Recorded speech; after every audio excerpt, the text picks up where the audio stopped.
Chapter 128. Which mercenary regiments are still resisting? Danny looked up at Grey Worm and found that there was also some blood on his leather armor, but overall it was much cleaner than hers. It seemed that the task of the Unsullied was completed more easily. There are still 7 small strongholds left. In this battle plan, the 2,600 cavalry were responsible for cutting off the enemy's camp, and then driving the horses from north to south to attack the camp. The 5,000 Unsullied led 2,000 longbowmen to block the enemy's escape route at Poplar Slope. After all, the Gith alliance was not stupid. Seeing thousands of horses galloping in the distance, they naturally knew to avoid. When the horses bypassed Poplar Slope and left, the Unsullied set off from Poplar Slope and pressed towards Gith's broken camp, forming a pincer attack on the enemy with 2,000 cavalry. After cleaning up the stragglers, the 20,000 civil servants would carry sandbags and set up an isolation belt at the entrance of the enemy's small camp. Well, to prevent the other party from escaping, the Unsullied had no horses and couldn't catch up. The Rose Regiment on the edge was the most intact. The 2nd Sun Regiment was broken through by the horses and suffered heavy casualties. Only 200 people hid in the camp of Master Gith. The Raven Regiment was even worse.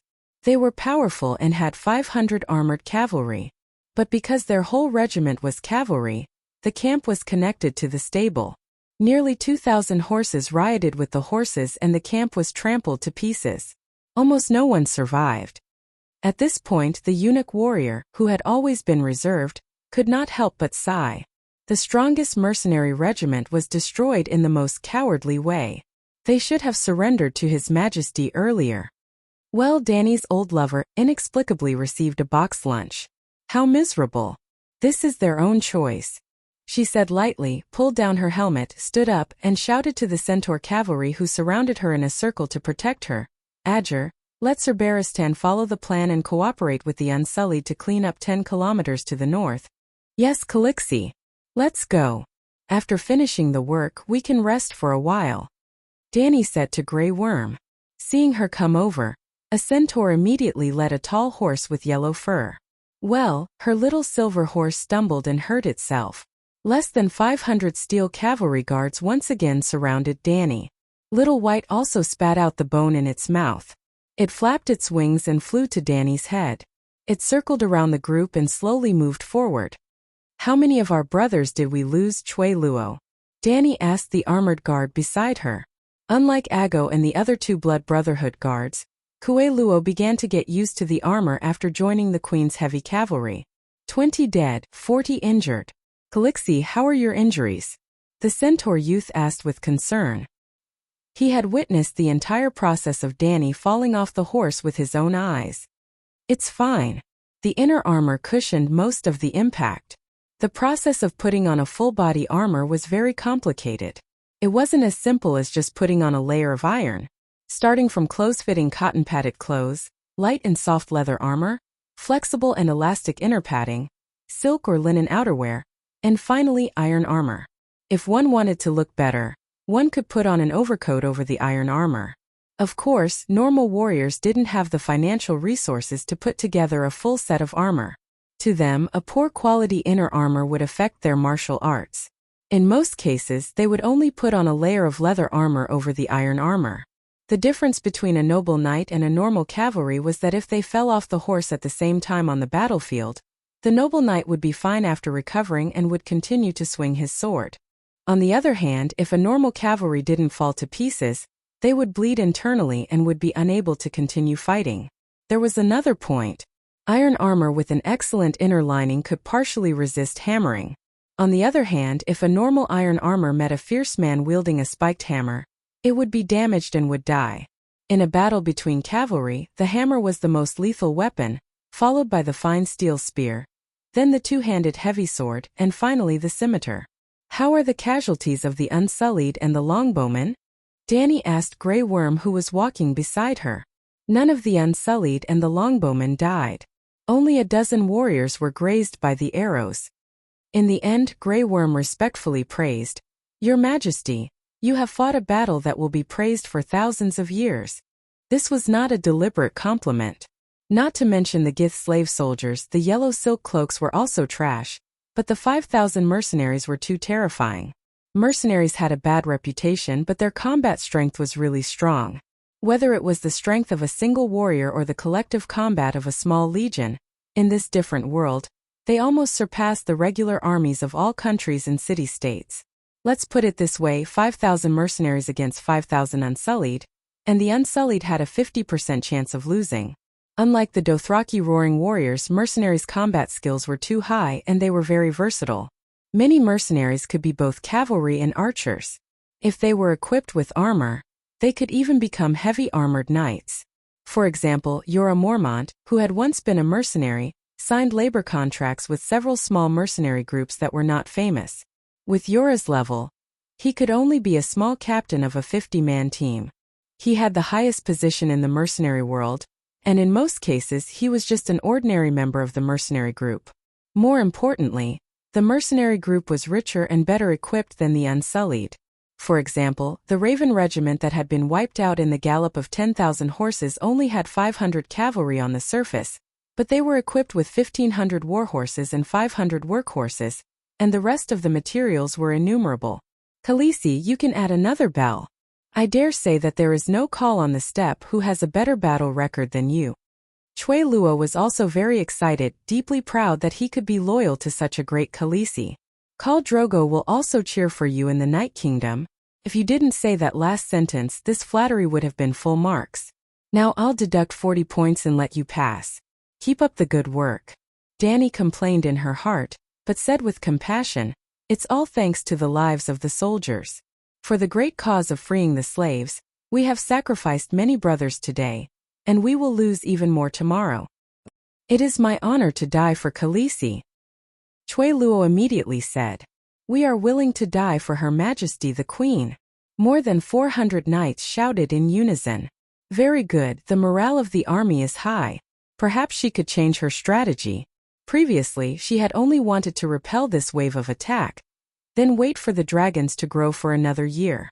At the same time, she would farm for another year, and finally sweep through Slave Bay. However, the slave owners' hiring of mercenaries reminded her that the slave owners were very rich. Those fellows who should go to hell were using her money to hire soldiers to attack her city. This Dany thought angrily. Don't kill me, don't. Suddenly, a cry of agony woke Dany from her thoughts. What's going on? She patted her horse's belly a few times and walked briskly to the front of the formation. Not far away, a man in linen clothes with a large dragon head imprinted on his chest was lying on a corpse, desperately pulling at the chain around the corpse's neck. Under the noon sun, the chain reflected bits of golden light. A golden chain as thick as a finger? Dany had not had the time to invent printing and papermaking, but she had already made the printing and dyeing equipment that used large pieces of oak to carve patterns. She had a bit of obsessive-compulsive disorder, so she could not stand the messy uniforms of this era. The soldiers under her command, even the peasants, had the same uniform. 2 linen shirts with black dragon heads imprinted on the chest. Just like the man who was stripping the corpse. Dany scanned her surroundings. The ground was torn apart by the galloping iron hooves of thousands of horses. The wild grass and flowers in the field were trampled into the soil. There were corpses of men and horses everywhere, smoking stakes, and tents that were trampled into the mud. She could smell the fragrance of the soil and the burnt smell of blood and fire. A group of peasants were scattered across the land that had been plowed by swords. They carried baskets and held scimitars, buying the lives of the dying as if they were buying crops. They plundered their leather shoes, leather armor, helmets, iron arrowheads, swords, and other weapons, even the wallets and expensive jewelry they carried with them. The scimitars were inserted into the necks of the dying. Occasionally, there would be a short and hurried wail. Dany's mouth opened and closed a few times, but she did not say anything. She patted her horses but a few times and continued forward in silence. Perhaps she could save a few with her skills, but what was the point? She could not even save her own subordinates. Was she going to waste her energy and scarce medicine for the enemy? This was war. Soon, she passed through the battlefield and arrived at the remaining 7 villages at the front of the camp. The reason why they had survived the trampling of thousands of horses was mainly because they were located closer to the west, in the recesses of the coastal rocks.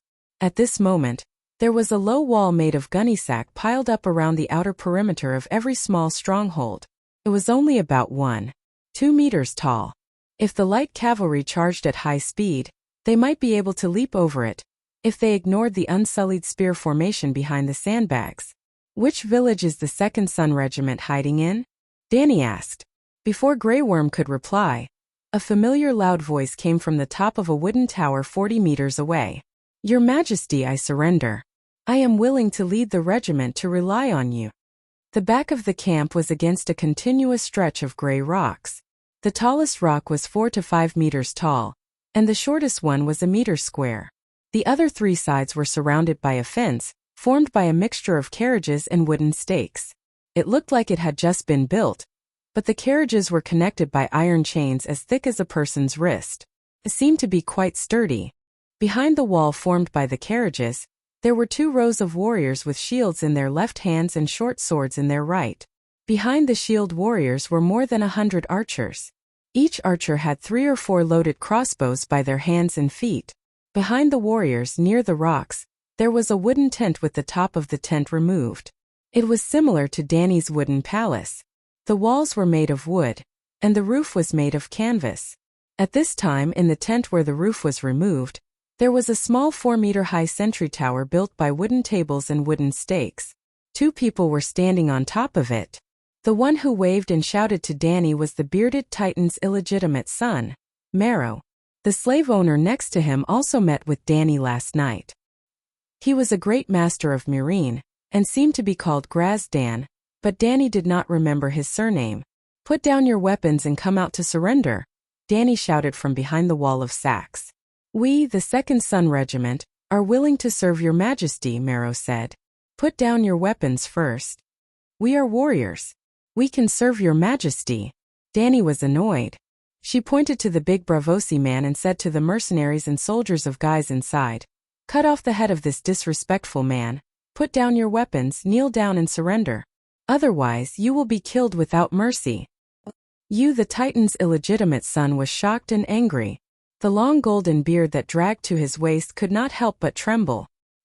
He did not expect Danny to be so rude and unreasonable. His 2nd Sun Regiment still had more than 200 members at this time. 200 elite mercenaries were almost equivalent to 200 experienced cavalry. In the Westeros, it was more than 200 knights. My members have pledged their loyalty to me. Mother of Dragons, I apologize for my inappropriate words and actions last night. However, please understand that if you accept my allegiance, you will gain several hundred more warriors. If you choose to fight to the death, my brothers and I will take away 1,000 of your unsullied. Marrow suppressed his anger and tried to persuade him with both soft and hard methods. At the same time, he swore in his heart that as long as he got out of this predicament, he would find a chance to take revenge on this silver-haired bitch. Bang! Bang! Bang! The 2nd Sun Regiment swordsmen immediately knocked their shields with their short swords to express their support for their leader, and also to show Danny the unity and courage of the 2nd Sun Regiment. Titan's illegitimate son, Titan's illegitimate son, they shouted in unison. The big Bravosi man straightened his back and looked down at Danny behind the sandbag wall with a proud smile on his face. In the shouts of the 2nd Sun Regiment, Danny slowly withdrew from the unsullied army and said lightly, use the oil cans, don't leave anyone alive. Chapter 129. Danny's order was immediately carried out. The unsullied in the front row placed their shields on the sandbags to form a shield wall, while the unsullied in the back used 3-shot mode and lined up to throw pineapple-sized earthen jars at the opposite camp. Bam, bam, bam, bam. The pungent smell of asphalt soon spread to a radius of 100 meters. Even the other mercenary groups in the nearby camp, who were watching the situation unfold, could smell it. The Bravosi looked at the shattered oil jars on the mercenaries' shields and shouted in horror, "Little bitch, what are you doing? We're willing to surrender." Suddenly, a mercenary shouted and picked up the crossbow beside his feet. He turned around and shot at Marrow, who was on the sentry tower. Ah! Betrayal! The Titan bastard was shot in the arm. He squatted down and shouted in shock, "Kill him, kill that traitor! TSK, TSK, TSK. Marrow's years of ruling the 2nd Sun's regiment showed its effect. The nearby mercenaries instinctively raised their crossbows and shot the rebellious mercenary into a beehive. But as soon as they killed him, the mercenaries' faces changed. What the hell did I do? Let that idiot. Oh no, let this brave warrior bear the sin of killing the commander alone. It's only right that we live safely. Sigh, now I can only hope that after seeing our staunchness and loyalty, the Mother of Dragons will be magnanimous and pity us for our bravery and bravery. I didn't expect the 2nd Sons Regiment, second only to the Brave Regiment, Blood Troop, on the mercenary ranking list to be so loyal and brave. Dany indeed saw their staunchness. She looked at Grey Worm with a complicated expression and said, "Send them on their way." Swoosh, swoosh, swoosh. She waved her hand and the longbowmen behind her immediately shot out hundreds of arrows. Boom! On the carriages that acted as fences, the mercenaries' shields and helmets were instantly covered with a layer of orange flame, adding another wave of heat to the hot afternoon. Ah, I surrender, Mother of Dragons, I surrender. The mercenaries threw away their shields and bows and rolled wildly on the ground, screaming miserably. There were also brave mercenaries who picked up their crossbows and shot desperately at Dany. When they ran out of crossbows, they picked up their bows and continued to shoot. As they shot, they cautiously retreated to avoid the spreading waves of fire. Tut tut tut tut. The shield in front of Dany made a series of clanging sounds, and the steel-tipped arrows were visible to the naked eye. Charge, charge, charge. Fight them. The Bravosi were still shouting. There were also a dozen or so armored cavalrymen who braved the rain of arrows, leaping over the burning carriage and charging towards the sandbag wall. But before they could get close, numerous long spears pierced through the gaps of the sandbags, forming a wall of long nails. The warhorses and knights howled miserably and fell into a pool of blood. Commander, climb up the rocks.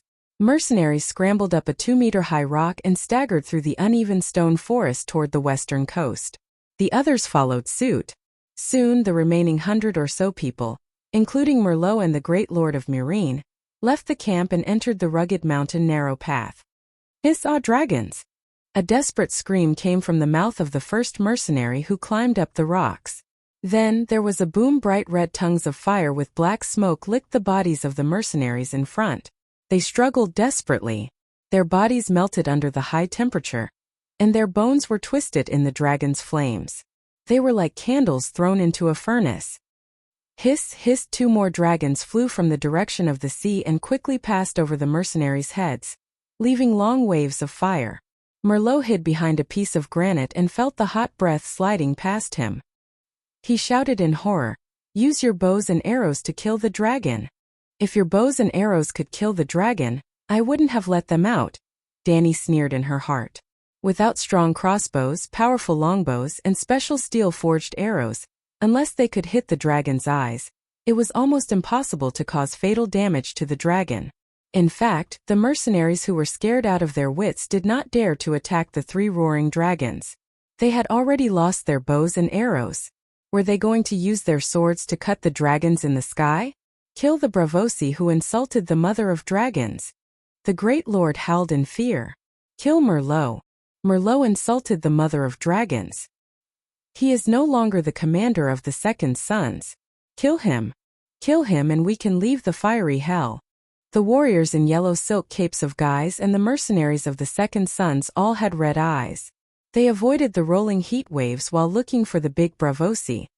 Creek not far away, the mercenaries and slave owners who saw the demonic dragon's havoc opened the gate of their camp. They no longer dared to hope to resist stubbornly, nor did they dare to ask the Mother of Dragons to surrender. As long as they were not burned to death by the demonic dragon, even if their heads were chopped off by the Unsullied, they thought in fear. Dany let the Unsullied deal with the people who surrendered, but she herself seemed to be stunned. She just stood there and watched the 3 dragons melt more than 100 people who were crying in despair into fat oil. In the end, Little Green and Little White even landed on the rocks and tore into the charred corpses that were emitting sparks. The corpses were still howling hoarsely. The scene was extremely tragic. Roar Blackie flapped his wings and opened his mouth as if he was inhaling sharply. In fact, Dany had already entered the dragon spirit state. Through the black dragon's perspective, she saw countless fluorescent colorful spiritual substance floating in the flames.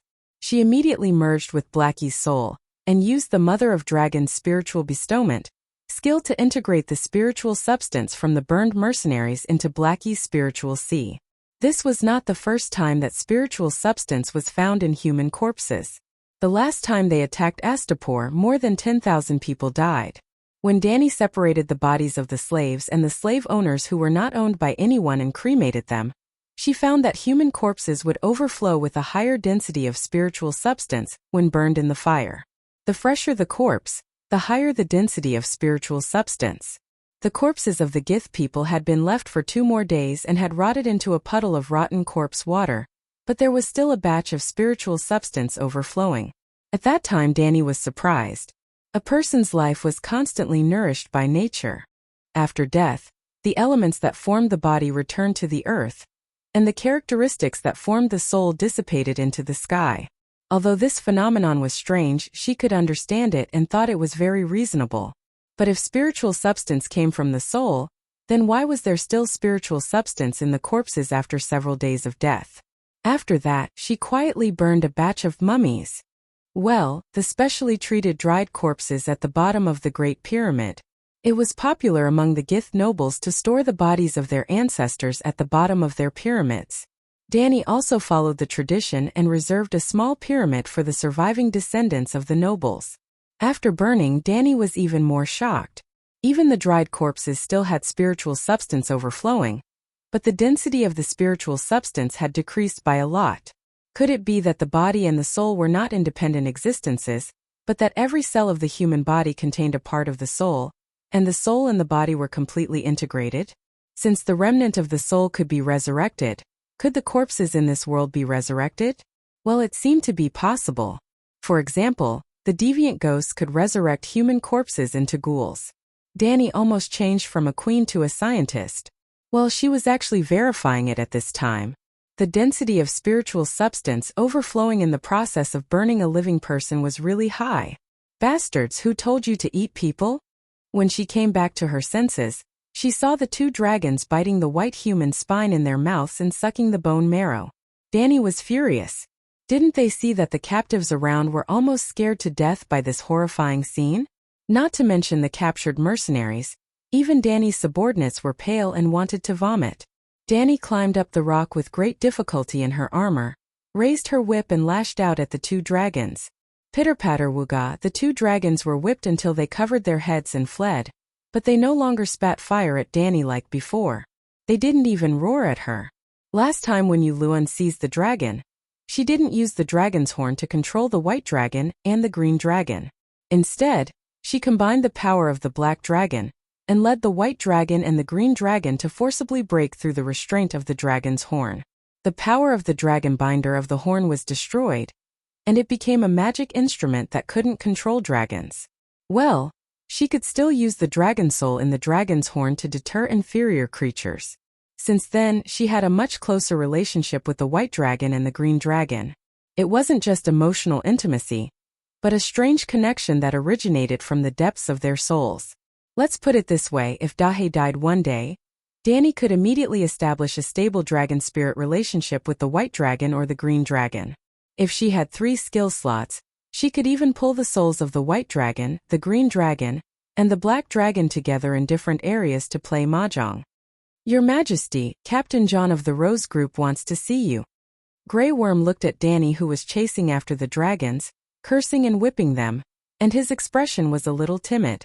Well, all the soldiers below who had seen the process of the Megalosaurus spitting fire, burning people, and eating people regardless of friend or foe, after seeing the scene of the 2 ferocious dragons fleeing in all directions under Queen Danny's whip, they would all revere Queen Danny like a god.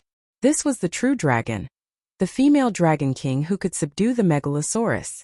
When we go back, I'll starve you for 2 days, Danny fiercely threatened as she pointed at the 2 dragons flying towards the sea. When Little White and Little Green flew far away, she stepped on Beavis' shoulder and climbed down from the rocky beach. Has the Rose Group surrendered? She asked. They are willing to surrender, but they want to talk to you about the treatment after surrendering, the Unsullied commander said. They are quite bold. Danny rode on the big yellow horse, and as she walked, she instructed Kueluo, today's battle is over, take off your armor first, and go to the battlefield to collect a batch of livestock corpses and send them to the black dragon. If the white dragon and green dragon come back, watch them, don't let them eat people again. It's okay to eat the enemy's corpses, the centaur youth muttered. Danny glared at him and said, today they eat corpses, tomorrow they might eat living people. And the day after tomorrow even you, a megalosaurus guard, will be eaten. Is that okay? The centaur knight rubbed his nose and silently rode away. Along the way to the poplar slope, Danny saw the Dragon Mother's Guard infantry commander Morono instructing people to spread flags on the grass, and could not help but ask, are these the flags of the Gith Alliance and the mercenary group? What's the use of collecting them? Long live the Mother of Dragons. Seeing Danny, Morono immediately straightened his body, quickly raised his right hand, and shouted a slogan. If it was changed to Hey Hitler, it was almost a complete military salute. The first time she saw this kind of military salute, Danny was shocked. Later, after asking Whitebeard and Morono, she found out that the hand salute had been popular in the era of the Gith army. In Westeros there was a chest-thumping salute, where one stood up straight and clenched their right fist to hit the chest, a more formal salute where one kneeled on one knee, and a salute where knights raised their hands.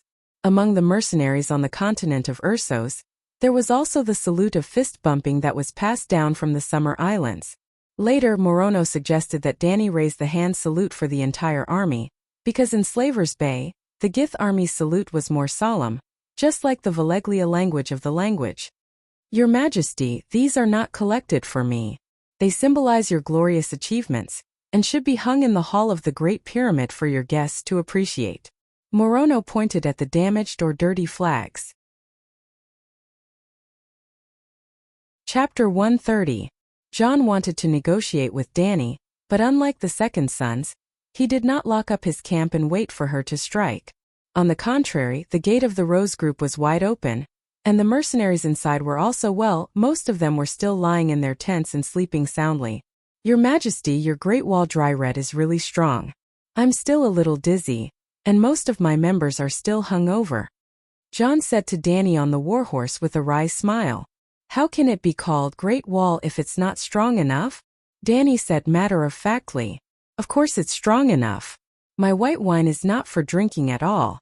It's a high-concentration wine that can be disinfected, mixed with grape juice, and added with a lot of white sugar. People who don't drink can still drink a big glass in one go, but the after-effects are not something ordinary people can bear. Speaking of the Great Wall Dry Red, one could not help but sigh at the poverty of Slaver's Bay. Before Danny's arrival, Slaver's Bay had 5 major specialties: slaves, olives, copper ore, sugar beets, and sour grapes. Other than olive oil and slaves, there were almost no goods that could be exported. Well, the grapes in Slaver's Bay were not suitable for making wine. Even the manor lord himself was not willing to drink the wine. There was a bitter taste that Danny could not understand. The grapes were obviously big and sweet. After Danny's arrival, she did 3 things in Astapor's economic reform. First, she increased the concentration of grape wine, which meant that she created a high concentration of white wine that could be used to clean wounds. She could also sell it as a specialty wine, which was a fake grape wine mixed with white wine. Second, she used beets to produce sugar. Third, she funded craftsmen to build more than 10 bronze processing factories, creating an industrial chain of copper ore, copper ingot, and fine bronze products. Currently, Astapo's sea and trade routes were blocked by the Guise people, and good products could not be sold. Your Majesty, how do you plan to deal with the Rose Group? Commander Jon asked seriously. Danny's iron gloves tapped lightly on the saddle. Instead of answering his question, she asked with a smile, now do you understand why Torrhen Stark surrendered to Aegon so easily 300 years ago? Commander Jon smiled bitterly and nodded. He sighed and said, our ancestors wrongly blamed the Taming King. He was very wise and made the best choice for the people of the Northern Territory. With 3 young dragons, you swept away the allies of Gith with very little loss, when King Tony did not have as many soldiers as he does now. On the other hand, His Majesty Aegon has a stronger military force than you, and an even stronger adult megalosaurus. The mortal army is almost invincible. So, as the descendants of the self-exiled nobles of the northern region, you have let go of what happened back then? Danny continued to ask. You know that we are descendants of nobles? John asked with a complicated expression. Don't forget that I'm also a Westeros. Dany's tone was gentle as she spoke in the common language. Your 3 companions, Lila Amber, Bruce Wayne, and Herman Tauha. Other than Wayne, I'm not sure. Amber from the last Huthfire and Tauha from Torrhen City, am I right? Your Majesty's eyes are sharp. Wayne's ancestor was a knight attached to Winterfell. He did not have any land, and after leaving Stark, his family's title was naturally lost. I see. Dany nodded. This world was very particular about inheritance, or rather, class was too rigid. Even if the descendants of nobles and commoners became mercenaries, those who could succeed were mostly descendants of nobles. This was because they had various inheritances such as swordsmanship, battle techniques, knowledge, etiquette, and initiative. Their survival ability was stronger, and their chances of rising to a high position were higher. Under the same conditions, others would have a higher recognition of the noble's bloodline. Your surname is Snow, and most people don't even have a wife. How can you have an illegitimate child? Dany continued. The illegitimate children of Westeros were like mistresses in modern society. Ordinary people did not have the right to have them. Who's your father? She asked curiously. Jon Snow smiled bitterly and shook his head, sighing. My father is probably a mercenary from Braavos. As for who he is, even my mother does not know. My mother is a Bolton. Bolton, the Flayer of Terror Castle. Dany was shocked. Yes. Commander John quickly added, Your Majesty, I don't skin people. In fact, the ancestors of the Bolton family stopped skinning people after they came to Ursos. It was too bloody and barbaric. It would cause disgust among customers and ruin the reputation of the Rose Group. Do you know the current situation in the northern region?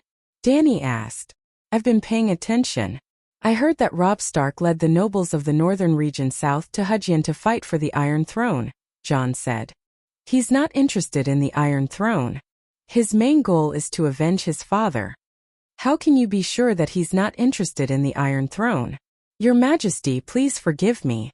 But 15 years ago, Theon Bella also rebelled in the name of revenge, but in the end, he sat on the Iron Throne, John said with a cold smile. What are your plans for the future? Dany changed the topic and asked tentatively. The situation in the 7 kingdoms is chaotic. The 4 kings are fighting for supremacy. You can join one of them. Perhaps you'll have a chance to restore the glory of your ancestors. John was stunned. He said directly, Your Majesty, you also have thoughts of reclaiming the Iron Throne? To be honest, our ancestors are all self-exiled. Our family titles are still there, and we have no grudges against our own family. All right, I won't beat around the bush. Dany said bluntly, I think that with the reputation and integrity of the Rose Group, you have the right to pledge your loyalty to me. Right now my goal is to flatten Slave Bay and destroy slavery. I'm not sure about the future.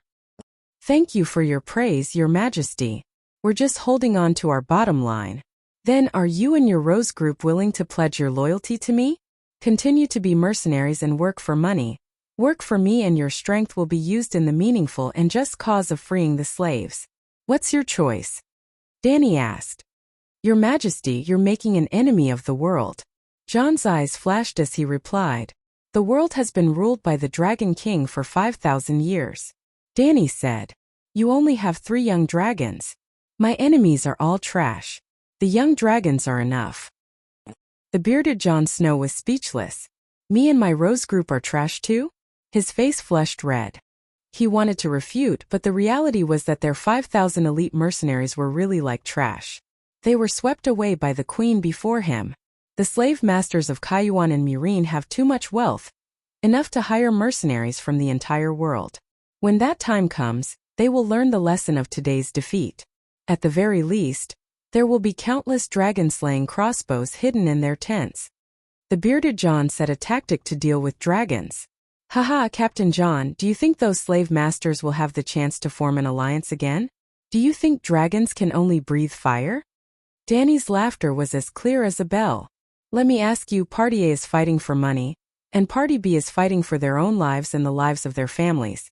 Party B has more people than Party A, and can also know all of Party A's tactics and the status of the camp defenses, But Party A knows nothing about Party B.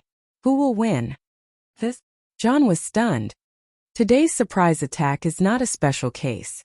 In the future, any battle between me and the guy's alliance will be similar to today.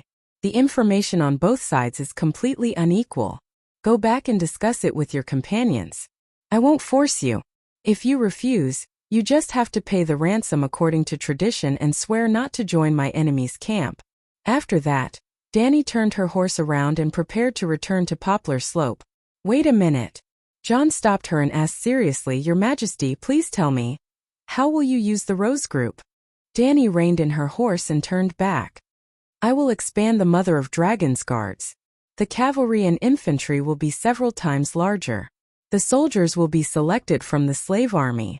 If you pledge your loyalty to me, I will break up the Rose Group and form the generals and officers in the new legion. It is impossible for every mercenary to be Jorah Mormont, but it is certainly not a problem to command 10 men and 100 men. The Rose Group has 800 backbone members. Even if they are only promoted to captain of a 10-man team, Danny will immediately have 8,000 more warriors. No matter how poor the quality of the slave soldiers is, they are better than the Westeros peasant soldiers with manure forks and sickles, right? As for why they didn't select the officers from the original Dragon Mother's guards and form another army, that way their loyalty would be more guaranteed. The problem is that the members of the Mother of Dragons guards were slaves before, and there are too few people who have received military training. Even the cadres in the army at this time are not qualified. For example, Danny's cavalry commander, Scarback Simon, was chosen as the commander by Whitebeard for only 2 reasons. His voice is loud enough and his political background is good. Well, the so-called political background is that he was born as a slave and hated the slave owners.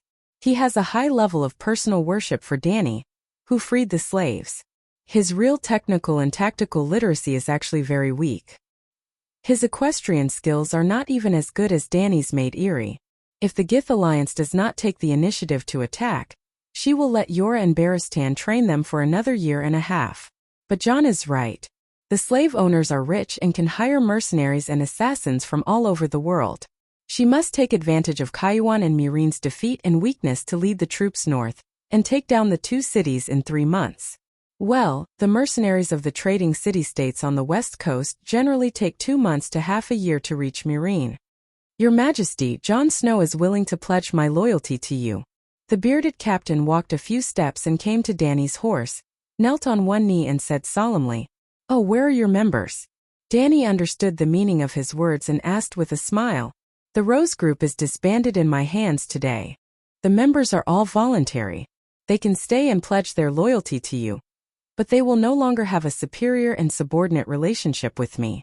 If the members choose to leave, I will hand over the Winter Rose flag and they can reorganize the Rose Group. Jon Snow said loudly, This is a smart man. Danny flipped off her horse and pulled out the long sword at her waist. The sword tip rested on the bearded captain's shoulder and said, Do you still remember how to swear an oath to the monarch? Probably. Jon Snow was both excited and terrified at Danny's solemn loyalty to him. At the same time, there was a sacred ritual in his heart. I swear I will never let down the person who gave me such honor. He blushed and made a decision in his heart. Do you believe in the old gods or other gods? Danny asked solemnly. After hesitating for a moment, he gritted his teeth and said, I should believe in the old gods, but there is not even a weirwood in the continent of Ursos. I may believe in the most popular red god like King Lalo, but I feel that I am still a Westeros. So, Your Majesty, I am willing to swear in the name of the 7 gods. Yes, I believe in the 7 gods too. Danny laughed. This was not a lie. As a monarch, Danny needed to have faith. Non-believers were even more unacceptable than the fallen. She could not tell people that she believed in the Buddha and the 3 pure ones, right? That was not right. In modern society, she did not believe in Buddha or the 3 pure ones. 7 gods: Heavenly Father, judgment; Holy Mother, motherly love and nurturing; Warrior, courage and victory; Maiden, innocence and purity; Blacksmith, craftsmanship and labor; Crone, wisdom; Stranger, death and fear of the unknown. The Church of the 7 Gods did not have real gods. The 7 gods only represented the 7 stages of life, and the 7 noble virtues. It was not much different from the modern 8 honors and 8 disgraces. Danny felt that the 7 gods were the most advanced religion in the world. It was okay to believe in them. Chapter 131. The southwest wind brought the salty smell of the sea to the east coast of Slaver's Bay, diluting the smell of blood and fire on the battlefield below Poplar Slope. The midday sun reflected the dazzling white light on the snow-white blade with 7 or 8 notches, causing Barristan and the others to squint slightly. 7 wooden stakes stood behind Danny. The upper half of the stakes were freshly carved with the faces of 7 people. A bearded man holding a balance, the father; a smiling woman, the mother; a young man with a long sword, the warrior; a veiled girl, the maiden; a man with a hammer, the blacksmith; a hunchback old woman holding a lamp, the old woman; and a faceless man, the stranger. Danny tapped the sword 3 times on the shoulder of the excited bearded man and said loudly, "Jon Snow, the illegitimate son of Bravos and the Northerners, under the witness of the 7 gods, are you willing to swear allegiance to me and serve me with your courage, strength, and wisdom for the rest of your life?" She took off her helmet, and the silver hair on her grayish-black shoulder armor shone brightly under the sunlight.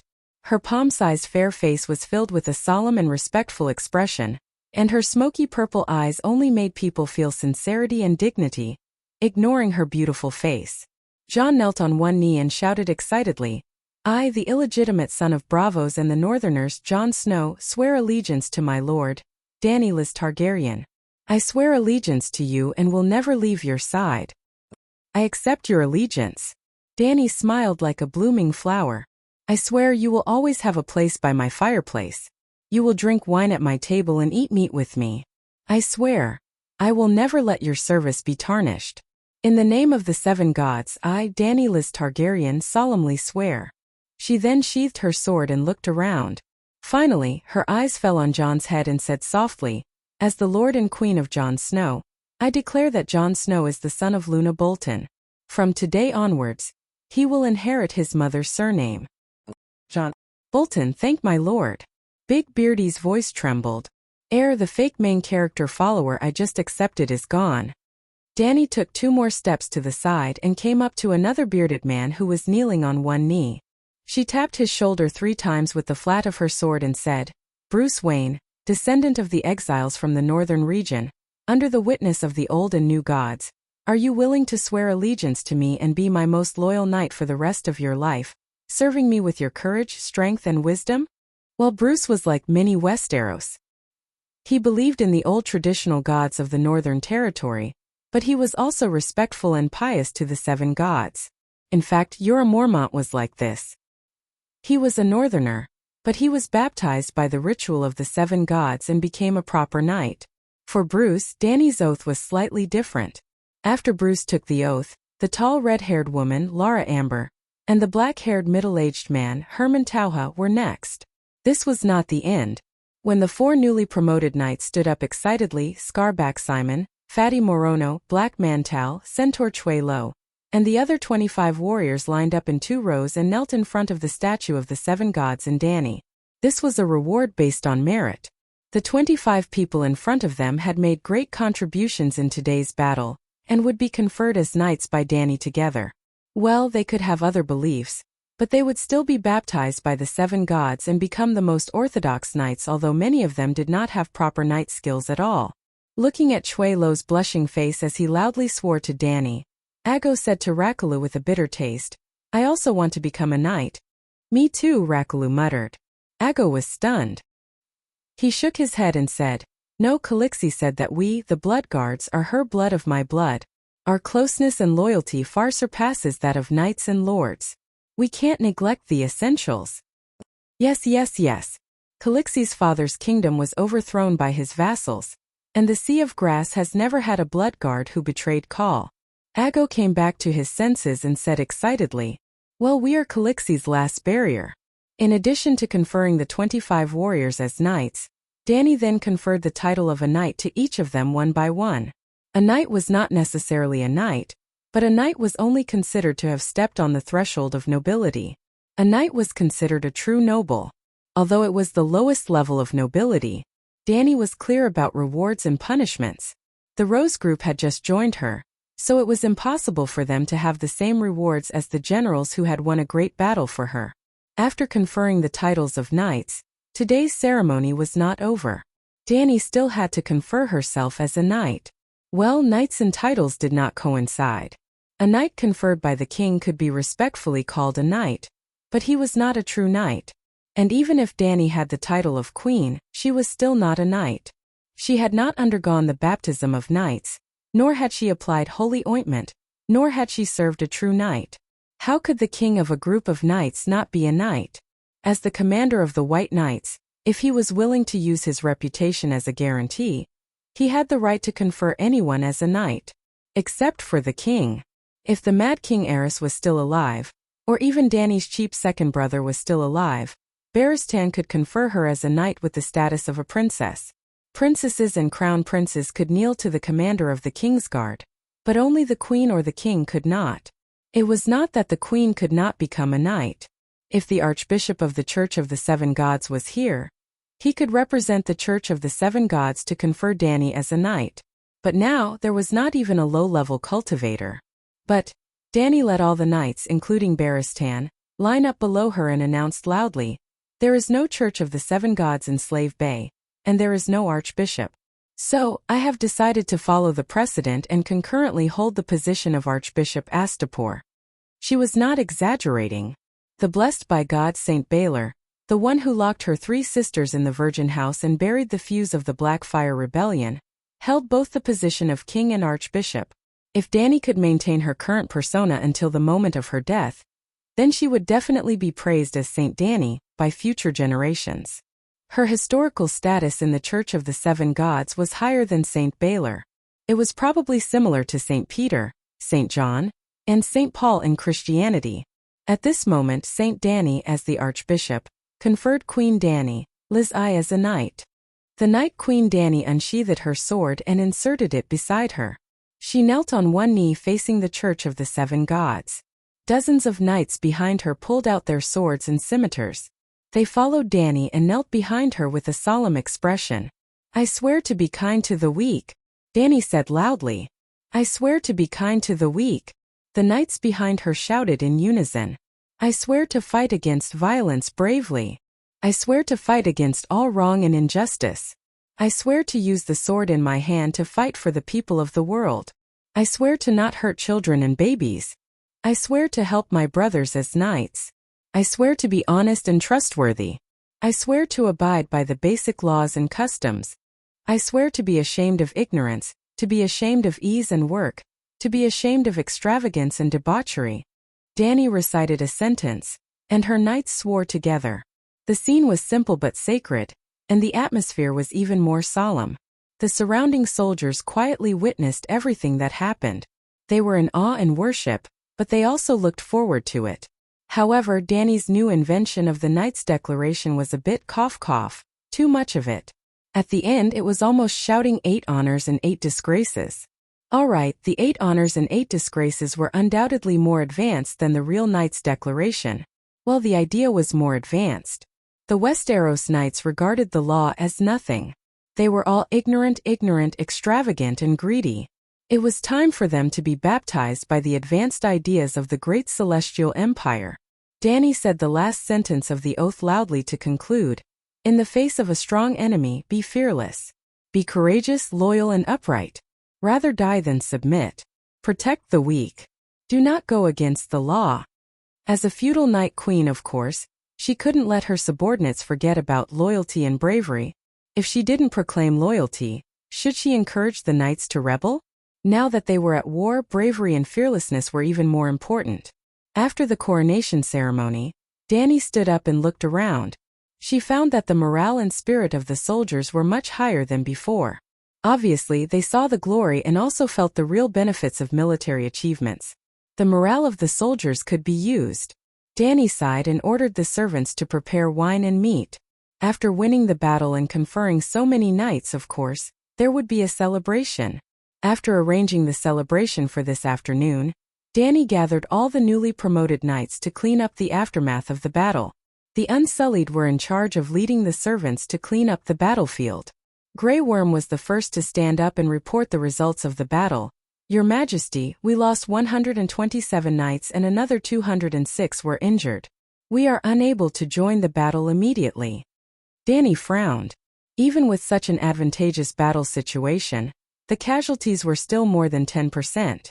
This ratio in addition during the bloody wedding when the Fry family, about 2,000 to 3,000 people, and Bolton, about 3,000 infantrymen, worked together to kill Rob's 4,000 elite soldiers, the Fry family only lost about 50 people. Among them, 10 were bitten to death by Rob's direwolf, Grey Wind. Yes, in the TV series Game of Power, Grey Wind died tragically in the beast cage. He lived a pitiful life and died a cowardly death. In the original Ice and Fire, Grey Wind was released by Reynold Westlin. He went on a killing spree and died a heroic death.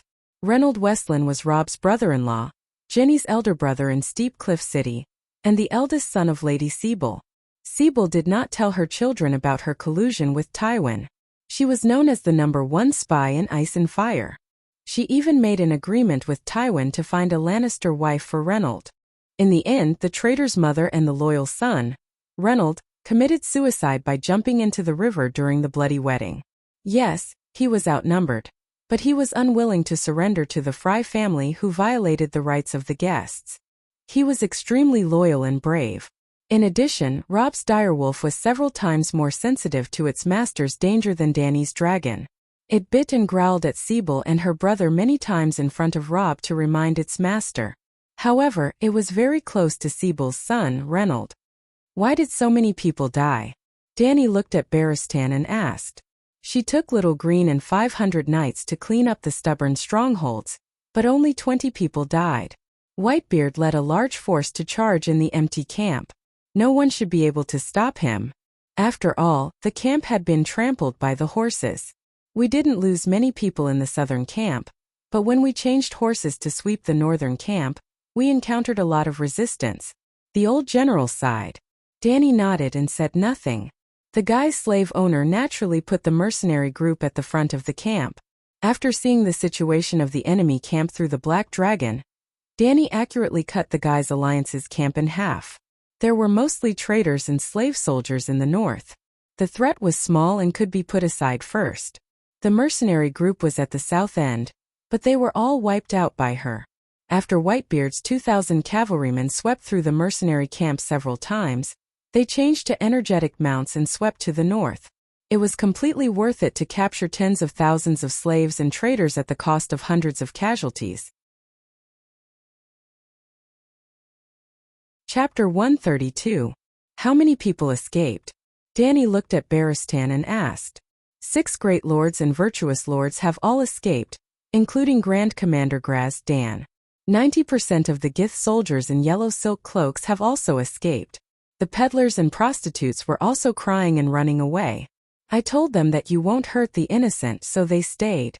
Speaking of this, he frowned and did not know whether to laugh or cry. Actually, they can't escape even if they want to. The slave masters and Gith soldiers have fast horses, but the peddlers have heavy bags of radiance coins to carry. The prostitutes don't have horses, nor do they know how to ride. It's fine if the slave warriors stay. Dany nodded. Not only the slave warriors, but there are also laborers several times the number of warriors. They are all slaves. Barristan said. That's even better. Then she looked at Grey Worm and asked, how are the casualties of the Unsullied and the Freedom Guards? The Unsullied and the archers are very lucky. There are no casualties and they retain all their combat strength. The civilian guards killed 8 and injured 17 while cleaning the battlefield, and 3 were whipped 10 times by the Unsullied enforcement team for forcing the prostitutes to have sex. After pondering for a moment, Dany sighed and said, Grey Worm, arrange for the Unsullied to give each cavalry 10 gold radiance coins as a reward, the archers and Unsullied 40 silver radiance coins each, and the civilian guards 2 silver radiance coins each. Then, gritting her teeth, she said in a deep voice, tell the peddlers to bring all the prostitutes here, but they are not allowed to enter the Poplar Hill camp. Yes. Afanti, have you stopped the warhorses? Dany looked at the old centaur and asked. Afanti belonged to the centaur people. He led a group of old centaurs and female centaurs to set up a barrier behind the Poplar Hill camp to stop the horses. Calixi, a total of 20,000 warhorses, 30,000 pack horses, 20,000 cows, 35,000 sheep, and 900 fat pigs. The horses followed the herd, but I don't think many of them escaped, but the pigs like to drill into the forest. I don't know how many pigs have become wild boars. A Fanti said. Have the civilian guards taken the meat from the dead livestock in the camp and marinated it? Danny looked at the militia captain and asked, Your Majesty, you have already made arrangements. We are cleaning up the corpses while marinating them. I don't think they will stink, but, in the end, the middle-aged black man from the Midsummer Islands hesitated. Captain Takeo, just what? Danny frowned and asked. Your Majesty, some of the corpses have been crushed. We can't tell if it's human or pig meat, Takeo said awkwardly. Human hair is soft and pig hair is hard. Can't you tell? The red-haired Lila complained. Some men have hard hair in certain areas too, Tucker said, unconvinced. Cough, cough. Danny waved her hand and said, Throw it away. If you can't tell, throw it away. Aren't the bodies supposed to be burned? Taker was puzzled. Burn it, burn it. Danny nodded and asked, How many cows and horses did the Great Northern Revenue collect? There are 8,000 war horses, 15,000 pack horses, and countless cows, pigs, and sheep pulling the carriages. However, many of them belong to the merchants. Should we rob them? Yes, our code states that property obtained through legitimate means is sacred. Even the king can't take it. Don't bother about the prostitutes' carriages, cattle carts, and pigs, but the merchants who provide food for the slave masters must confiscate half of their property. Then use the confiscated money to buy the remaining half of their livestock. Danny sneered. She thought for a moment and added, Oh right, tell them not to raise the prices. Forget it. Just cut them according to the current prices in Astapor. After that, Danny gave out orders related to capturing supplies and preventing epidemics. After the officers left to carry out the orders, she muttered, Our losses in this battle are very small. We can continue to fight. This time, it's our turn to attack the slave master's city. Your Majesty, you plan to take down Kaiwan? The newly joined Knight John immediately thought of what she said before. Make sure the slave masters don't have the chance to hire mercenaries. How many soldiers do we need to take down Kaiwan now? She asked. John immediately replied, Kaiwan's main business is training and trading slaves. They don't have much military strength to begin with. Now that the Guy's army has been wiped out by Your Majesty, Kaiwan is practically an empty city. With the morale of Your Majesty's army and the help of the dragons, it should be easy to take down Kaiwan as long as 2,000 cavalry can reach it quickly. The key is that controlling Kaiwan will require a lot of manpower. Not only will we be unable to attack Murine, but the 600-kilometer coastline from Astapor to Kaiwan will also become a huge burden for us if the stalemate continues. Baristan frowned. The next step is to develop the navy. I want Slaver's Bay to be my bathtub, Danny said confidently. The navy is a high-tech force. It will be difficult to develop it in a short period of time unless Your Majesty's dragons can patrol the estuary of Slaver's Bay daily. The White Knight said. If I can develop it in a year or so, we can try. Danny said hesitantly. In any case, the sooner we take down Kaiwan and Murine, the better. At least we can kill all the slave masters and empty the two cities of their wealth. Simon said fiercely. Then let's rest for the night and set off for Kaiwan tomorrow? Danny asked Baristan with her eyes. She could propose a strategic goal, but the one who truly commanded the battle was an experienced veteran. I'll arrange it, Whitebeard said slowly. You haven't slept all night. Go rest for a while. Danny said softly. What about you, Your Majesty? I'm still young. It doesn't matter if I stay up late. All right. The old man smiled tiredly. He could not help but think of himself 40 years ago. When he fought against ferocious Maris on the Stone Steps archipelago, it was common for him to stay up late and discuss tactics with his comrades. After the meeting, Danny went to the field to attend the soldiers' funerals under the escort of Bevoes and the Blood Brotherhood. The weather in Slaver's Bay was hot and the bodies could not be stored for long. More than 200 crematoria were neatly arranged. In front of each crematoria stood an armored cavalry. The cavalry held a blue flag with black wings. This was the Wings of Liberty flag of the Mother of Dragons Guards. In the blue sky, just like Queen Dany's black dragon, flying freely with its black wings. As for why it was not little green or little white, they were relatively small, far less powerful than Big Black, and far less intelligent than the Black Dragon. Big Black had the aura of a big boss just by looking at it. Under the gaze of more than 10,000 idle soldiers, Danny rode past each crematoria on her big yellow horse and saw the faces of the sacrificed soldiers. The soldiers' appearance had been cleaned and mended. The iron armor was removed, and the leather armor was replaced by a large t-shirt with the image of a black dragon on the chest. I don't doubt it. Before Danny came, the people of Slave Bay were already wearing short shirts. Danny just adjusted the style to be more modern. After walking around, she shouted at the crematoria, "Send off the soldiers." The knights holding the Wings of Liberty flag took a step forward, inserted the flagpole into the arms of the martyrs, and held the flagpole with their right hands. Even if you enter the kingdom of the dead, you are still free soldiers, soldiers under my command, heroes who brought freedom and a better future to countless slaves. Danny looked around at everyone and said in a clear voice, "The noon sun wantonly scattered light and heat on the fields." Tens of thousands of soldiers watched solemnly as the queen personally lit the crematoria with torches. Danny did not stand there waiting for the flames to extinguish. It was difficult for the temperature to drop before evening. The cremation ceremony had been completed, and the rest of the work was done by the people. They would put the ashes of the soldiers who died in the battle into jars. When they returned to Astapor, those jars with names and numbers would be handed over to their respective relatives along with the pension. If there were no relatives, they would be sent to the bottom of the Great Pyramid where Danny stored the supplies. Next came the part that Danny was most familiar with, freeing the slaves. She had done it too many times. How to boost morale by shouting slogans, how to make the slaves revere her like a god from the bottom of their hearts, and how to make them feel grateful to her like a second parent. Back in the present, she would most likely become a big MLM boss in the United States. Oh no, the correct name would be President's Competition. Along with the shouts of "I want freedom," "Long live the mother of dragons," slave collars and slave chains were thrown to the ground one by one. The slaves disappeared one by one, and new freedmen appeared one by one. More than 70,000 new freedmen stretched out their arms to Queen Danny, shouting "Misha, Misha" crazily. Danny galloped on her horse, dexterously passing through the jungle of arms. She opened her arms and leaned slightly on the horse's back.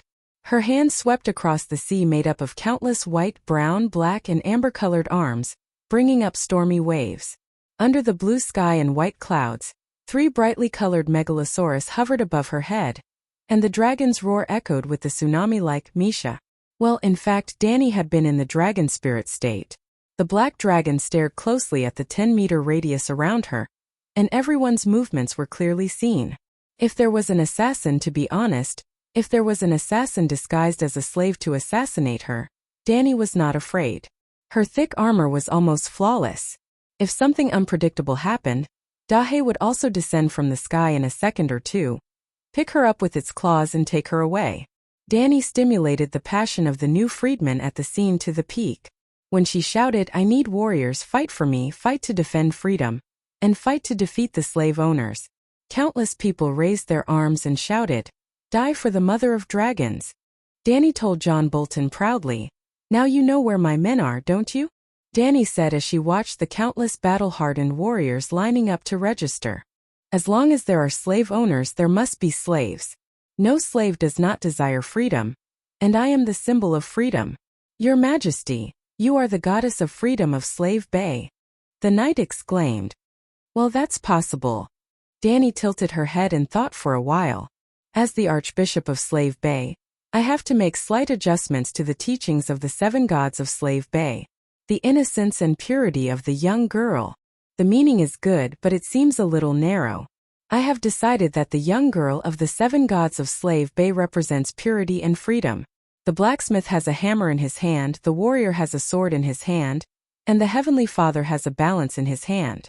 The young girl should hold a torch and illuminate the future of freedom for those who step into Slave Bay. Good, good. The red-haired Lila clapped her hands and smiled.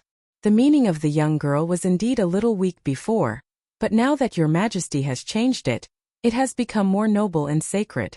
It also fits the current social environment of Slave Bay. Yes, we can use Your Majesty's image to carve a statue of the young girl. Your Majesty is the younger, who has descended to the mortal world, the bearded Bruce complimented. Ha ha ha. Danny waved her hand and said cheerfully, it's still too early to say that. Our current goal is to take down Kai Yuan. Too early doesn't mean we won't do it forever. This shameless guy, whoa, just as they were talking. A cry that sounded like a pig being slaughtered came from not far away. Danny turned her head to look and saw that at the periphery of the long recruitment line. Her own armored guards were pushing a fat man who was dressed extravagantly. The fat man stumbled and fell on his butt in the mud. The fat man struggled to get up and cried, I want to see the Dragon Queen. I am not a slave owner. I want to see the Dragon Queen. Chapter 133. Are you a trader transporting food for the Gith Alliance? Danny sat on the big yellow horse and looked down at the white-skinned fat man with black upright hair through the gap in the helmet. Although you are a Gith, I didn't deal with you merchants like I dealt with the virtuous lord. I didn't create the punishment of half of the property. There have been many such precedents in the city-state war. Danny was not wrong. In the city-state war, if one side won a Pyrrhic victory, in order to make up for the war losses, most of the captured merchants would be squeezed out of part or even all of the property. After all, the profits of war were too rich. Perhaps the two city-states would fight to the death, but in the end, the big merchants of the third city-state would benefit. For example, this time, the property Danny seized from the Gith slave owner was not even 1/3 of the property seized from the merchants. After traveling 600 kilometers, most of the gold coins carried by the Gith Alliance army were spent on the group of merchants behind them. Your Majesty, I am not a Gith. You have such a hairstyle and wear a toga robe, and you say you are not a Gith? Danny sneered, don't be afraid, I'm not against the Gith people. In fact, most of the Gith people in Estapo are living better than before. This is boasting. The Gith people who were reduced to slaves because of bankruptcy are now free people, given dozens of acres of land, and can get a large amount of interest-free loans from Danny. Of course, their lives are better than before. But the Gith people who were originally slaves were a minority after all. Without the privileges of high-ranking citizens, the Gith craftsmen who mastered superb craftsmanship even wanted to leave Estapo. Your Majesty, my skin is so white, how can I be a pure-blood Gith? This dress is just to get more respect from the Gith slave owner. You see, he untied the cloth band tied on his forehead, revealing the green striped tattoo on his left forehead. Danny's expression turned strange. She looked at Fatty from head to toe. Black unicorn hair, a fat face like a steamed bun, a humble smile on his face, black squinted eyes that flickered with vigilance, a small nose and abnormally plump lips that looked like two sausages hanging around his mouth. He is not tall, about 1.65, shorter than Danny, but his body is very thick. Well, not just fat like the eunuch Beavis, it is a kind of solid fat. You used to be a slave from a trading city-state? Slaves in the free trade city-states would have different types of tattoos on their faces, according to their occupation. For example, the slave warriors were tattooed with ferocious beasts, such as tigers, lions, poisonous scorpions, and so on. The hotel attendants were tattooed with gentle small animals or miscellaneous items, such as turtles, grass, kettles, and wheels. However, prostitutes were generally more uniform. They only left a teardrop mark on the tip of their brows, so as not to affect their appearance. The slaves of Slave Bay generally did not have tattoos on their faces. This was mainly because Slave Bay was a slave processing factory, and the product were to be exported. Perhaps the slave owners of other city-states who bought slaves did not like the tattoos that came with the factory.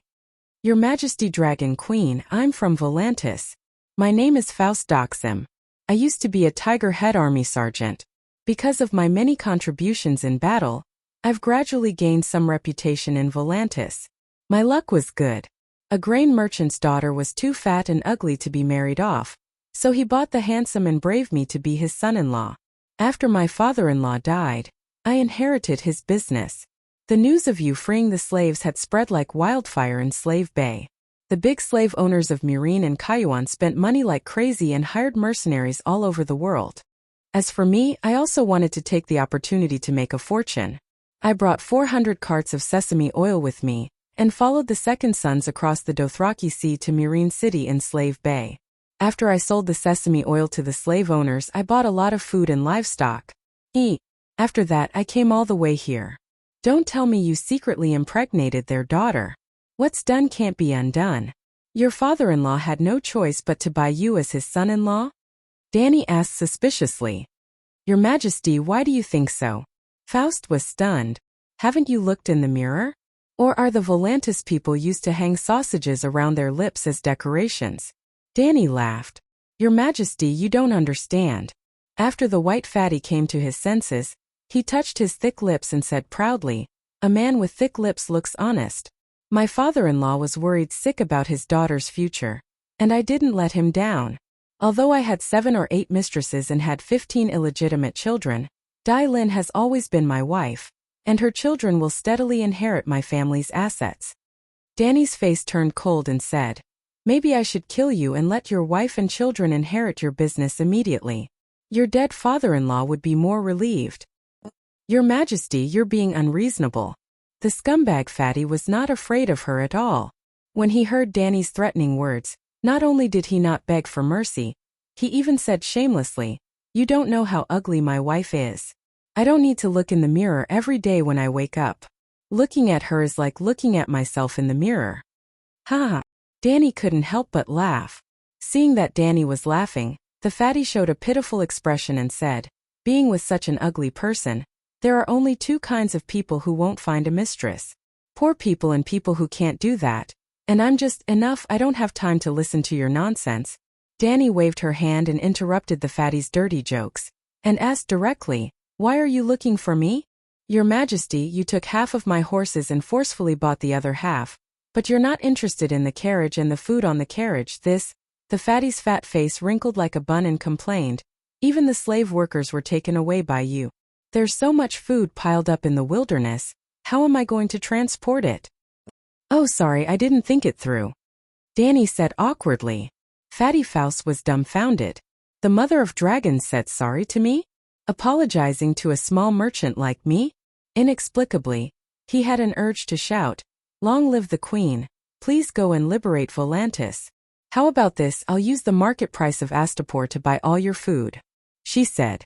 Screw the mother of dragons, Faust said with a straight face, Your Majesty, the market price of Astapor is even lower than the price I bought from Kion City. It's not even 1/50th of the price I sold to the guy's army. If I sell it like this, I'll go bankrupt. He wasn't exaggerating. The cost of transporting food over 1,000 miles, plus the consumption of food during the transportation process, would increase the cost by at least 10 times. Moreover, Astapor had 2 consecutive seasons of good harvests. Other than Danny and the winery, no one bought the food at all, so the market price was extremely low. Even if Danny didn't want to harm the interests of the farmers and used macro control measures to increase the government's food reserves, the price of food was only half of what it was before Danny moved to Astapor. It was also because the granaries of the pyramids and villages were full of food that Danny had no interest in the peddler's food. Then what do you want? Danny asked. As long as I don't lose money. You don't want to lose money when you lose the war? Danny sneered. The fat man gritted his teeth, as if he had made a difficult decision that would cost him half his life. Then, I don't mind losing money. Danny was about to mock him again when she suddenly had a flash of inspiration. She smiled and said, Faust, are all the merchants losing money? Not really. Those madams who raised a group of prostitutes made a lot of money. Tonight, they will make a lot of money in the hands of your soldiers. Right now, those prostitutes are rubbing their hands and preparing for a big fight. The fat merchant said sourly. Danny thought for a moment and said to an unsullied, inform those prostitutes that the mother of dragons will give them freedom. They can give up their career as prostitutes and become free citizens of Astapor. Ha ha ha, Your Majesty. Why would those girls give up their luxurious life and go to Astapor to be farmers? Textile workers? The fat man Faust chuckled. Danny glanced at the fat man and continued to say to the unsullied, ask those women if they want a husband. If they want, I can help them find a good family. They all want to marry big merchants and rich people. It's better to be a lover of a rich man than to marry a soldier. The fat man said sarcastically, you should take care of yourself first. Danny said coldly, oh, Your Majesty, you must help me. Fatty immediately begged with a stuttering voice. So, I will buy your goods according to the market price of Astapor, and then compare the price you sold to the Gith slave merchant. I will make up the difference for you as the queen. The fat man's squinted eyes almost protruded like two big eggs. He stammered, Your Majesty, are you crazy? Danny glared at him and said, The difference will not be given to you in the form of radiant coins. You can buy goods in Astapor. No matter what you buy, no matter what the price, I will return 40% of the amount spent. The accumulated amount of return will not exceed the total difference of the food. Of course, you don't need to use up the total amount of return at once. You can register your name and business name at the customs. The amount of return will be recorded under your name, and it will be effective when you come to Astapor again. The fat man Faust was a little confused at first, but gradually, his protruding pig eyes became brighter and brighter. He looked at Danny with eyes full of undisguised reverence. Your Majesty, I am now sure that you are the real king, he said slowly in a solemn tone. Wisdom, courage, benevolence, justice, the perfect Night King. At the same time, you also have extraordinary insights on governing the country and developing business. In the recorded history of mankind, I can't find a more perfect king than you. The world will change because of you. The first abscess in the history of mankind's development, slavery, may really come to an end. Ouch, I misjudged him. Although the merchant Faust is fat, lecherous and greedy, his knowledge is very high. Danny actually felt that the fat man was not as eye-catching as he used to be. Who knew that the fat man would immediately become wretched and fawning again? He begged with tears in his eyes, Your Majesty, you are so kind, so please help me to the end. Why don't you just give me a 20% discount? How about a 30% discount? I can't go bankrupt. If I go bankrupt, my whole family will die. What do you mean? How will your whole family die if you go bankrupt? Danny said in annoyance. Her right hand couldn't help but press on the hilt of her sword. If the fat man said anything unpleasant, she would immediately cut his fat face with her sword. Your Majesty, although your policy is good, what goods do you have in Astapor that are worth buying? It can't be an Unsullied, right? The fat man said with a bitter face. Your impression of Astapor is still from half a year ago. Don't say anything else. Just go and see for yourself. Just as they were talking, Danny's expression suddenly changed. She said to the fat man, I have something to do and need to leave immediately. If you have any questions, go to Astapor and talk to my clerk. What is it? The fat man asked in confusion. There's no harm in telling you. The Gith Navy has entered the Worm River. Danny turned her head and said lightly. She then quickly rode her horse to the poplar slope. Chapter 134.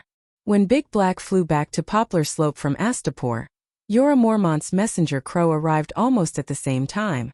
This time, the anti-magic Mother of Dragons Alliance did not only attack from land. In fact, there were more than one army. One army, 5,000 mercenaries, 30,000 slave soldiers, and 3,000 yellow silk cloaks, gathered in Kayuan City and attacked Astapor from the north to the south. One army gathered in Kyon Murine, New Gith, and even more than 20 longships, 70 to 80 ships, and more than 100 ships entered the sea area of Astapor. There was also a third army, the Gith Iron Legion's assault team from the south to the north. After the 2nd Sun Regiment was wiped out in the morning, Danny let Big Black return to Astapor alone, and monitor the enemy fleet within a few dozen kilometers from a height of 5,000 meters. Baristan guessed that the Gith coalition had communication with the sea fleet. Perhaps the enemy planned to follow Danny's plan and launch a surprise attack this afternoon with both sea and land forces. Well, the Gith Iron Legion north of the Worm River would also go north to destroy the industrial and agricultural production system that Danny had worked so hard to build. The army in the north was completely defeated. I thought they would retreat. Did the slave master lose the messenger crow in the process of escaping? Did the sea coalition not receive the notice? Baristan rested for more than 2 hours in his armor, and then began to work again. Maybe the ship was equipped with dragon-slaying crossbows, so they became bold and wanted to try to be dragon-slaying warriors? Danny sneered. In the process of clearing the camp of the Gith coalition, the militia found the wreckage of hundreds of heavy crossbows. Most of them were trampled by horses along with other military supplies, but there were still dozens of them in good condition in the North Camp. Golden silk wood of the Summer Islands was as thick as an adult's wrist, 2 meters long bow. 9 koa refined steel wires were wound into a bowstring as thick as a pinky finger, and 2 strong men turned a winch assembled by pulleys to string the crossbow. The arrow was 3 meters long, a fine steel spear as thick as a thumb, and a series of dark red flame runes on the arrowhead, magic runes enchanted by the red-robed priests and fire warlocks. Dani had tried it herself. She let Little White and Little Green breathe fire on the crossbow, and the steel at the end quickly turned red and slowly softened, but the rune arrowhead burned bright red and showed no signs of melting. He didn't know if the runes were really effective or if the blacksmiths in Koor had used special steel. Just the 2,000 steel crossbow bolts that were found cost more than 20,000 gold royals, plus the expensive golden wirewood crossbow. The Guy's Alliance had spent at least 100,000 gold royals on the Dragon Slayer crossbow. The newly joined Rose Group also revealed that the Guy's people had ordered more than 500 dragon-slaying crossbows in Koor.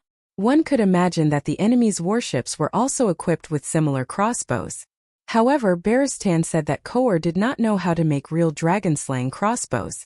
These crossbows were modified from siege crossbows, and their agility and lethality were 80% weaker than the dragon-slaying crossbows developed by the scholars. All steel crossbow arrows are too heavy and can't fly high. As long as the Megalosaurus is more than 50 meters away from the crossbow, it's safe. However, the Balerian Dragonflame has a direct killing range of more than 80 meters. He told Dani. Dani cursed in her heart. The Targaryens of the previous generation had holes in their heads. What the hell were they thinking? They actually cooperated with the scholars to study the killing range of the dragon. Did they want Balerion to cooperate with the scholars to develop a crossbow that could kill them? The old man seemed to have guessed her thoughts and said faintly, "Only by knowing the limits of your own dragon can you better protect yourself and your dragon." That makes sense. I'll be careful. Dani nodded and ordered the militia to prepare firewood for burning the dead mercenaries and Guy's people's corpses. Unlike their own side, which only had about 200 cavalry dead, the Guy's Alliance had at least 12,000 corpses left behind. It was very troublesome to clean them up, and they only managed to clean them up around 2 o'clock in the afternoon. Collecting firewood for burning more than 10,000 corpses was another big project, and it was estimated that they could start a fire at noon tomorrow.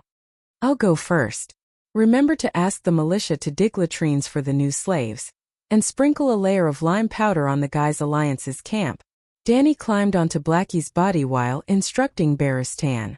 Baristan was a veteran general who had been on the battlefield for a long time, but the matter of military hygiene, no one cared about it for tens of thousands of years since the birth of civilization. As early as half a year ago, when she saw the unsullied people defecating everywhere outside the tent, Dani quickly formulated a military camp hygiene regulations. For example, they must wash their faces and hands before eating, and if there is no water, they must rub sand. For example, they must dig a trench outside the camp, and they must go to the trench to relieve themselves.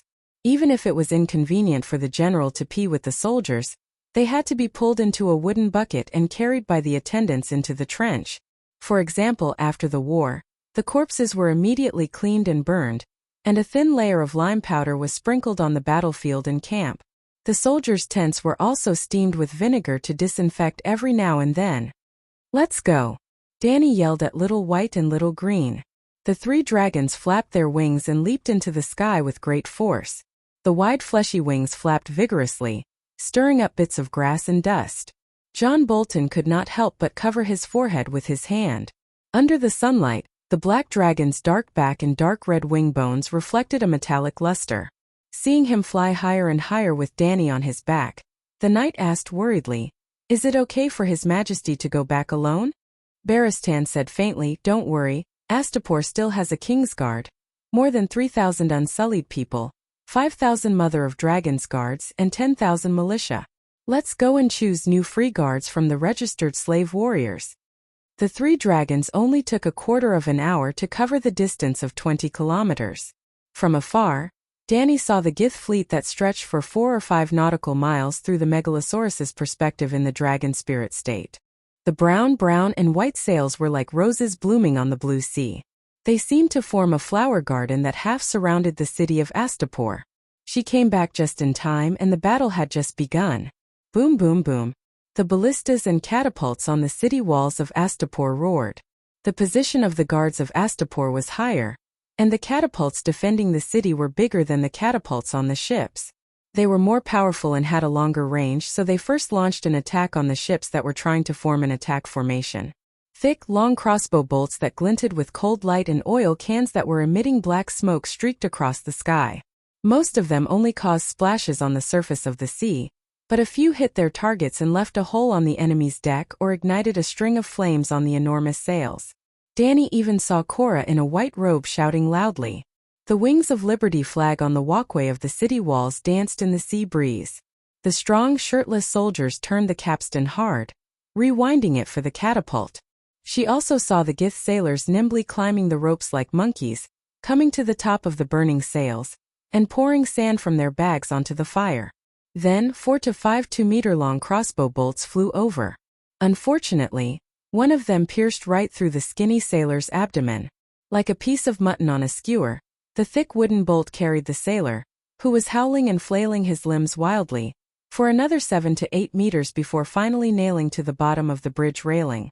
The tail of the crossbow was still buzzing and vibrating, and the sailor was still groaning, but no one paid him any attention. The second mate loudly urged the second firefighter to climb up the mast.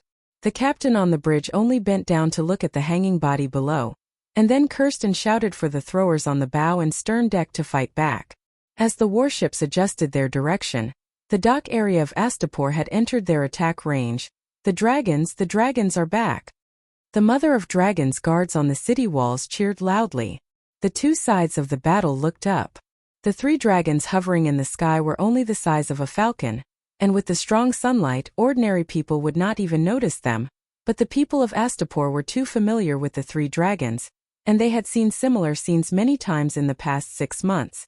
At first, there were only a few people, but gradually, the nearly 20,000 soldiers in the city shouted together, "Long live the Queen, long live the Mother of Dragons." The enemy ships on the sea heard the cheers, and looked for a while with their binoculars, and immediately found the 3 dragons circling under the sun. Woo woo woo, the low sound of the horn slowly spread on the sea, and almost all the ships began to lower their sails.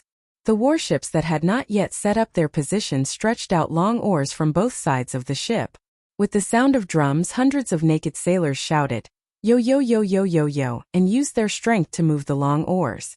The ships obeyed the command of the captain, and creaked as they moved. Well, the oarsmen were not wearing clothes, and most of them were still wearing leather slave collars. "They are really brave, chasing us to the Worm River Delta." Looking at the longships wandering in the river, Danny sneered. The Guy's coalition army's ships were divided into 2 types. One type was slower but had a large tonnage. Its deck was loaded with several, or even a dozen, cannons, and there were rows of powerful ballistas on the sides of the ship. The bow of the ship had a hard ram. This type of ship was mainly used to gain control of the sea. The other type of warship was a narrow, short longship. When the oarsmen used all their strength, they could even reach 25 knots for a short period of time. The oarsmen were also elite soldiers familiar with sea battles. In boarding and pursuit battles, these longships were as sharp as scalpels. Blackbeard Grohl's dozen or so ships were completely unable to fight against the enemy, so they entered the Worm River a few days ago and hid in the port of the Delta Plain in the center of the river. There were dozens of merchant ships stranded there. Illyrio's 100-meter-long Cedulian was lying on the beach. Well, a big-bellied sailboat could not be used as a warship, so Grohl's flagship was Uluan's Serenity. Of course, it was no longer called Serenity. It was renamed Viserys, to commemorate Danny's unlucky second brother. The main reason was that Blackbeard Grohl wanted to call it Aegon. Danny felt that someone as awesome as Aegon should be treated better. As the ruler of the Bay City, she would definitely build a huge fleet in the future. She would build even more powerful warships. She would leave the Aegon for the future, and let the dead Viserys take over. However, Viserys was really unlucky. Ever since it was named, it had been harassed and besieged by Guy's warships. It did not dare to leave the Megalosaurus field of vision. Now that it was forced into the freshwater river, it did not even dare to leave the harbor. Boom! Danny jumped down from Blackie's neck. Her iron boots left 2 shallow footprints on the red brick wall. "Prepare the incendiary bombs for my dragon," she said to the militia captain who came over. "Your Majesty, please wait at the pyramid. It's too dangerous here," Jorah Mormont advised. Boom! Before he finished speaking, a pack of raging flames smashed into the base of the wall. The flames made the brick wall crackle, and the pungent black smoke made Danny's eyes a little dry. Asphalt! She crawled over the parapet and looked down. She saw burning cloth stuck to the wall and spread out in a ball. The thick black smoke burned a black line on the wall. "It's refined fire oil ointment," Jorah said. More than a dozen balls of smoke had already risen from the northern wall facing the sea.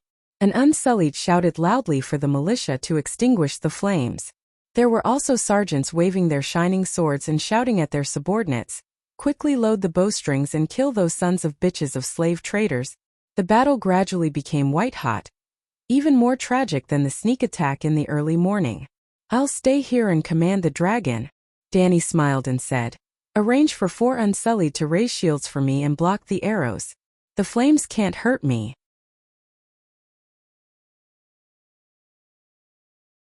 Chapter 135. Boom! It was as if a napalm bomb had been detonated. The 40-meter-long ship was instantly enveloped in a dazzling fireball. A circular airwave that could be seen with the naked eye, mixed with a dozen sailors who could not control themselves, rapidly spread out, directly pushing the nearby ships 3 to 5 meters away. Through the monocular, Danny could even see the warship with the words, "Grazdin," painted on the hull slowly disintegrating. Countless sailors were struggling and crying in the flames. Then their bodies maintained a distorted appearance as they burned with popping sounds. Fire snakes hissed and spat out tongues of flame from the ballista windows below the deck. Hundreds of sailors were like torches that were ignited, throwing themselves into the sea. Such an exaggerated explosion of flames, the entire battlefield could not help but be silent for a few seconds. Then 20,000 soldiers cheered wildly. "Long live the mother of dragons! The true dragon is invincible! Long live the mother of dragons! Long live Danny Rise the First! The true dragon is invincible! The true dragon is invincible!" The soldiers even stopped what they were doing and waved their arms at the megalosaurus hovering in the sky, shouting loudly. Their commanding officer did not reprimand the soldiers' behavior. Instead, he waved his sword and joined the cheering crowd. The cheers seemed to have encouraged the green dragon and the white dragon. They followed their elder brother, the black dragon, and flew 3,000 meters into the sky. Then they retracted their wings and free fell from the sky like a spear. Below them were 2 giant warships. Huff, huff, huff, they kept falling for 1,000 meters. In the process, they kept swinging their tails, fine-tuning the direction of their fall. In the eyes of the megalosaurus, there seemed to be a crosshair that kept aiming at the highest building of the warship, the bridge. They suddenly spat out a small flame at their claws, then spread their wings. Their bodies drew a beautiful arc in the sky, flying in the direction of Danny, who was on the city wall. But the giant incendiary bombs they threw were still falling vertically at an extremely high speed. With an ear-piercing screech, the speed was getting faster and faster. Danny asked the bricklayer to make a Molotov cocktail that looked exactly like a missile. The pointed head made of bronze allowed the center of gravity of the missile to be pointed downwards. Bronze was denser than clay pots. The round clay pots were filled with white phosphorus, kerosene, and asphalt. There was little white phosphorus, and it was soaked in kerosene so it did not come into contact with the air. The missile's tail to ensure that it did not deviate from its course. There was a tail behind it but a thick hemp rope tied to the megalosaurus claws. When the 3 dragons were 1,000 meters above the ground, they used their dragon flames to burn off the ropes on their claws. Then the dragons flew away and the missiles continued their free fall. 3,000 meters, a bottle of kerosene weighing 80 pounds, and the warhead was made of bronze. Boom! The Molotov cocktail. Crash! The hard and brittle jar broke, and fuel and white phosphorus sprayed into the cabin. Due to the high-speed fall, a large amount of heat was generated from the friction with the air. The temperature of the fuel and white phosphorus was very high, and the white phosphorus began to burn when it came into contact with the air. Then the fuel, which had almost turned into a mist in the collision, was ignited. What if the fuel was replaced with wildfire? An image appeared in her mind. Blackie had finally reached adulthood and could carry 1,000 pounds. He then flew 10,000 meters above the king's landing with a bomb 10 times larger in his claws. It was made of iron and filled with green wildfire. It weighed a total of 800 pounds. Then he threw it at the Red Fort. Dany shuddered. Damn it, why do we still need a fire-breathing dragon? We can just change to a bomber. Continue, tie a Molotov cocktail to my dragon. Burn the slave owner. She drew her sword and ordered the soldiers. Long live the mother of dragons, burn the slave owner. In the square behind the city wall, the 3 dragons landed on a platform. More than 10 militiamen pushed carts to the bottom of the platform. The carts were filled with soft straw. A 2-meter-long bucket-thick missile was placed in the center. A rope as thick as chopsticks was woven into a net on the missile. A rope as thick as a thumb was tied to the tail of the missile. The soldier squatting beside the megalosaurus tied the 7 to 8 meter long rope to the dragon's claws. Blackie was the first to complete the task of throwing the missile. He was the first to come back. He was also the first to flap his wings again and drag the missile into the sky. Because there was a short glide distance, the soldiers below had to follow Blackie's speed and push the carts forward 4 to 5 meters. Only then could Blackie bring the missile into the sky. Looking at the missile swaying slightly below Blackie, Dany couldn't help but praise the megalosaurus's sense of balance and ability to fly steadily. About 10 minutes later, there was another whoosh whoosh whoosh boom boom boom. 3 Molotov cocktails took down 3 warships. The cost of a warship started from 10,000 gold royals. 40 to 50,000 gold royals wasn't considered much. A Molotov cocktail and kerosene only cost 1 or 2 silver coins. As for white phosphorus was a little expensive. Only a few fire sorcerers in the city could make it. It cost Dany 3 gold royals per kilo. Even so, the cost of a Molotov cocktail didn't exceed 5 gold royals. This was a huge profit. You really think that just because Astana doesn't have a navy, you have the confidence to fight a naval battle with me? I'm going to beat you slave masters until you go bankrupt. Dany laughed proudly as she looked at the 3 mushroom clouds rising from the sea. However, the enemy's tenacity was beyond imagination. After throwing 4 waves of Molotov cocktails and destroying 12 of the largest warships, none of the warships retreated. Not only did the enemy's fleet not retreat, the sailors who fell into the sea swam towards the dock. The 12 ships were destroyed in an hour. At the same time, 2,000 to 3,000 sailors who lost their ships gathered at the dock. There was a distance of 70 to 80 meters between the city walls and the coastline. Between the two there was a wide red brick road, as well as brick buildings like taverns, food stores, and warehouses. Of course, the residents of the dock area had long evacuated, but the buildings were still there. The sailors who swam ashore didn't attack the city walls that were dozens of meters away. They scattered and hid by the walls. A black Unsullied glanced at Dany and hesitated for a moment before walking to Mormont, who was shouting for soldiers to attack the enemy warships. He asked him for instructions. Commander Mormont, do you want to send the Unsullied down to clean up those sailors? Dany's military regulations clearly stated that in the process of marching and fighting, the subordinate officers only needed to report the military situation to their superiors and ask for orders. They couldn't reveal military secrets to others because of their higher status, and they couldn't listen to the orders of non-subordinate officers before their superiors gave them clear orders. The military regulations also stated that if their superiors died in battle, or if they couldn't contact their superiors in a short period of time in an emergency, they could listen to the orders of people with higher military ranks than them. Of course, the above regulations were invalid to the Queen. No matter when and where, the Queen's orders had the highest authority. So the captain of the Unsullied hesitated when he saw Dany, wondering if he should ask her for instructions. The Unsullied were 50 people in a squad, 10 squads in a squadron, 3 squadrons in a large group, and a total of 8,600 Unsullied were a regiment. The commander of the regiment was Grey Worm, and the captain was also an acquaintance of Dany's, Missand, the brother of the clerk Missandei. Missandei was sold to Astapor with her 3 brothers. She became the secretary of the benevolent lord, and her brothers became sisters. One of the brothers did not pass the trial and was killed by the benevolent lord, leaving 2 brothers, Missand and Missandei. Perhaps Missandei's family had better genes. At the age of 10, Missandei was proficient in more than a dozen languages and could be called a prodigy. Her two brothers were also skilled in martial arts, could read and write, had high military literacy, and had a strong learning ability. As a result, Miss Sand and Missandei were elected as captains by their unsullied comrades. Danny was not angry with Miss Sand's choice, because she had clearly ordered all the officers before leading the team out a few days ago. Jorah Mormont was the commander-in-chief of the Astapor Defense Force, and he had the highest command during the war. If they don't come to attack the city, don't worry about it, Jorah said without hesitation. Commander, those sailors have learned to be smart.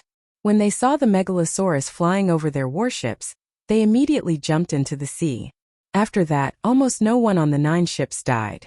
I'm afraid there will be more people gathering later. Miss Sand said. How many people can there be at most? More than 100 ships, at most 40 or 50,000 sailors, but the people who fell into the sea were not wearing armor, and most of the sailors did not even have weapons. How can an army of 50,000 without armor, horses, or siege equipment attack the city? Jorah said contemptuously. I see. Miss Sand suddenly understood. At this time Danny interjected, Sir Jorah, don't you think the other side is too brave? In just over an hour, more than 10% of the ships have been lost. Under normal circumstances, they should have scattered and fled. Jorah frowned and sighed. I really hope they are waiting for nightfall. After nightfall, they can avoid the pursuit of the Megalosaurus. But I'm very worried that the other side has some trump card that we don't know about, so I'll deal with all changes by remaining unchanged and let the Unsullied defend the city, absolutely not taking the initiative to attack. Danny looked up to the west. The blazing white sun had turned dark red. It was about 4 o'clock in the afternoon, and there was still an hour or two before dusk. Although it was slow to reload, the 3 dragons could launch 3 waves of attacks in an hour. 6 waves in 2 hours, 18 ships. It didn't make sense. Even if they raised their sails and fled at full speed, how many ships could they lose? Could it be that the Gith Navy had guessed that they had small melons specially equipped for sailing ships? A series of incendiary bombs the size of beer bottles tied together to burn the sails. A dragon could throw 4 or 5 times at a time, and because there was no need to dive from a height of 200 meters, the back and forth speed was faster. At the same time, Grohl would lead the fleet in pursuit. The Viserys could be called the fastest ship in Slaver's Bay, and could be used as the aircraft carrier of the Megalosaurus to provide ammunition for the 3 dragons. It was possible that they would lose more than 18 ships. When her gaze swept across the Great Pyramid behind her, Danny's expression changed. She hurriedly picked up her binoculars and looked again. Sure enough, her Megalosaurus horn was gone. Big Black, don't throw the bombs yet. Go to the top garden of the pyramid and take a look. She immediately sent a message to the black dragon in the sky. Big Black was extremely fast. The pyramid 500 meters away only needed a flap of its wings to fly over. With just a glance, Danny frowned. There were 2 corpses hidden in the flowers to the north of the top garden. 2 unsullied with childish faces. Their faces were facing the sky, and their 7 orifices were bleeding. Half a year ago, she received 8,600 unsullied who had completed their training, and 5,000 unsullied trainees. The 5,000 unsullied followed her to Poplar Slope, and 3,600 unsullied guarded the city walls. About 1,000 children under the age of 10 were not counted. Half of the 4,000 trainees went to the countryside to maintain order in the village, and 2,000 served as the guards of Astapor City. During this time, her Great Pyramid was guarded by the unsullied trainees. Now the pyramid was infiltrated by the enemy, and her dragon's horn was stolen.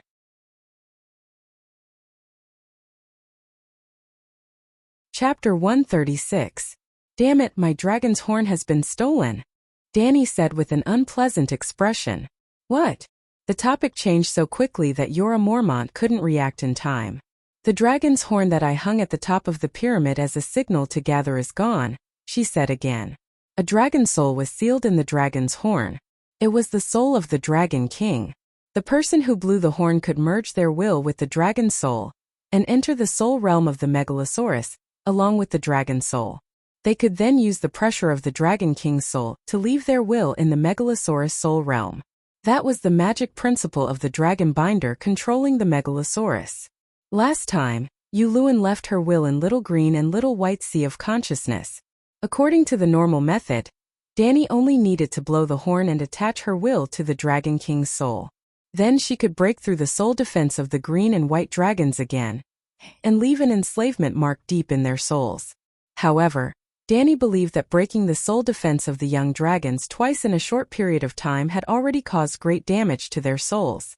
If she used the pressure of the Dragon King's soul to enslave the young dragons, it would definitely cause irreparable damage to them.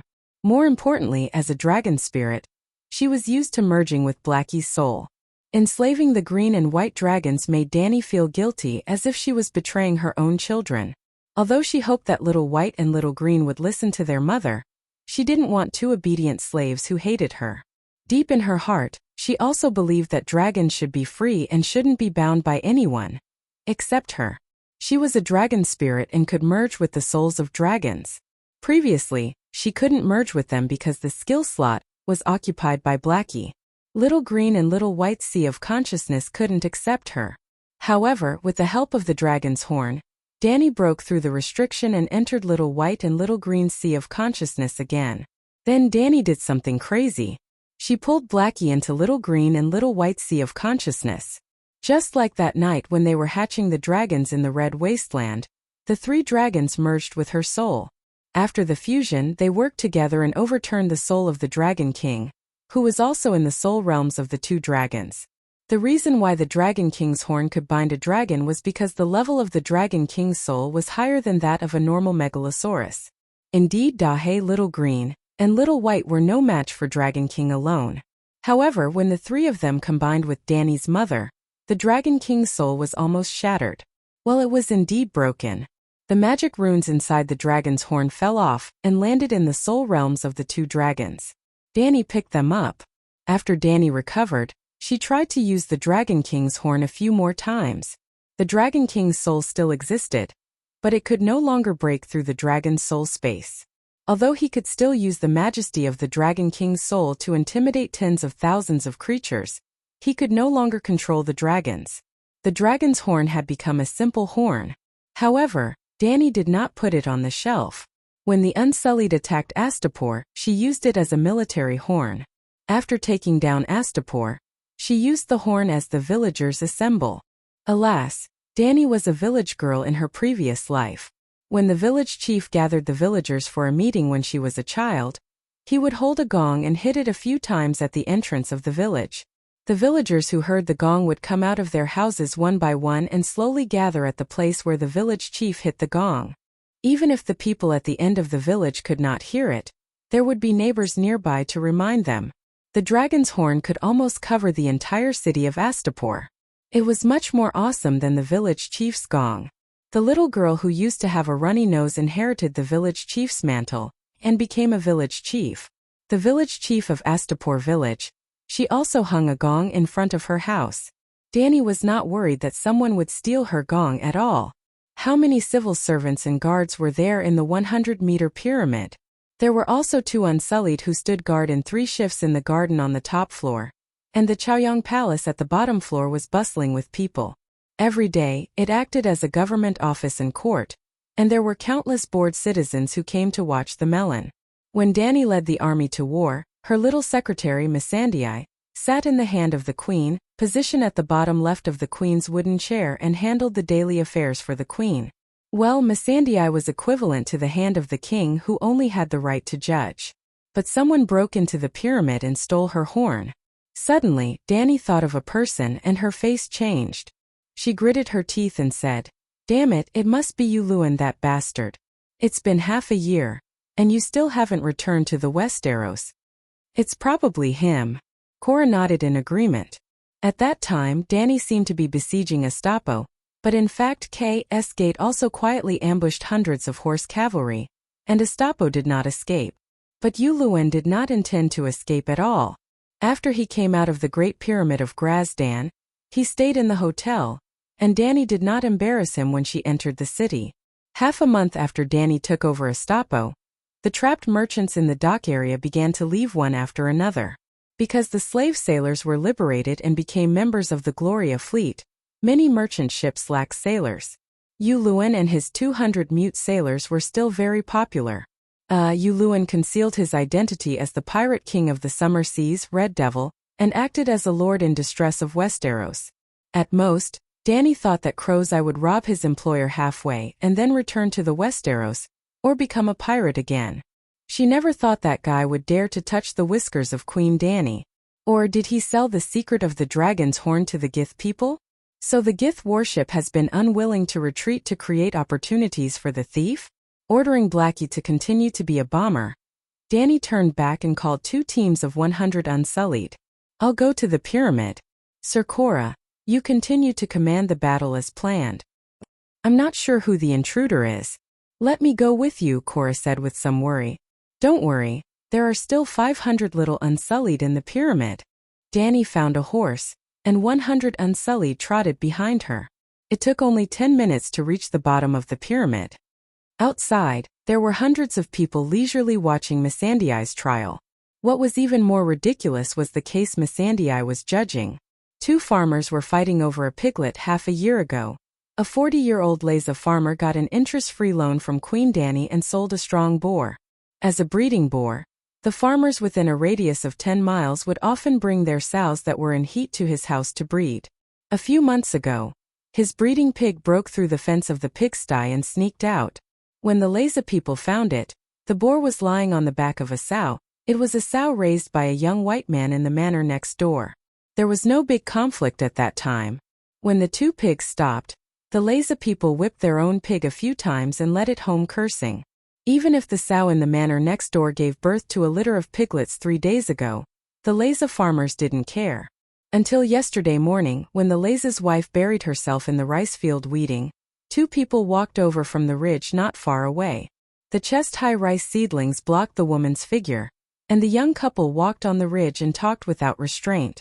The white husband proudly told his wife that he deliberately took advantage of the fact that no one was in the Leza farmer's house, and led his sow to the breeding pig's gate. The strong boar couldn't bear it and broke through the wooden fence, following the smell of the pig. So he saved a piglet. Well, the breeding pig had to pay for the sow, and it wasn't cheap. Either pay 100 copper coins, or let the breeding pig boss choose a piglet after the sow gave birth to a piglet. So the Leza farmers made a scene. Faced with the village elders questioning, the young man refused to admit it and even accused the Leza farmers of slandering his honor. More importantly, the place where the breeding pig rode the sow that day was in the young man's vegetable field, and the wooden fence of his pigsty was also broken. The village elder had no choice but to let the 2 of them find the village chief, to solve the problem. Danny stood on the periphery and listened for a while, and only felt that this group of fart people was really big. There were more than 100,000 enemies outside the city, and hundreds of thousands of troops on both sides were fighting. Not to mention Slaver's Bay. Even the continent of Ursos hadn't had such a large-scale war for thousands of years. These 2 guys for a piglet left the village, crossed the possible war zone, and came to the Queen's palace to sue. Damn it, there were hundreds of Astapor citizens watching from the side, and even her maid Listoya was eating persimmons while watching with great interest. But after seeing Listoya, Danny was relieved. Listoya didn't stay in the top garden and didn't encounter any misfortune. A citizen in a linen t-shirt inadvertently turned back and saw Danny surrounded by the Unsullied. He immediately shouted excitedly, "Her Majesty the Queen is here! Long live the Mother of Dragons, the Queen is back! Danny, long live Queen Listoya!" The guy was a little incoherent and at a loss, but it also alarmed the others in the hall, who all shouted Queen and Mother of Dragons, and for a moment the solemn yamen became as noisy as a market. Silence! Danny raised her hand and shouted, "Thump thump thump." The 2 rows of Unsullied under the Queen's wooden chair stomped the red and black sticks in their hands and shouted in unison, "Mighty Marshal!" Those Unsullied had all changed into navy robes and cloth hats with red dragon patterns. They also held water and fire sticks in their hands, completely dressed as the celestial yamen runners. Even the word soldier was written in Chinese on their chests. In front of Missandei, the acting county magistrate, was a table with a gavel on it. There was also a plaque hanging above the Queen's chair, written in Valeglia, "The King is above, benevolence is below." Mighty could be shouted in Chinese, as long as the momentum was enough to intimidate the crowd, but the plaque could not be written in Chinese. What was the point of writing it if no one could understand it? The crowd quieted down, and Missandei came over and asked in confusion, "Your Majesty, what's the situation?" Little Black was very smart. She guessed that if there were no accidents, even if Danny came back, she would directly climb up the pyramid from the outside. Disrupting the trial was not her style. Someone has sneaked into the pyramid. I will temporarily block all the entrances and exits. Even if we can't find the intruder, we have to figure out how they got to the top of the pyramid. Danny did not hide anything from the crowd, and spoke very loudly. "Oh my God, an enemy has sneaked into the top of the pyramid? Didn't the unsullied guards notice? Could they be hiding among us? It must be those slave masters who should go to hell. They want to assassinate Her Majesty the Queen." Are you stupid? Who doesn't know that Her Majesty the Queen has led an army to battle? Are they trying to steal something? The crowd of citizens who were watching the Yamen trial chattered and guessed the enemy's purpose. Danny waved her hand, and the unsullied guards who acted as Yamen runners banged their sticks again and shouted, "Mighty, mighty, the horn I put at the edge of the garden has been stolen. Everyone, please go to the clerk to register your name and house number immediately. After that you can go home. Today's trial will be suspended, and it will return to normal tomorrow morning," Danny said. The audience walked to the clerk's desk in an orderly manner, and soon there were 2 long lines. "Your Majesty, what about us?"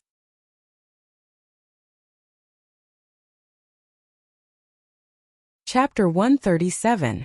Your Majesty, what should we do? The onlookers lined up to leave. The 2 people standing in the middle of the fence were a little confused.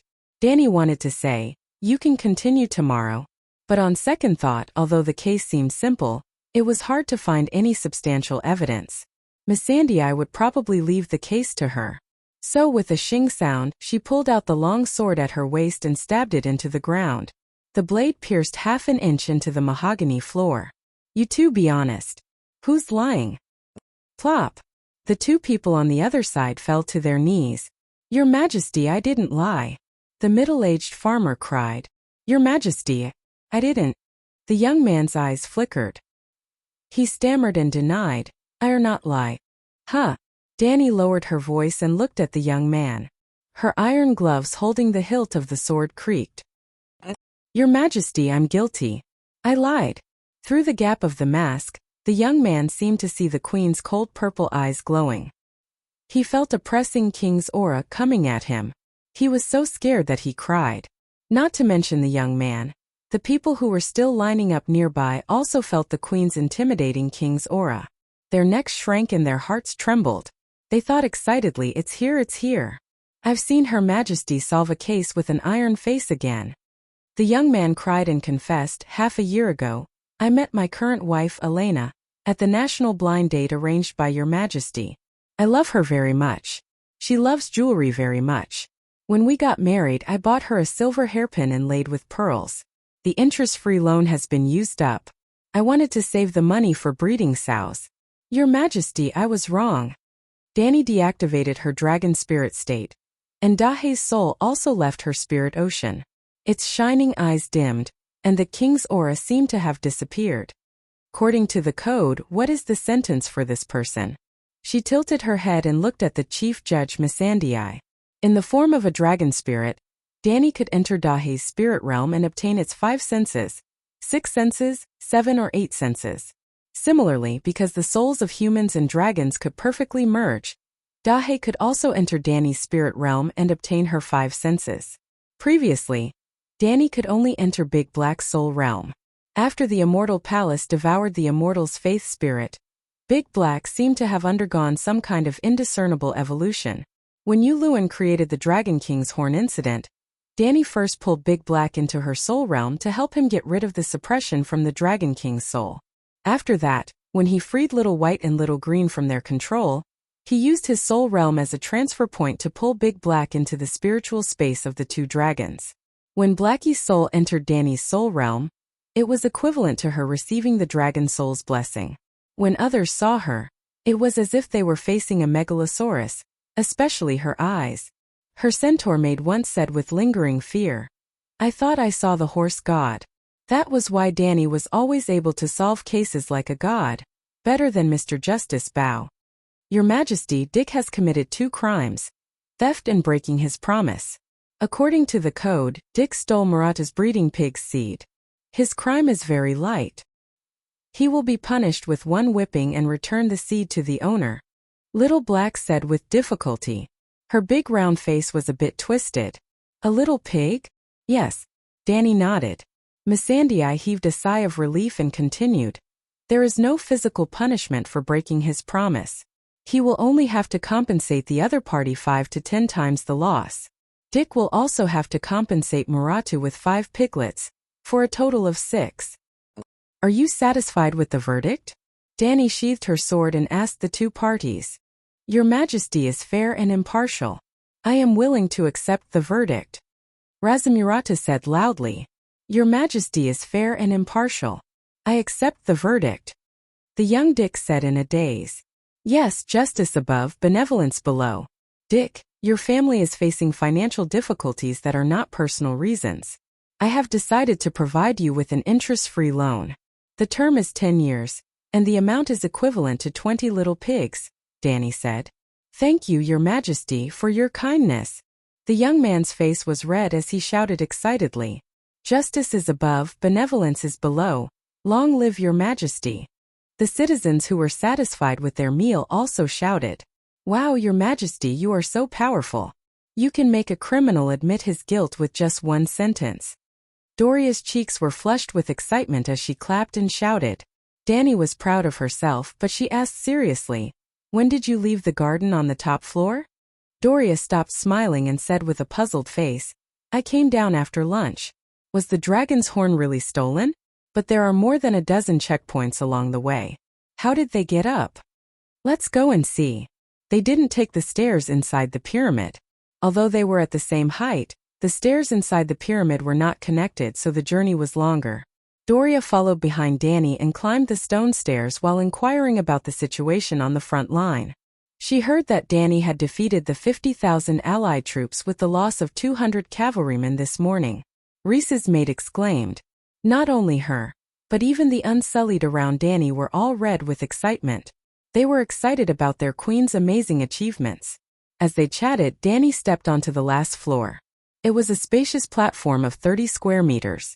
There were 4 little Unsullied and a dog on the platform. 4 people and a dog were guarding the door of the palace on the top floor. Woof woof woof. Danny had just stepped on the platform when the gray dog pounced on her. Aya Doryman, what are you doing? This is Her Majesty the Queen. Don't you remember? The little Unsullied, who was 10 years old, was so anxious that his face turned red. He pulled the dog chain in his hand. After taking in the Unsullied trainees, Danny naturally wouldn't do any more trials that violated the bottom line of humans. There was a group of little Unsullied who were luckier than their seniors and kept their puppies. Whoa!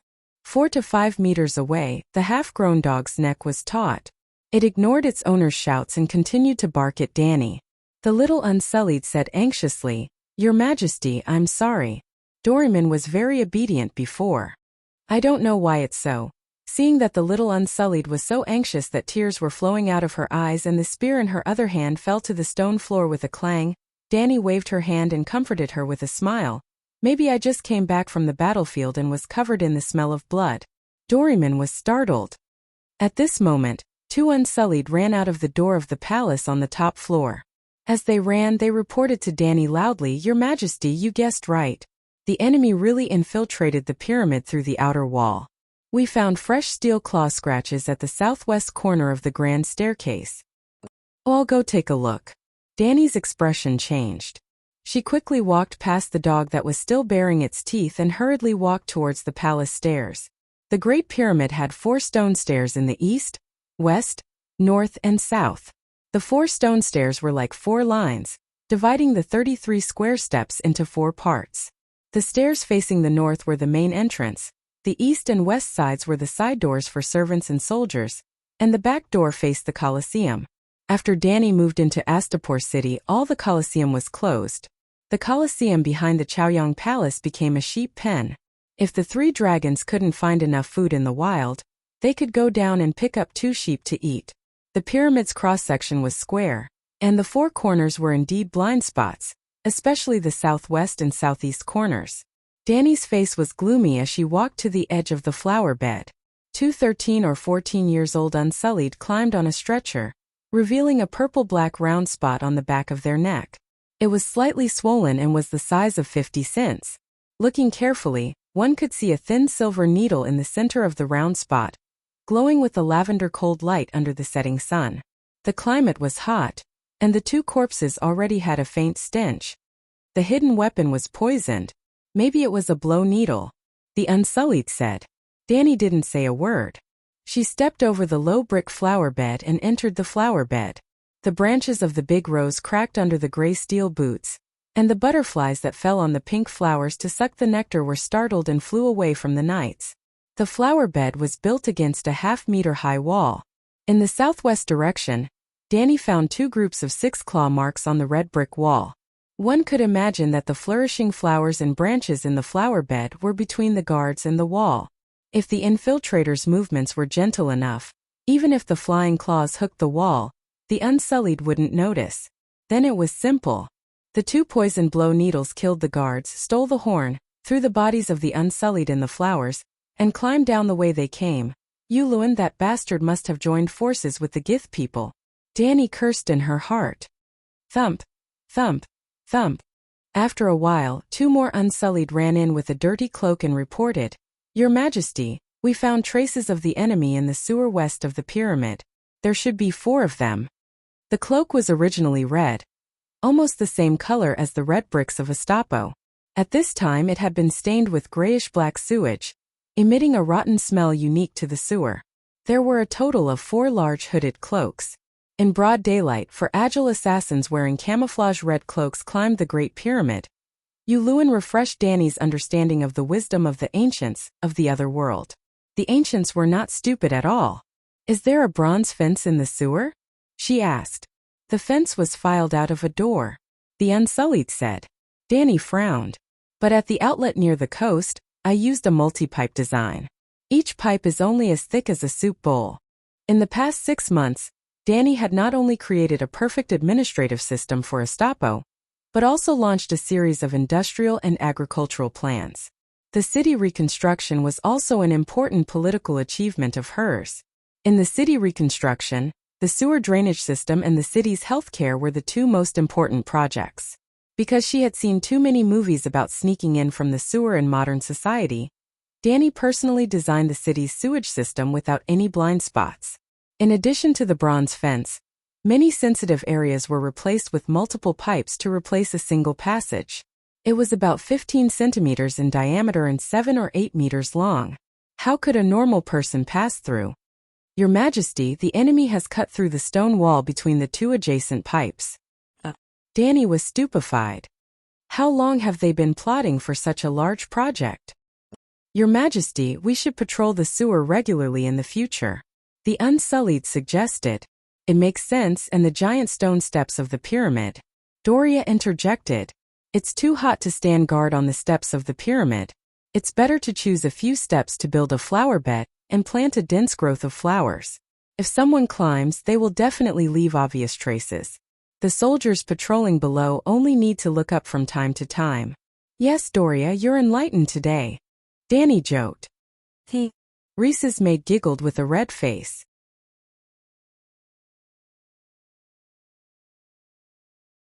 Chapter 138. Planting trees on the steps of the pyramid did have a certain scouting effect, but the roots of the plants would corrode the walls of the pyramid, and it could only be used during the day. From dusk to early morning, even if there were traces of people walking through the dense flowers, the guards below would not be able to see it. On the contrary, the flowers could become the hiding place of the enemy. So Doria did not become smarter. She came up with a bad idea, and Danny only said that to tease her. Losing the dragon's horn would only alert Danny, not hurt her. She quickly cheered up and ordered the Unsullied to lay long bamboo poles beside the 32nd step. The bamboo poles extended out of the stone steps, and there was a barbed fishing net between them. Unless the fishing net was cut, no one could climb up from below. And in the future, the patrol team would regularly check whether the fishing net was damaged. After a while, the sky in the west was already dark red. Through Big Black's vision, Danny saw the remaining 70 or 80 warships slowly retreating under the efforts of the oarsmen. "Your Majesty, are you going back to the city wall to command the battle now?" Seeing Danny walking towards the stairs, Doria asked worriedly. "What's wrong?" Seeing the maid hesitating, Danny stopped and asked in confusion. "Your Majesty, you should rest. I see that the enemy fleet seems to be retreating. Today's battle is over." The maid advised. Danny sighed and said, "There is still a group of sailors hiding in the dock. I plan to recruit them for my own use. Although the 3 dragons are powerful, more than 100 enemy ships have been attacking for an entire afternoon. Our army has also suffered heavy losses. I have to go and comfort the wounded." "This," Doria said with a strange expression, "Your Majesty, you should at least take a bath." Is the smell strong?" Danny raised her arm to her nose and sniffed. There was indeed a monster mixed with blood and sweat. She could not help but blush and look around. There was a pool beside the garden on the top floor. She could take a bath while controlling Big Black to chase the enemy ships. With this thought, she said to the Unsullied, "You go down and wait. I will take a bath and change my clothes. It will take about an hour." After the Unsullied left, Danny walked to the side of the pool. With Doria's help, she took off her helmet, throat armor, arm armor. In order not to affect her vision, her soft silver blonde hair was fixed into a bun with a hair clip. When she took off her helmet, she awkwardly discovered that her hair had merged with the purple crystal plate on the hair clip. His throat and vambraces were undone, revealing a corner of his collar. At this moment, his white shirt had been stained with sweat, and a strong body odor drifted to the tip of Danny's nose, making her feel even more awkward. She opened her arms so that Dolia could use the pliers to unscrew the screws on her waist. The sudden loss of weight made her sigh with emotion. "Ouch, it's like a mountain has been lifted off my body. Even my breathing has become smoother." His Majesty is wearing armor for the first time in battle, so he might not be used to it. "I see that Sir Mormont wears armor every day and seems to enjoy it." Doria deftly undid the breastplate, freeing Danny's torso from the pressure as if she was opening a can. The relaxed feeling made Danny couldn't help but moan. She couldn't wait to jump into the pool and swim 2 laps. "Doria, your armor removal skills have improved. You're obviously much faster than before," Danny praised. Doria's body stiffened slightly. Then she put the breastplate on the table and smiled. "My job is to serve His Majesty. If you're satisfied, it means that my practice is very effective." "Haha, very good. You even know how to practice," Danny praised with a smile. A cold light flashed across the calm pool in front of her. Danny, who had been looking down at the pool, smiled and suddenly bent down. The cold light was as fast as a meteor, but she still couldn't completely avoid it. It was like the sound of scissors cutting through soft silk. Danny's intuition suddenly felt cold and numb. Although she was shocked, her counterattack was not affected. While bending down to dodge, she put her hands on the ground and kicked back with her right leg, which was still wearing the leg armor and iron boots. She kicked nothing. She didn't attack anything. Danny didn't have time to be depressed. Her eyes kept staring at the pool. Her smoky purple eyes were suffused with a little black light. Almost at the same time when she saw the shadow behind her dodge to the left, she put her hands on the ground. "Ah!" she screamed in a low voice. The coldness at the back of her heart suddenly turned into a burning flame. The scorching breath almost instantly spread from the back of her heart to the whole body, like a fire net tightly binding her. Danny's reason left her. Countless crazy thoughts rolled in her mind. Her will was burning wildly, but her body was almost unable to move. Danny put her hands on the ground and rolled under the table to dodge. Halfway through, she couldn't complete the movement. She rolled half a circle on the ground and lay on the ground stiff and motionless. She looked at Doria, who was smiling mysteriously, and asked with difficulty, "Who are you?" At this time Danny's facial muscles were numb. Her throat seemed to have shrunk into a thin line. Even breathing was very difficult. She said a few words in a voice like a mosquito. After saying that, her mouth moved up and down, as if she was struggling to say something. Doria was completely Doria's face. Her hair, eyes, nose, mouth, and even the blush on her cheeks, the pockmarks on her nose, and the light fluff on her lower lip, If she wasn't sure that Doria's combat ability was 5 dregs, she definitely wouldn't be so agile. Dani almost thought that her mate had betrayed her. The assassin's right middle finger was sheathed with a strange nail-like dagger. It was about 10 centimeters long and half narrower than a scalpel. A few blood beads were slowly sliding on the light blue blade that was as thin as a cicada's wing. With a light flick of her right hand, the blood beads on the dagger flew into the pool. Doria spoke in Valeglia with the same Reese accent as Doria. I didn't expect you to still be able to speak. You are indeed the mother of dragons who miraculously hatched the Megalosaurus. This assassin was not at all like the killers in the movies who liked to babble to the dying. She didn't even have the mood to answer Dani's question. As she sighed, she pounced on Dani like a wild cat. Her right hand clenched into a fist and stretched forward. Before the attack arrived, the cold tip of her middle finger made Dani's forehead tingle. The strong wind hit her face. Dani's mouth was still spitting out incoherent syllables. Then her eyes suddenly flashed with a bright black light. Her pupils suddenly turned into the vertical pupils of a snake. No, the black light had a hint of dark red. Almost exactly the same as the vertical pupils of a black dragon. Scram! Finally, Dani spat out a word with clear meaning. Valeglia. As the last syllable fell, Dani tried her best to open her mouth. A formless, silent, but obvious airwave spread out from her mouth in a conical shape and hit Doria's face. Roar! There was no sound in her ears, but a thunderous dragon roar sounded in Doria's soul realm. The sound was full of anger and cold murderous intent. Her sea of consciousness was almost boiling in the dragon's roar. Almost at the same time, blood oozed out of Dani's mouth, nose, eyes, and ears. The shape was extremely horrible. Blackie, who was 500 meters above the sea outside the city, also stiffened. It drew a slanted trajectory in the sky and plunged into the sea. Boom! White water splashed everywhere, shocking the tens of thousands of soldiers on both sides. Jorah Mormont shouted in horror. The enemy ships that were originally scrambling to leave also began to slow down. It seemed that they had finally waited for the variable they had been waiting for. Hissed little green and little white hissed like crazy. They casually threw a grape-like Molotov cocktail hanging from their claws into the sea. They flapped their wings hard and shot toward the Great Pyramid like sharp arrows. Plop! Doria, who flew in midair, fell straight to the ground like a wooden stake that had lost its speed. Ding! The dagger between Doria's fingers knocked on the side of Dani's right leg armor. Her head smashed on Dani's iron boots at the same time. It was a solid hit. Dani saw her widened eyes, which were full of shock and disbelief. Although Doria couldn't move, her consciousness was completely awake. That was indeed the case. Doria could clearly see Dani slowly moving towards her. However, she could feel countless ghostly hands reaching out from the depths of hell, desperately tugging at her soul. She could not move at all. Furthermore, the ground seemed to have turned into a swamp. Her body and soul were slowly sinking into the depths of hell. Zong! Dani finally touched the long sword on the table, but she only pulled it out halfway before she realized that she couldn't lift the heavy sword with her current strength. Hiss, hiss, hiss. She tried to call out to the staircase, but her throat muscles shrank spasmodically.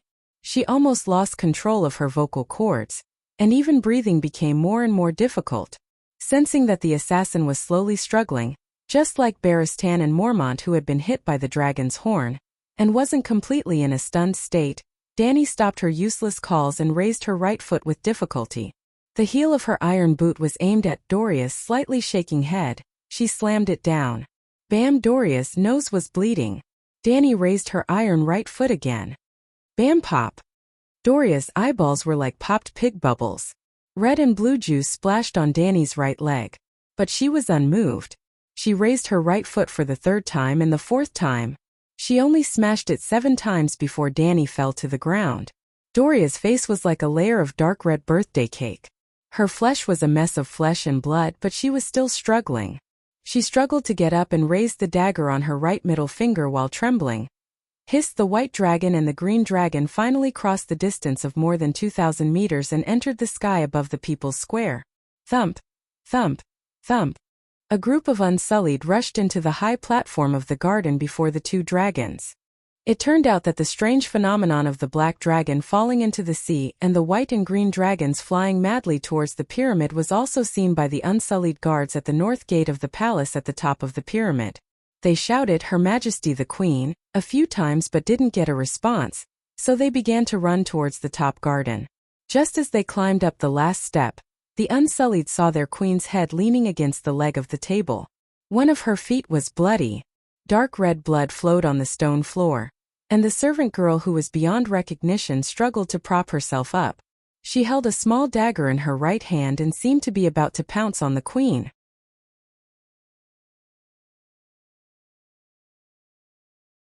Chapter 139. Protect Her Majesty the Queen. The captain was aghast. He ordered loudly as he rushed over like a whirlwind. Bang! He kicked the maid who was struggling to get up in the abdomen and kicked her into the pool. Hiss! The green dragon and the white dragon returned. They circled above Danny's head in anger and helplessness, spitting out thin flames from time to time. Your Majesty, wake up! Seeing the queen bleeding from her 7 orifices and the long wound from her back to her left waist still oozing blue blood, the Unsullied were so scared that their limbs turned cold. Danny forced her eyes open and said in a daze, "Fire! Fire, make! Fire, bring me kerosene, splash me! Ignite!" Ah, snake lizard poison! The queen must have been poisoned by snake lizard poison and went crazy. The Unsullied who was supporting Danny's body said in horror. If she could move, she would definitely give this black eunuch warrior a big slap. Fire! Don't burn! She used almost all her strength. Her throat muscles atrophied and she could barely breathe. Danny's face started to turn purple. The captain suddenly quivered and shouted, "Spearhead, short sword, husk, corn, the 4 of you help remove Her Majesty's armor and iron boots. The rest of you follow me." With that he led the way to the lower hall. Although the Unsullied did not understand, their excellent military training made them obey the order reflexively. For Unsullied pulled out their short swords and nimbly and quickly pried open the iron buttons on Danny's thighs. The remaining 20 warriors followed the captain to the lower hall. Go get the kerosene. The queen wants to use fire to dispel the poison, the captain shouted. With that, he pulled down the kerosene lamp that was hanging on the wall and rushed to Danny's side with it. He splashed 7 to 8 pounds of kerosene on Danny's body along with the wick. When Spearhead, Short Sword and the other Unsullied pulled off the queen's last iron boot, he quickly took out the flint from his waist and set Danny's shirt on fire. Boom! The orange flames instantly spread to Danny's entire body. The squad leader did not stop there. He pulled out the dagger at his waist and smashed the table and chair next to him. Then, he piled the pieces of wood and wooden sticks on Danny. At this time more than 20 Unsullied also ran over with oil lamp holders. Just as they were hesitating whether they should pour oil on the queen, the captain with the highest IQ immediately roared, "What are you standing there for? Can't you see that the queen's hair isn't on fire?" Ooh, the Unsullied one looked down. Her shirt had been burnt to black ash and stuck to the queen's skin, but her exposed skin was still white and delicate, glowing with vitality. Her Majesty really is an unburnable. An Unsullied muttered in disbelief. Quick, inform the brothers below to go to the kitchen and bring some firewood over. The captain continued to shout. Captain, let's lock up that assassin first. An Unsullied pointed at the maid who was struggling to get up from the pool. Tie up her limbs.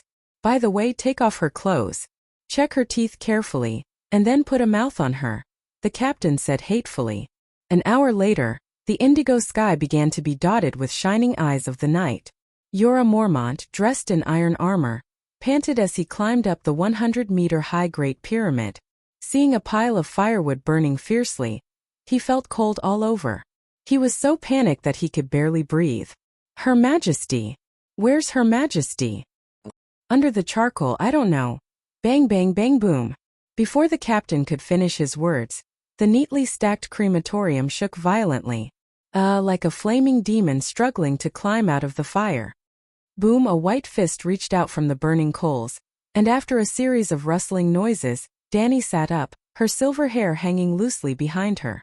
Her hair, face, neck and shoulders were all covered in charcoal ash, like a naughty child who had been playing marbles on the ground for a day. But her eyes were bright, and her violet eyes were full of vitality and vitality. Her Majesty? Your Majesty, are you okay? I'm fine. Danny sat cross-legged in the fire and complained, the charcoal ash makes it hard for me to breathe, and the temperature inside is not as high as the outer flame, so it's uncomfortable to burn. Sigh, it seems that I'll have to build a grill where I can lie comfortably in the future. Jorah Mormont's mouth was wide open, and his face was dull. He could not help but think. The street teppanyaki was magnified 100 times, and the queen was lying on it and burning. Hurriedly dispelling the messy thoughts in his mind, Mormont asked, Your Majesty, do you know who sent the assassin? Needless to say, it must be the Gith. Danny rolled her eyes. Jorah Mormont looked around and saw that there were no outsiders, so he asked directly, I heard that it was Doria who assassinated you? His tone was difficult, as if he could not believe it. Is she a spy of the King's Landing or a faceless one? The last word almost exhausted all his strength, because the meaning of the word faceless was too terrible. You haven't found Doria's body yet? Danny frowned. Her words were tantamount to admitting the identity of the assassin. Jorah exhaled a long breath and murmured, I thought the Gith slave masters were rotten, but I didn't expect them to be so bold. Your Majesty, this war is not over yet. We have to take down Meereen and Kaiwan. Those Gith people are too rich. The captain looked at Jorah, then looked at Danny and said, Your Majesty, the pyramid has almost been cleaned, and Miss Doria was not found. That. The Unsullied whose pet dog is called Doryman, call him here. Danny thought for a moment and said, You mean Ironhead who guards the north gate of the palace? The captain asked. His name is Ironhead? This rustic name made Danny complain in her heart. I don't know his name. When I entered this afternoon, his dog barked at me. Oh, he's Ironhead, I'll call him up. The captain nodded. Danny didn't know Ironhead's name, but she had seen him and his dog no less than 10 times. But they were all just passing acquaintances and had never communicated with each other. However, the dog had never bared its teeth at her before, but today it was unexpectedly irritable, as if it had met an extremely hated enemy. At first, she thought that she had just killed someone today, and her body was stained with a lot of blood, and the dog was stimulated by the murderous aura. Now that she thought about it, the dog was not targeting her at all. Doria was just beside her, and the dog was aware of her identity as an assassin. Danny and the little Unsullied misunderstood the keen dog. Your Majesty, are you okay? In a moment, the little Unsullied trotted over with the gray-skinned dog. Seeing Danny bathing in flames for the first time, Kid was so shocked that he was tongue-tied. His greyhound was also obediently curled up beside his leg. Perhaps it was frightened by the 3 dragons lying beside it. Well, the soul attack ended, and Big Black's soul returned to its place, and not long after, it struggled to fly out of the sea. It was also because he saw that Big Black was fine that Mormont continued to stay on the city wall to continue to command the battle until the sky darkened, and the last enemy ship disappeared from sight. I'm fine, you're called Ironhead, right? Danny said with a smile. Yes, I'm called Ironhead. Your dog, Doryman, before I came back today, did you see Doria? No, the guards at the north gate of the palace take turns in the morning, afternoon, and evening. I'm young, and the captain didn't let me take the night shift. These days, I come at noon and get off work after dark. Doria watched the citizens fight the lawsuit in the hall on the first floor in the morning, had lunch with me at noon, and didn't return to the palace on the top floor in the afternoon. Missandei, I said immediately. Ironhead, when was the last time you saw Doria? Danny asked again. Ironhead replied without hesitation. The evening before yesterday, Sister Doria and I sat on the stone steps to feed Doryman. She liked Doryman before. The day before yesterday, the day I left. Danny frowned as she pondered, the firewood crackling around her. Under the night sky, the orange flames kissed her cheeks like little fairies, and her silver-gold hair danced rhythmically with the waves of fire. Beautiful, mysterious, like a goddess of fire. Have you checked the vault? Danny asked. She suddenly thought that Doria was in charge of the key to the vault, and if Faceless One replaced Doria, he would definitely have her key. Yes, the captain said. Humph, are you sure you searched the gold coin lake? Danny said lightly. Go look again. Oh right, bring Ironhead and his Doryman. Danny confiscated more than 10 million gold royals from the slave owners. Gold royals were the currency of Westeros, Enslave Bay used radiance coins. In other words, the queen's vault had more than 40 million gold radiance coins. The number of silver radiance coins was more than 500 million, and copper coins were not qualified to enter the queen's vault. She did not count it carefully, and only estimated it by weighing it. It was almost piled up into a gold and silver lake, and not only could one swim in it, one could even get a small boat to row on the lake. Found it, Your Majesty. Miss Doria was indeed buried in the gold coins. Only a quarter of an hour later, two Unsullied carried a body that was still slowly twitching to the front of the fire. Woo-woo, Sister Doria, don't die. Ironhead pulled Doria's hand and cried, and Doryman was also anxiously circling on the side, letting out sad whimpers. Doria was not completely dead, and from her forehead to her neck, there was a layer of white cloth wrapped around her, and only her two nostrils leaked out. Traces of scarlet soaked the cotton cloth, emitting a faint smell of blood and medicine. Anesthetic? Painkillers? Disinfectant? Danny almost instantly guessed Faceless One's purpose. The corpse would emit a corpse's smell, and the gold coins could not block it, and Faceless One was not sure when Danny would return. Doria's chest was still moving up and down, but her breathing was rapid, less in and more out. Bring her over. Danny in the fire waved to the Unsullied with tears. As soon as the tears fell down her cheeks, they quickly evaporated in the orange flames. Maybe she can still be saved. Cora hesitated. Can't save her, let her be free as soon as possible. Danny said sadly. Maybe we can let Doria tell, no need. Danny waved her hand to interrupt him. Through strong external stimulation, Doria might be able to recover for a while, so that she could ask about the situation after she was captured by Faceless One. But without asking, Danny could imagine that Faceless One must have obtained a lot of information related to Danny and Doria herself from Reese's made through cruel means. But what was the point of this except to make Doria more painful? The skin on her lips was peeled off. The Unsullied braved the wantonly rolling flames and put Doria on Danny's arms. After a moment of hesitation, the captain also pulled out his dagger and put it on Doria's abdomen. Beep beep beep beep. Reese's maid's dress was burning in the fire. Danny held Doria in her arms with her left hand and held the dagger to her throat with her right hand. Doria. Danny suddenly turned her head and pushed the dagger forward. Sizzle, sizzle, sizzle. Fresh blood splattered onto the charcoal fire, giving off white smoke that stank of burnt flesh. Danny saw a colorful spiritual substance floating out of Doria's body. It seemed to form a figure in the night sky, smiling and waving at her. It even said to her, Calixi, take care. Goodbye.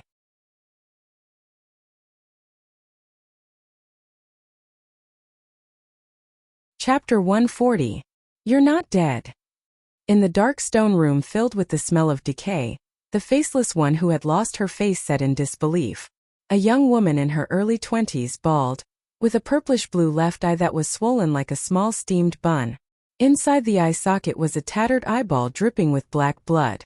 Her nose, forehead, cheeks and chin had bruises and bruises. A few of her teeth were missing, and she spoke with a lisp. The Unsullied did not mistreat her. The injuries on her face were caused by Danny's iron boots yesterday. The assassination had happened yesterday. At this moment it was already the morning of the second day after the naval battle. Danny could vaguely see that the other party's original face was very ordinary. Her skin was rough, pale with a little sallow just like all the poor women in the street. Her facial features had the unique three-dimensional feeling of a Westerner. But there was nothing special about it. Her nose was not high or flat, her mouth was not big or small, her eyes were not big or small, and her eyebrows were not thick or thin.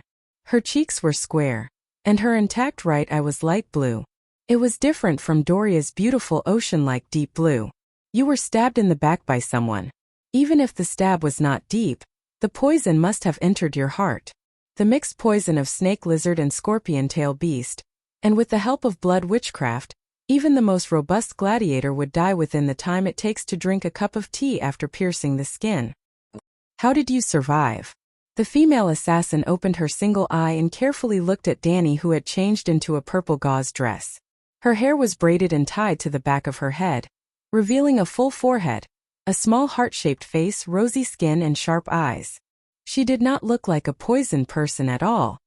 You don't know this?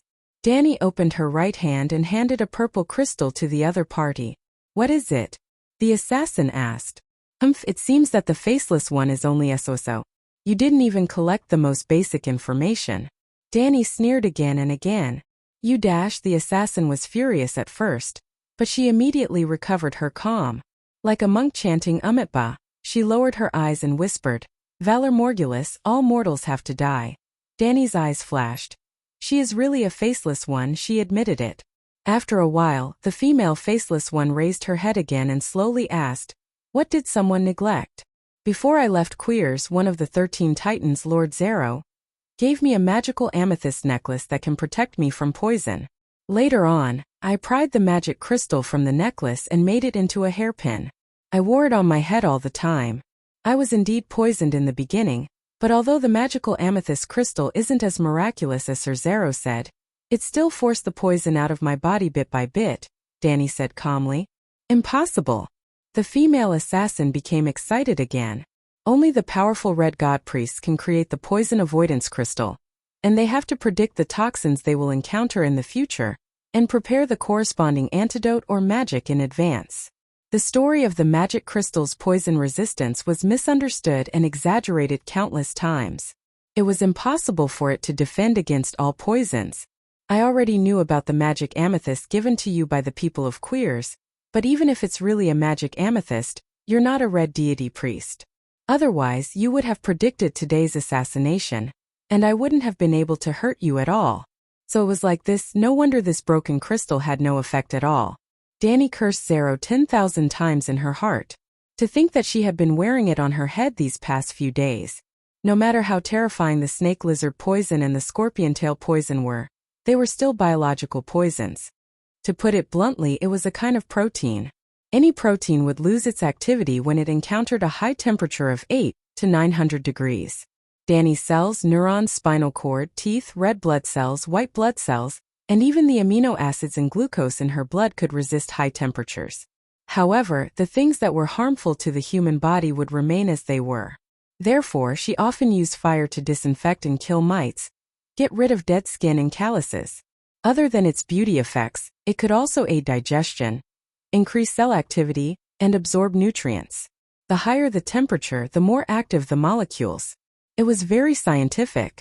When her body temperature rose to 200 degrees, the snake lizard poison and the scorpion tail poison would be broken down from protein into amino acids, which would be digested and absorbed by Danny.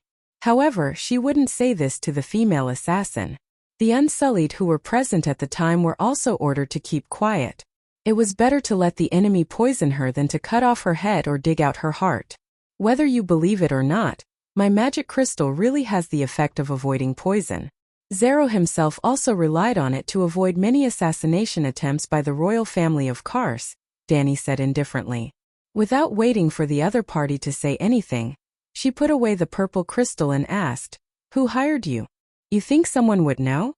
The female assassin sneered. As a faceless, you don't even know who your employer is? Danny said in disbelief. The mother of dragons also lived in Bravos for a few years. Do you think that the House of Black and White only has one Unsullied? The assassin sneered. There was no doubt that as the world's #1 assassin organization, and also openly doing business with the people of the world, the Faceless had at least a powerful government backing them. Moreover, they were also an extremely secretive organization. The female assassin was very likely telling the truth. She was only a tool to carry out her mission. She didn't know who her employer was, or why she wanted to kill the person involved. Just like Arya Stark in Roaming Powers. What's your name? Danny changed the question. Someone was called Doria before, but now I'm nobody. The female assassin revealed a strange smile. Danny's eyes sharpened, and she said coldly, Then, have you ever heard of someone called Aunt Katie? Ha ha ha, the fat cook who lives in Lynn High Street? The Faceless laughed in a low voice. Yes, someone is also Aunt Katie. A stranger definitely couldn't get close to Doria. So last night Danny ordered an investigation of all the employees in the pyramid. As a result, they found that a fat cook named Katie was missing. Obviously, the Faceless first sneaked into Astapor and found an opportunity to replace the cook, Katie. After coming into contact with Doria, the identity of Katie was abandoned. As for pretending to be a cook and poisoning the food, just like how few emperors were poisoned to death by assassins, Baristan had also established a perfect food audit system for Danny. "You're a faceless, why are you cooperating with others?" Danny asked. "Cooperation?" The female assassin cracked her ugly mouth that was missing a few teeth and sneered. "Faceless have no partners, but can borrow the strength of others to complete the mission." Involuntarily, Danny thought of Arya's old friend Jaquen. He seemed to have been captured in King's Landing, and was imprisoned in King's Landing's dark prison with 2 partners. However, his identity as a faceless was unknown, and Jaquen was only using the 2 villains to cover his true purpose.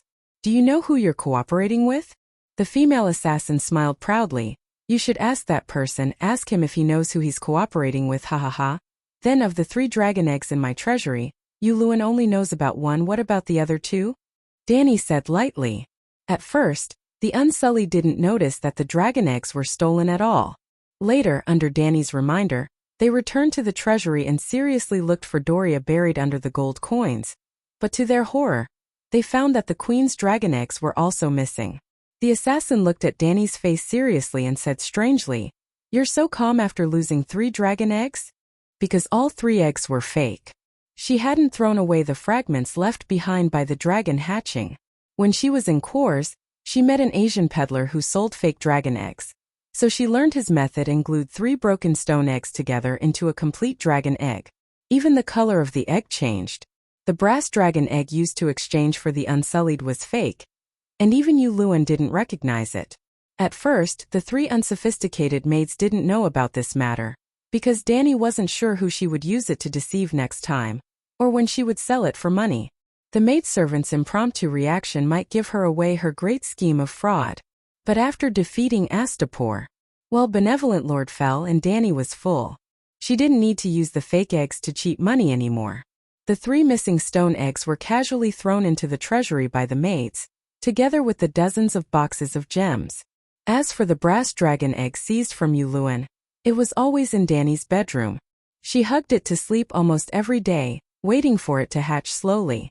Of course, Doria knew which one was fake and which one was real, but obviously Reese's maid wasn't stupid. Instead, she was a little smart, and at the last moment of her life she tricked the faceless. Oh no, the one who wanted the dragon egg must be Yuluen. Not only did that guy not give up on the dragon's horn, he also didn't want to give up the brass dragon egg. That's right, dragon binder plus dragon whelp. A perfect match. But unfortunately, Danny sneered in her heart, but her expression was still indifferent. She said, "I can't even control 3 dragons, so what's the use of a few more wild dragons? And the price of hatching a dragon is too high. I have to exchange the soul of the closest person from the Night Kingdom for the spirit of the dead dragon of old, just like my black dragon, Balerian's reincarnation." At this point, she couldn't help but reveal a disappointed expression and said sadly, "If I had a choice, I'd rather have a dragon than a dragon." Danny's performance infected the female faceless. She suddenly said, "No wonder you locked the dragon egg in the box and didn't ask about it. The dragon egg wasn't the target of my mission. It was all in the flower bed and was taken away by that person along with the horn." Well, you've answered my questions and I've also told you a lot of secrets. Now you only have a little value left. Danny raised her index finger and said coldly, "Tell me the secret of the faceless and I may spare your life. All mortals have to die." The female assassin closed her only eye and sneered, "I hope you can keep persevering, Hattar, and serve her well." "Pa pa pa." The strong man walked out of the shadows and grinned. "Her Majesty the Queen. There's no mouth in this world that the devil's tail can't open." Danny didn't waste too much time on the faceless. There were still thousands of sailors waiting to be recruited at the dock. Last night, before the guy's fleet left, they released a signal to the sailors gathered at the dock area, and thousands of people swarmed to the sea. Well, when the sailors swam to the dock after falling into the sea, they didn't want to attack the city of Astapor. They didn't even have a weapon, so how could they attack the 6 or 7 meters high city wall? They were mainly worried that as soon as they climbed onto the Allied warships, they would immediately be attacked by the Megalosaurus. Of course, they also didn't want Danny to surrender. When the fleet left at night, they swam to the fleet in the sea. The guy's people were right. At night, the sky was dark, and the ships were moving slowly, so the giant Molotov missiles naturally failed. But Danny had already made arrangements for this. The three megalosaurus immediately changed, and dozens of beer bottle-sized pots were tied together, like a bunch of grapes. The megalosaurus flew at a height of 500 meters, and the ships on the sea could be vaguely seen. The grape bombs fell to the sea in the form of heavenly maidens scattering flowers. There would always be a few bottles smashing on the sails, and then the ships would lie down. In this way, the Guy's fleet not only failed to rescue the sailors who had fallen into the sea before, but also lost 7 or 8 ships. The Guy's people were too greedy. At dusk, after the black dragon fell into the sea, the 3 dragons closed for a period of time. At that time, if they escaped, they could save 80% of the sailors gathered at the dock. However, not only did the Guy's fleet not leave, but they also thought that Danny had died and began to approach the coast to launch the fiercest attacks on the city wall. Therefore, although Cora was worried about Danny's safety, he had been holding on for more than half an hour before leaving the battlefield. Well, Danny was burned for a few minutes and regained consciousness. The 3 dragons were keenly aware of the situation of their mother, and under the leadership of Big Black, they returned to the dock to continue to be bombers.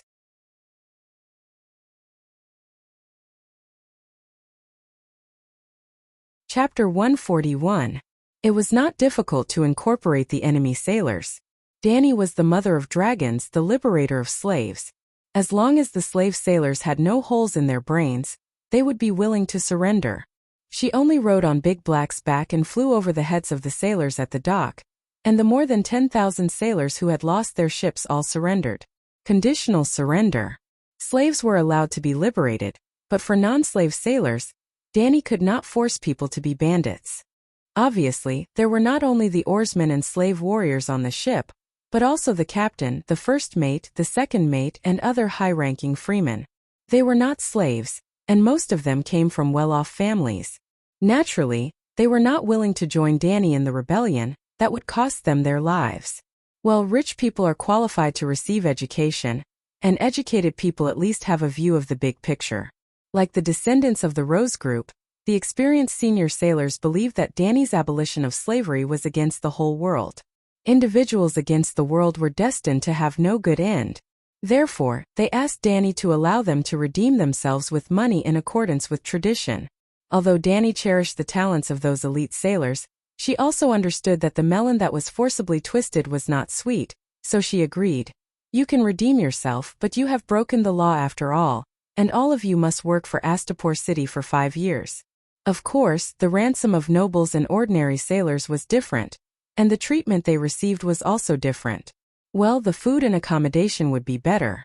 Danny did not ask for too much, and only set a price for each captive who did not want to join her according to tradition. She did not even treat those Gith differently. They were all treated the same. Danny was so magnanimous that the sailors immediately raised their hands and surrendered. Well, those people certainly did not know that autumn was coming to an end, and the long night was coming soon.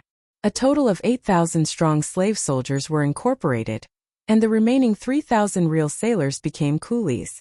After dealing with the sailors in the morning, Danny rode Big Black and led 5,000 infantrymen back to Poplar Slope in the afternoon. After burning the bodies of more than 10,000 soldiers of the Gith coalition, she began to reorganize the army on a large scale the next day. 20,000 civil servants and militia, 5,000 immaculate ones, 10,000 wings of liberty with a mix of infantry, cavalry, and bows, and 15,000 Queen's Guards selected from 70,000 slave warriors. Danny gave the Queen's Royal Guards the White Dragon flag, officially becoming a new army. Yep, here, Danny used the Celestial Emperor's heart technique to purposely split the new free citizens of different cities into different troops, so as to prevent the free citizen guards, who were getting stronger and stronger, from having too much power. The vile mother of dragons is reorganizing her army. She's about to lead an army of 200,000 to attack Kaiun. In just one night, the virtuous lords of Yuankai City knew this terrible news. The Black Messenger Crow carried a black message. It couldn't be helped. There were definitely spies from Kaiwan City among the thousands of merchants and prostitutes who were working for the Guy's army, or merchants who were reporting to Kaiwan City for the sake of gold radiance coins. Is that true? Is the news confirmed? The news brought by the dozen or so messenger crows are exactly the same. It can't be wrong. That woman even wrote a declaration for the merchants to spread throughout the world. To the people of the world, Sage Kayun's 7 serious crimes. Damn it, this again. When we attacked Astapor last year, she also wrote 7 great sins. Looks like she's really going to fight us to the death this time. Sigh, we have an army of 200,000, and we don't have time to recruit new mercenaries. Why doesn't she just die? The slave trade is the foundation of the world's great maritime trade. Even queers and the Volantis want to kill her, so why doesn't she just let herself be killed by an assassin? The heavens don't have eyes. Yeah, the heavens are unfair, and the gods are blind. We're standing aloof from worldly affairs, just obediently staying in Slaver's Bay, doing business dutifully, repeating thousands of years of simple and unpretentious life, treating people with integrity, providing quality service to the entire world. Why would that woman come and provoke us, a group of honest people? In the end, it still queers pity that he's useless. He already snuck into the Great Pyramid and even stole the dragon egg, but he still didn't kill that woman. He caused us to lose more than 30 ships for nothing. We should find a more professional assassin. Let's just pool our money and hire a faceless. Faceless? That would cost tens of millions of gold radiance coins, right? According to the current situation, it's no less than 20 million. It's probably the most expensive price in history. But if we call the Great Lord of Myrene, 1 million gold radiance coins per person would be enough. Distant water can't quench a present thirst. We can hire a faceless, but we must defeat this wave of attack. I'm very puzzled. Even if Astapor defeated our allied forces, didn't they suffer any losses? Don't they need to recuperate? In the palace at the top of the Great Pyramid, the virtuous masters sitting around the round table discussed with each other in panic. Thump, thump, thump. The chief virtuous master knocked on the table, interrupting the argument that was getting louder and louder. His skinny old face was full of seriousness, and his sharp eyes swept across the general in the yellow silk cloak below the conference table. He asked General Zakaro, the other party claims to have 200,000 people. How many people do they actually have? The virtuous master came from the Daznak family, wearing the noblest yellow crystal tasseled toka robe. He was close to 50 years old, and his face was skinny but full of majesty. In order to cover his sparse forehead, his black and red hair was slanted forward, looking a little like a plane. Virtuous Master Mourinho, that woman has at least 50,000 troops, General Gith, who had a big belly, said. 50,000. The virtuous master's black eyes narrowed slightly, and he knocked lightly on the table. After a while he said, Kaiwan is smaller than Astapor, but the city walls are taller and sturdier. If we have 10,000 defenders, can we resist the enemy's attack? Virtuous Master, under normal circumstances with Kaiwan's 10-meter-tall city walls, and especially with our back to the sea, we can guarantee the transportation of goods. 5,000 elites can stop an army of 100,000 for 10 years, but that woman has 3 evil dragons. The fat general said hesitantly, we don't need 10 years. In half a year, we can find a faceless and end her, Mourinho said lightly. You really plan to hire a faceless? We all know that the Iron Treasury and Ocean Palace are behind the Black and White House. The Bravosi will definitely take the opportunity to make a series of political demands, the general said in shock. Those Bravosi only know how to interfere with the finances of other countries through finance, but Slave Bay only has the slave trade and no finance. Then, the fat general gritted his teeth and said, I need more soldiers and an unlimited number of Dragon Slayer crossbows. It would be best if they filled the city walls. Yes, the virtuous master's dry lips cracked into a smile. We have more than 80 warships and 500 large ships. In half a month, we can transport all of Myrene's troops and crossbows to Kaiwan. Will the great masters of Myrene agree? One of the virtuous masters asked uncertainly. Definitely. Without the lips, the teeth will feel cold. I believe that the great lord understands this. Moreover, the battlefield will be in Kaiwan, and only Kaiwan will be destroyed by the flames of war. The people of Myrene will peacefully enjoy the fruits of victory, so why not? There were spies from Astapor in Kaiwan. In less than 2 days, Danny received a message from a messenger crow. The great masters of Mirin and Kaiwan had gathered their troops and were about to fight the evil mother of dragons in Kaiwan. At this time, Danny was preparing the army and was about to set out. 50,000 soldiers and hundreds of thousands of oxen and horses. Whether it was war horses or pack horses, everyone was given 2 horses. If there were no horses, they would use oxen, mules, or donkeys. In short, every soldier had at least 2 mounts. 50,000 soldiers, hundreds of thousands of oxen, half a month's worth of rations, and at a speed of 50 kilometers per day, they would attack Astapor in 10 days. This was Danny's plan. "I'm afraid we won't be able to take Kaiwan in a short time," Whitebeard said with a serious expression. Danny, who had changed into her military uniform again, said fiercely, "Then we'll besiege the city. Let the 3 dragons bombard Kaiwan's walls day and night. I want to see how long they can last. I'm afraid that the first ones to fall will be us." John Bolton frowned. "Oh, what do you mean?" Danny looked at him and asked. "I'm worried that the enemy will scorch the walls and clear the field." The commander of the guard said slowly.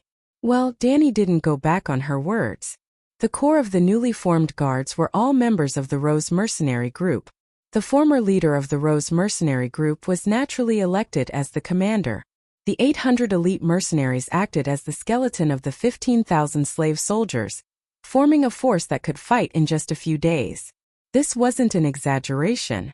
Even the regular armies of the 7 kingdoms of Westeros had a ratio of 1 to 100, with 1 to 200 knights leading 10 to 20,000 farmers who had just put down their hoes. Simply put, this was a world where everyone was worse than everyone else. It was just a matter of who wasn't worse. The general situation was like this. Slave soldiers, farmers from the Lord's family, free citizens with some combat experience, selected from the slave soldiers, mercenaries ranked in the top 30, unsullied, knights with faith and complete education, including the knights of certain large mercenary groups and the armed knights of the church. This was why Danny had the newly formed guards follow her to battle. As for whether the guards would be controlled by the Rose Mercenary Group and John Bolton, there was no doubt that they would. But Danny did it deliberately. In addition to balancing the power of the new free citizens, it was mainly to lead a new and more advanced system for the liberated slaves, a Chinese version of the Westeros Knight system. At this time, Astapor was actually implementing a county system that was conducive to centralization of power. But with Kaiwan Mirin and even the entire slave bay being taken over by Danny, a more dynamic enfeoffment system was bound to appear. The feudal lords of the Westeros could last for more than 8,000 years. Compared with the ancient dynasties of the Celestial Empire, which had a cycle of 300 years, it was simply too dynamic. Yes, dynamic, the power of living. In terms of governing a country, the enfeoffment system was far inferior to the centralized system of the Celestial Empire. Danny wouldn't completely copy the system of the Celestial Empire, even if centralized power could bring 2 or 3 generations of the world's unprecedented Danny's Golden Age, because she was a monarch, not a commoner. With Danny's Golden Age, there would definitely be a last emperor of Danny's nth generation. To put it simply, she only wanted her family to rule for thousands of years. As for whether the country was rotten, she cared, but she cared more about whether her descendants would be executed. Moreover, no matter how rotten the country was, her descendants were still monarchs.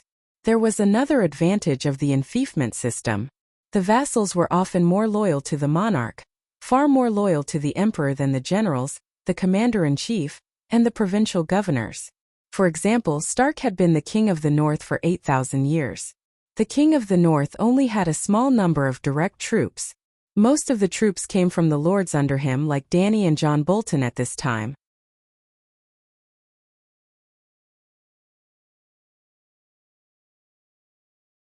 Chapter 142. In the ancient times of the Celestial Empire, after John obtained the position of commander of the Imperial Guards, he might have become ambitious and wanted to rebel against Emperor Danny. However, in this world, the possibility of John doing so was extremely small. Furthermore, he couldn't do it because he only had a small number of direct troops. The small commander of the Imperial Guards under him was also Danny's direct vassal. For example, when Robb led the cavalry to attack Jaime, the Northern Territory's infantry was left to Luce Bolton. Seeing that Robb was courting death and that the Northern Territory was about to lose this war, Luce Bolton had thoughts of rebelling. However, even though he was the infantry commander, the infantry was made up of more than a dozen nobles. Bolton wanted to rebel, but he couldn't control the nobles under him. The other nobles had different positions, but their identities were the same. They were all direct vassals of the king of the Northern Territory. Thus, Bolton could only use small tricks to send the soldiers of the other nobles to Tywin to be killed. In the end, he was the only one left in the Northern Territory's infantry. Only then could he succeed in his rebellion. As for the loyalty of the other members of the Rose Group to John Bolton, they didn't have any relationship of loyalty. The position of the leader of the mercenary group was elected and not inherited. Lila Amber, Bruce Wayne and Herman Tauha's fathers were all leaders of the Rose Group. In fact, the previous leader of the Rose Group was Bruce's father. John's mother, who liked to fool around and no one knew who his father was, didn't even have the position of a small leader. They were just ordinary members who were dragging along. The members of the Rose Group might stick together for warmth, but they would never betray the lord they swore loyalty to, Dany. Unless the Targaryen family's mad blood acted up and Dany made a ruckus like Mad King heiress. Although there were many benefits to the feudal system, Dany wouldn't copy the system of the Westeros. She would choose according to the situation. Alright, I've digressed. I haven't even taken down Yuan Kai yet. It's too early to think about Emperor Dany. Just as Dany was hesitating over whether to launch a surprise attack and immediately lead her army of 50,000 to Kaiyuan, or gather civilians to transport food and fight a normal siege battle, another piece of news came from Kaiyuan that night. Dany handed the parchment to Jon and sighed. You guessed right, Great Sage Kaiyuan ordered a scorched earth purge. The manor lords of the Kaiyuan plains are currently gathering towards Kaiyuan City. The food, cattle and horses on the plains are being moved into the city as much as possible. Those that can't be taken away are being burned on the spot. The wheat, corn and other crops in the fields are being burned as well. The wells are being sealed or poisoned. Jon's expression turned ugly. If our surprise attack fails, even if the entire army doesn't collapse, this Northern War of Liberation will end in failure. Your Majesty, we have the advantage in terms of military strength. Why don't we have a fair fight with those slave owners? We can conscript those newly freed slaves to help us transport food without affecting Astapor's agricultural and industrial production, Barristan said solemnly. The Giz Alliance's slave army and the merchant slave transport team provided Dany with a total of 70,000 slaves. She chose the elites among them to form a personal guard of 15,000. The remaining freedmen would be given Astapor's residence. Those with skills would become city dwellers. Those who couldn't start a business in the city would each have 30 mu of land and become farmers in the Worm River Plains. Dany frowned. She knew that the long night was coming, and working hard on production was the way to go. She couldn't throw all her forces into the war, and she couldn't allow the Northern War of Liberation to become a protracted war. After staring at Kai Yuan's position on the map and thinking hard for a while, Dany suddenly had an idea. She laughed and said, "Heavens, I'm so stupid. Why don't I learn from Tianji?" Tianji spoke in Chinese, and the generals around the map table were confused. "Your Majesty, what are you talking about?" The red-haired female knight Lila Amber asked. "The plan remains the same. Rest early today, and the whole army will attack the north tomorrow morning." Dany waved her hand and said heroically, "Only half a month's worth of food?" Scar Simon frowned and said, "Is your Majesty confident that you can solve the battle in a short time?" Dany looked proud and pointed at a certain location on the map. My plan is like this." The next evening, the golden sunset dyed the ancient Yuan-Kai city blood red, as if it was a sign of the coming blood and fire. However, the palace at the top of the Great Pyramid was full of laughter. The virtuous masters were in a good mood and rejoiced at the news that they had received. The evil mother of dragons had underestimated the enemy and advanced prematurely. 50,000 people carried half a month's worth of food and attacked a fortified city 600 kilometers away. "Ha ha ha, that woman is still young and inexperienced." Grazidan Mo Eras laughed heartily, as if he had recovered from the crushing defeat a few days ago. "Well, a total of 7 virtuous masters of Yuan-Kai, 3 great masters of Meereen, and 10 noble slave masters went to the Giz Alliance. Only the 3 virtuous masters and 1 great master of the North Camp escaped. This Grazidan of Yuan-Kai was luckier than Astapor. The coalition army was completely annihilated, but as the commander of the army, he survived. His body was lean and strong, and his stamina was particularly good. The other two virtuous masters were still on the way, but he spared no effort and ran all the way back. He ran until 4 horses died, and in 3 days, he crossed 600 kilometers and fled back to Yuankai City. He rested at home for a day, and the next day, he came to the joint meeting of the virtuous masters without any shame. Inexperienced. A fat man in a yellow silk toga with golden tassels glanced at Grazidin, who was getting thinner and darker, and mocked, "May I ask how our commander of the coalition army was defeated by an inexperienced woman and fled back alone? You took away all the 50,000 soldiers that we prepared for half a year." The fat man did not sit at the round table. He sat alone by the huge mosaic glass window, bathed in the colorful sunlight, like a big piece of meat without bones spread out on a huge 2-meter-wide bamboo chair. The nearest virtuous master was 4 to 5 meters away, but even so, the virtuous masters who were close to him had ugly expressions. They kept covering their noses with handkerchiefs, as if there was an unbearable smell on the fat man. "It's not my fault. She has a dragon, and the warhorses will go weak when they hear the roar of a megalosaurus. A dragon is almost invincible in the field. No matter who takes my place, the result will be the same," Grazidin argued. The fat man curled his lips, looked around at the people around him, and said lightly, "That's why I said at the beginning, there's no need to take the initiative to provoke her. Let her stay in Astapor peacefully, and we can continue to live our own lives. It's not good for everyone to get along peacefully." Puffed. The intoxicating sound came from the fat man's buttocks, and a strong smell of decay filled the room. The fat man's bread-like face turned red, and the few virtuous masters nearby covered their noses, got up and ran away unbearably. "Ugh," the fat man said that he lost control of his bowels and spat it out. Although the other virtuous masters either ran away from their seats, or covered their noses with ugly expressions, no one showed any surprise. It was obvious that it was not the first time the fat man did this in public. "Sorry brothers, it's an old problem." The fat man smiled awkwardly. "Yazin, if it weren't for your quick wit, your status as the richest man in Yuankai, and your great contribution to the cause of resisting the evil mother of dragons, I wouldn't have allowed you to pollute my palace. So, even if you can't hold it in and defecate from below, you have to control the mouth above. Don't spit out nonsense that's smellier than the shit in your pants," the virtuous Master Murinho said coldly. The fat man's buttocks were still moving. Immediately, a few servants came over and lifted his body. 2 young and beautiful girls leaned over to scrub him. Hearing the words of the virtuous master, Yazin said while enjoying the service of the servants, "Murinho, my wisdom allows me to speak the words of wisdom. You don't have the same wisdom, so you can't listen to my words. It's a waste of effort to call me.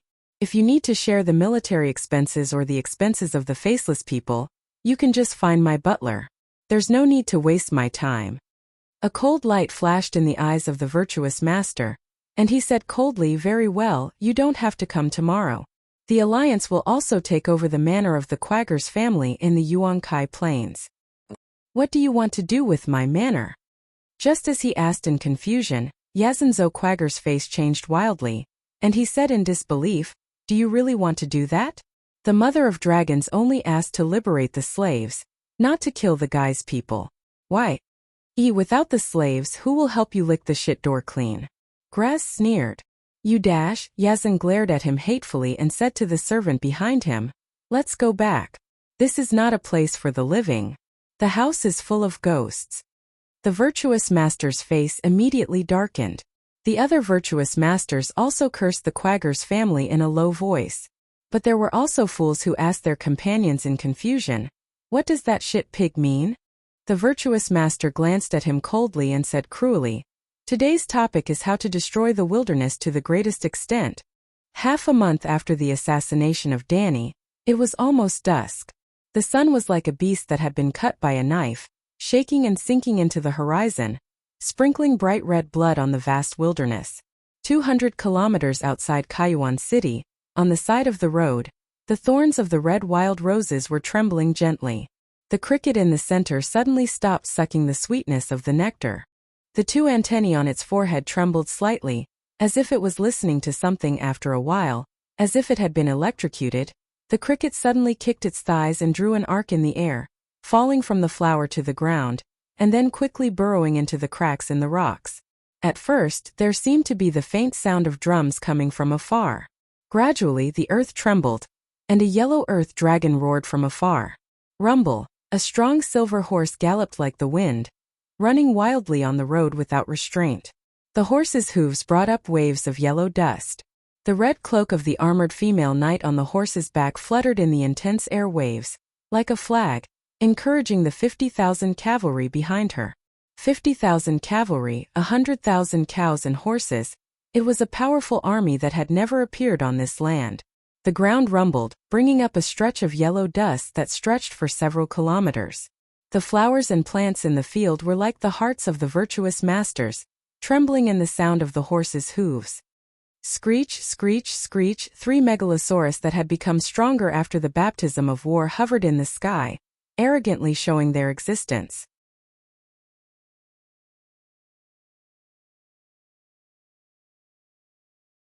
Chapter 143. Your Majesty, it's getting late. The scouts have found out that there's a well for travelers a mile away, and a lake 3 miles away. We can set up camp here. Baristan, who was riding on a tall black horse, shouted to the queen beside him. Danny, who was at the front of the cavalry, ran another 3 miles before slowing down. She stopped beside the long and narrow lake, raised her right hand and shouted, "Stop!" Once she gave the order, all the soldiers obeyed.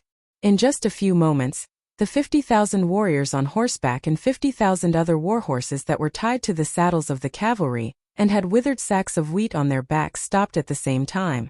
Set up camp here. The White Flag Army will build a camp. Grey Worm stepped forward and replied, "Yes, Your Majesty." Looking at the endless fields from the perspective of the Black Dragon, Danny said, "Wings of Liberty, spread out and graze the cows and horses." "Yes, Your Majesty." Scarback Simon and Fatty Morono replied together. Danny glanced at the green dragon and white dragon that had already flown to the mountains in the west and said with a smile, "Guards, line up and guard the southwest part of the forest. The 3 dragons will chase the prey from the northeast." "Yes, Your Majesty." John looked at Danny in awe. "Commanders of the Yellow Flag Army, a go-taker." Danny shouted, "Calixi."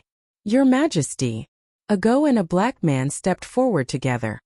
The 20,000 militia will be divided into 2 groups. 10,000 will set up tents and stoves, and 10,000 will go to the beach to collect fish. Danny said strangely, "Yes, Your Majesty." His chirp chirp, chirp chirp, roar roar. The 3 dragons were almost touching the treetops, roaring in 3 different directions above the dense forest in the east. Occasionally they would even spit out fire. The wild boars, deer, water deer, rats, rabbits, and even tigers and wild cows in the forest all mixed together and ran forward blindly as if they had gone mad. Rumble. The sound of thousands of animals running became louder and louder. The soldiers waiting outside the forest gripped their shields tightly and stared ahead without blinking. "Archers, load your bows." Red-haired Knight Lyra roared. Rumble. The mixed group of goats and wolves rushed out of the forest like a wave and pounced on the shield-bearers in the front row. Shoot! Whoosh whoosh whoosh. Tens of thousands of arrows were fired at the same time, and the wails of all kinds of animals could be heard. Lara smiled and said to Big Beard Bruce, who was beside her, "It's a great harvest.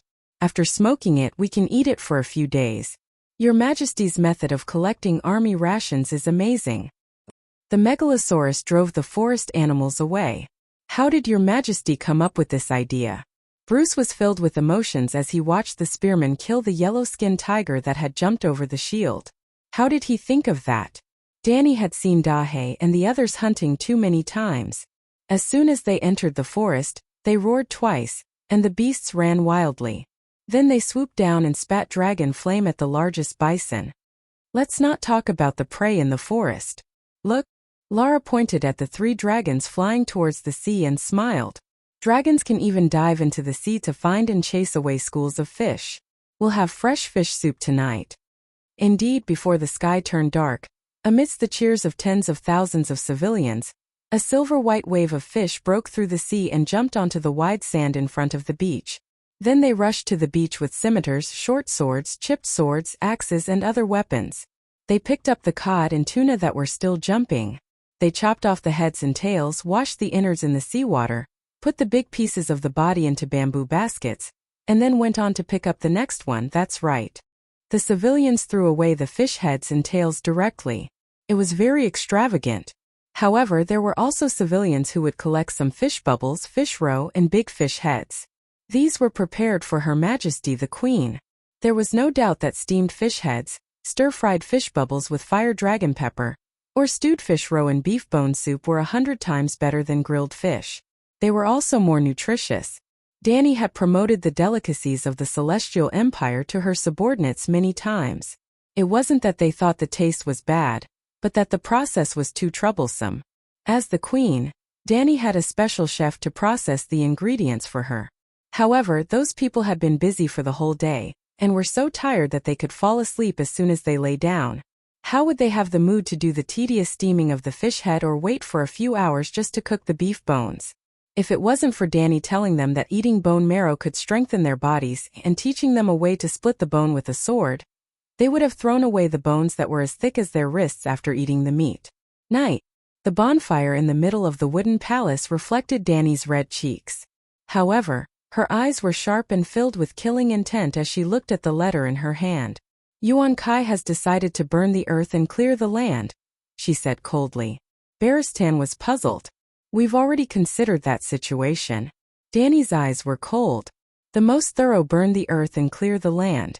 The great sage Mourinho has ordered that all the food in the manor be moved to the pyramid in Kaiwan City as much as possible. The wheat fields, olive groves, and the food that can't be taken away will be burned. We've already considered burning the food and destroying the water source.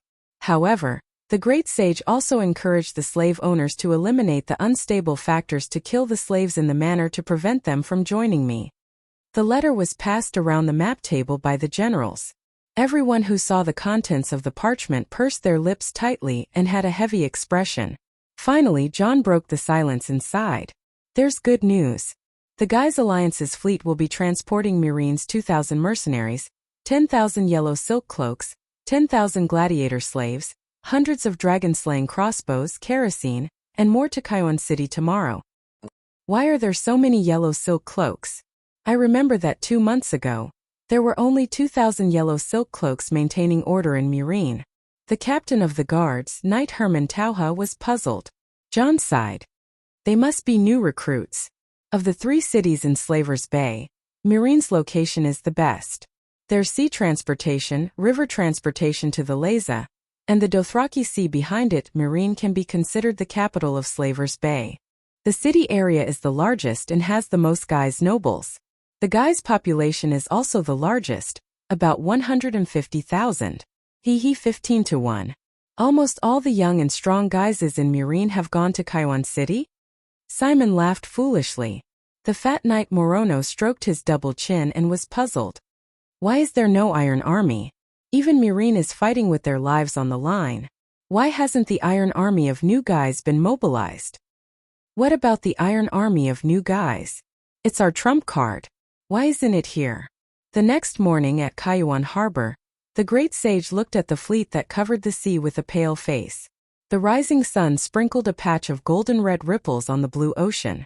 More than 500 ships with dark red, white, black and brown paint broke through the thin layer of haze, bringing streaks of cheerful golden sunlight to the dock. Something called hope came with it, like the sun shining on the earth, filling the hearts of those who watched from the city walls and the pyramids. Look there, the blue and white flag with a forked tail. It's the Windblown Group. The Windblown Group is one of the strongest mercenary groups in the Western continent, with a mix of 2,000 soldiers and cavalry. Wow, so many yellow silk cloaks. All the warriors of Meereen have come to protect Kaiwan City. The ordinary Guises were overjoyed by the arrival of the reinforcements, and also proud of the endless white sail ships. The evil mother of dragons seemed to be no longer able to stop the children from crying, the adults from speaking, and the great sage from changing his expression with just her name. But the great sage was very angry and asked the fleet commander, Meereen brought us 10,000 Guise warriors, why didn't you even send a small group of Iron Army? Among the 4 city-states of Guise, New Guise, located in the Summer Sea, had the strongest navy, so the fleet commander of the Guise alliance was a captain of New Guise. The thin captain with short black and red hair was not frightened by the great sage's aggressive momentum. He said, "Your Excellency, the previous coalition forces were divided into 3 routes, sea and land. The coalition forces of Murine and Kaiwan City went from the north to the south. The 3rd Regiment of the New Guise Iron Army, a total of 2,500 warriors, crossed the Giscari Strait and went north to the Worm River Plain from the east coast of the Old Guise. It's 600 kilometers from Kaiwan City to Astapor, and about the same distance from the Old Guise to the Worm River Plain, but it's too difficult to cross the ancient forest road, which was built by the Guise Empire thousands of years ago. It's hard to get in and it's hard to get out. They're still stuck in the swamp at the end of the Worm River." Humph, a regiment was stopped by 500 people. I know that this is a disgrace to the Gujis army, but the new Gujis army has 5 regiments. If necessary, they can mobilize 10 more. At least 5,000 people should be sent to Yuan Kai, the great sage said coldly. The fleet commander said unhappily, "Not only 500, the enemy has a total of 2,500 soldiers, and they've occupied the strategic checkpoint. I don't know why that woman is so alert. She seems to have discovered the 3rd Regiment's surprise attack long ago, and she even targeted the narrow valley with kerosene and rolling stones. Every member of the Iron Army is the son of a noble harpy, and most of them even have the surname of a great legendary hero. Every time a warrior is lost, it will cause a great shock in the New Guise Parliament. This time, 600 to 700 warriors have died unjustly, and you still expect the Parliament to send 2 more regiments?" The New Guise Iron Army was modeled after the glorious Old Guise Empire's army. The male free citizens of New Guise Island were required to enter the army for 3 years, and their training and equipment were similar to the Unsullied. In other words, the Unsullied were also modeled after the Guise Empire's army. The most elite warriors among the serving soldiers could choose to become professional soldiers, which was to join the Iron Army. For New Guise to be able to hold its ground in the pirate-infested Golden Water route, there was no doubt that the Iron Army was very strong, and might not be inferior to the Unsullied. In the first war against Dragon Mother, New Guise also contributed greatly. Not only did they send their elite fleet to participate in the battle, they also sent a regiment to sneak into the Worm River Basin, wanting to destroy the foundation of Danny's rule, the manor on the fertile land. Because of the fast and stable transmission of information by the messenger crows, according to the original plan, the 3 armies could attack Astapor at almost the same time. Even if the navy and mercenaries could not take down Astapor in one go, the Guise people were not stupid, and had fully considered the strength of the 8,600 powerful Unsullied. The Iron Army could still rampage through the Worm River Plains, burning all the manors and granaries under Danny's rule, and the newly freed slaves would be slaughtered. To be honest, if there were no dragons, the Guise people's plan would have succeeded. Danny was a newcomer who had just arrived at Slave Bay. How would she know the Guise rode from more than 6,000 years ago?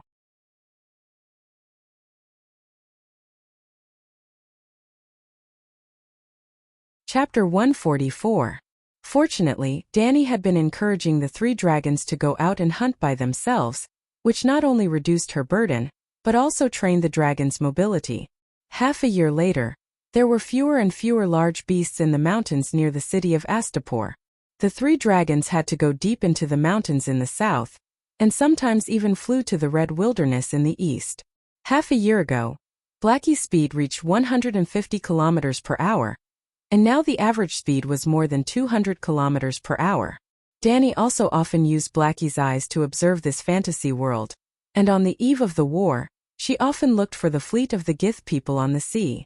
If she was not careful, she would see a long row of moving black beans on the red alkali soil from an altitude of 8,000 meters. They were like ants on a chessboard. Then Sir Butcher led 500 soldiers and 2,000 civilians and left Astapor to set up an ambush in the valley hundreds of kilometers away. After careful searching, Danny found a dangerous valley with steep slopes on both sides, ready to let the country bumpkins of this world see the brilliant art of war in the romance of the 3 kingdoms. Unfortunately, she was disappointed. The Iron Army did not foolishly line up in a long line and directly pass through the valley entrance. Instead, they divided the regiment into 5 large groups, each of which had 500 people, and marched in batches. Fortunately, Sir Butcher was not stupid. He knew that as long as one large group of the enemy passed through the valley entrance, his 2,500 people would not be able to defeat them, so he did not cut them in half. After the first large group entered the valley entrance, they launched their attack. Well, it turned out that the art of war of the three kingdoms was quite useful. Both ends of the valley were blocked. Kerosene, firewood, rolling stones, black logs, bows and arrows were all thrown down. In the end, soldiers were sent down to finish the job. Without losing a single soldier, the 500 men of the Iron Army were completely wiped out. The rear army, blocked by boulders outside the valley, almost went crazy when they heard their compatriots' miserable cries. Then they impulsively charged into the dangerous valley. Sir Shackle was also a cunning and ruthless character. In order to provoke the other side, he even cut off the heads of the 500 Iron Army soldiers who died tragically and threw them out of the valley entrance. Needless to say, the regiment commander, who had originally advised the soldiers not to be impulsive, also felt a burst of anger from the steel door straight to the top of the sky. Over the next 4 to 5 days, another 200 soldiers died in battle, and more than 1,000 were crippled. On the other hand, Sir Butcher only lost a dozen soldiers and 100 civilians. Faced with such a tragic result, and receiving the letter of Danny sweeping through the Allied army, the captain of the Iron Army finally calmed down. Dejected, he retreated to the south coast with his remaining troops. Well, after defeating the Iron Army regiment, Sir Butcher left a few hundred militia to build a permanent base at the entrance of the valley. He immediately brought his subordinates and rushed to Yuan Kai, because he was worried that the queen would seal his fief in this broken place where not even birds would shit. Danny had indeed sent a letter to test Sir Shackle and asked him if he was willing to become Old Count Guise and help the queen guard the borders. To be honest, Danny really did not treat him unfairly. Although the old city of Guise was destroyed by the people of Valeglia, and the land was still covered with salt and alkali, sulfur and bones after 6,000 years, the land could still be used for farming. The old city of Guise was the capital of the Guise Empire. Virtuous lord, let me tell you the truth. Because more than half of the 3rd Regiment was killed and almost crippled, and your army of 50,000 was wiped out by the Mother of Dragons, the council is very cautious about sending the Iron Army Regiment again. Also what? The virtuous lord's expression turned ugly. After hesitating for a moment, the fleet commander moved closer to the virtuous lord's ear and whispered, "The new city of Guise is preparing a second-hand dragons and magic. That's right, we plan to send a fleet to follow the Red Devil through the Smoke Sea." "That undull pirate king, Llewellyn Greyjoy?" The virtuous lord was shocked. "He really went to the ruins of Valeglia?" At first, we were also suspicious. After all, since ancient times, many heroes have died in the Smoke Sea. But the dragon egg, horn, and armor have all been verified in the past few days, especially the dragon's horn that cost us 30 warships.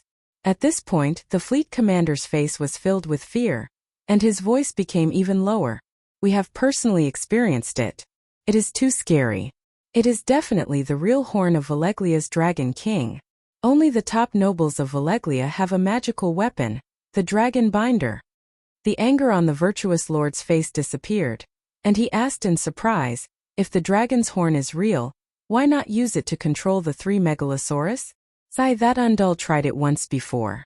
The green dragon and the white dragon could be controlled, but the black dragon... For some reason, the black dragon could resist the binding power of the horn.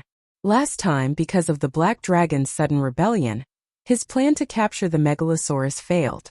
On the day the Allied army attacked Astapor, he did have the chance to blow the horn, but when the white dragon and green dragon were still struggling, the black dragon threw an incendiary bomb at him. So you understand?" The fleet commander said helplessly. "Then did you bring the horn this time? It can be used in the battle to defend the city.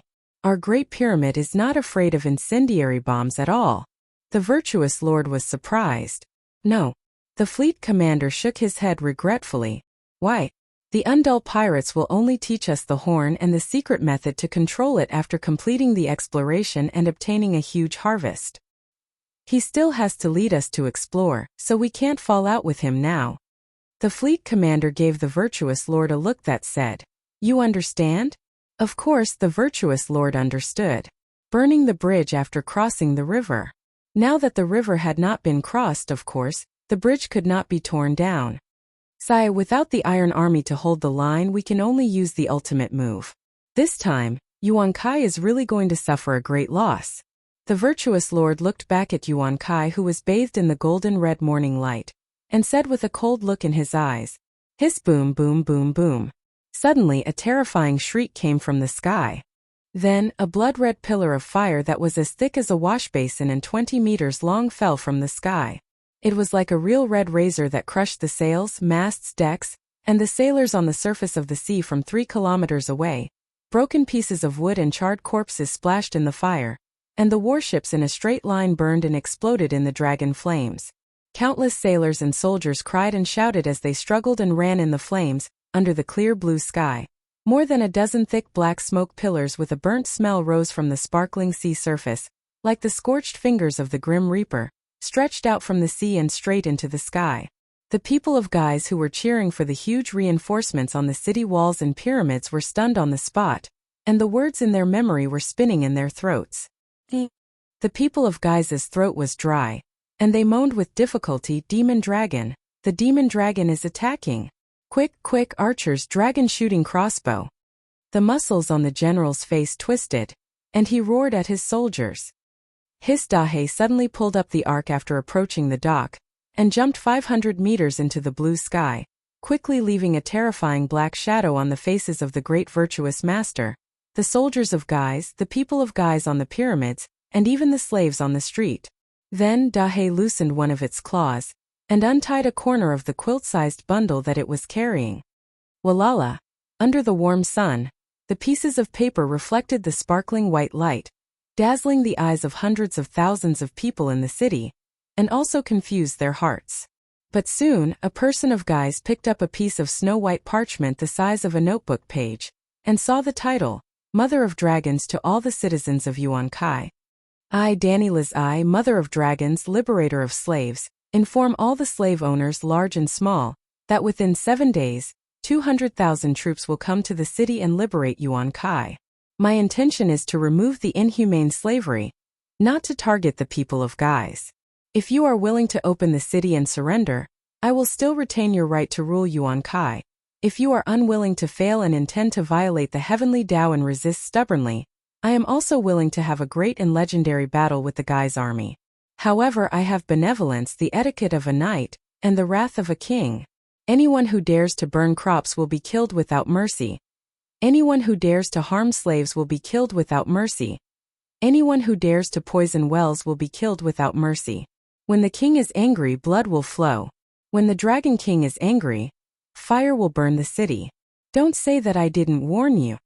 Dahe circled around Yuan Kai, and wherever it went there was panic. It also brought a continuous sound of bowstrings, and countless arrows with a metallic luster rose and fell under its body.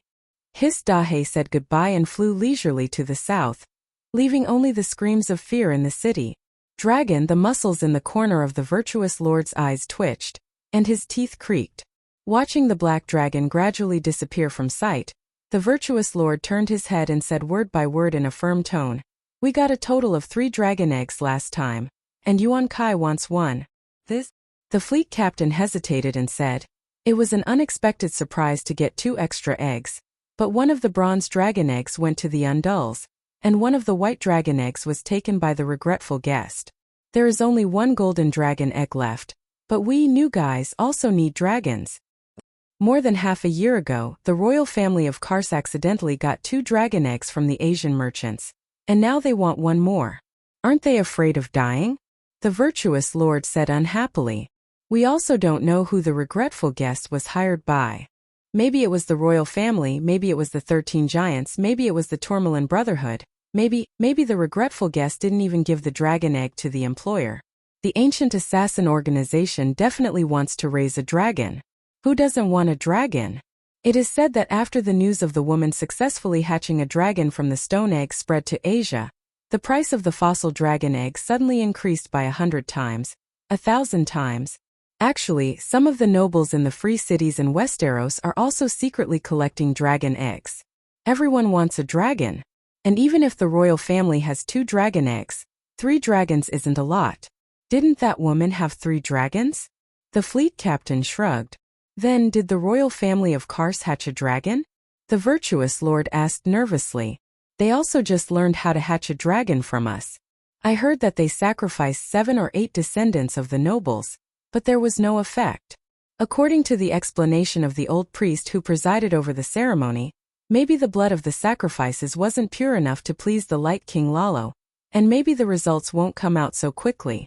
It's also his first time hatching a dragon. Although he is confident, he doesn't have the experience. The fleet captain shook his head. The virtuous lord looked down at the people who were panicking and shouting, "Mother of Dragons is here!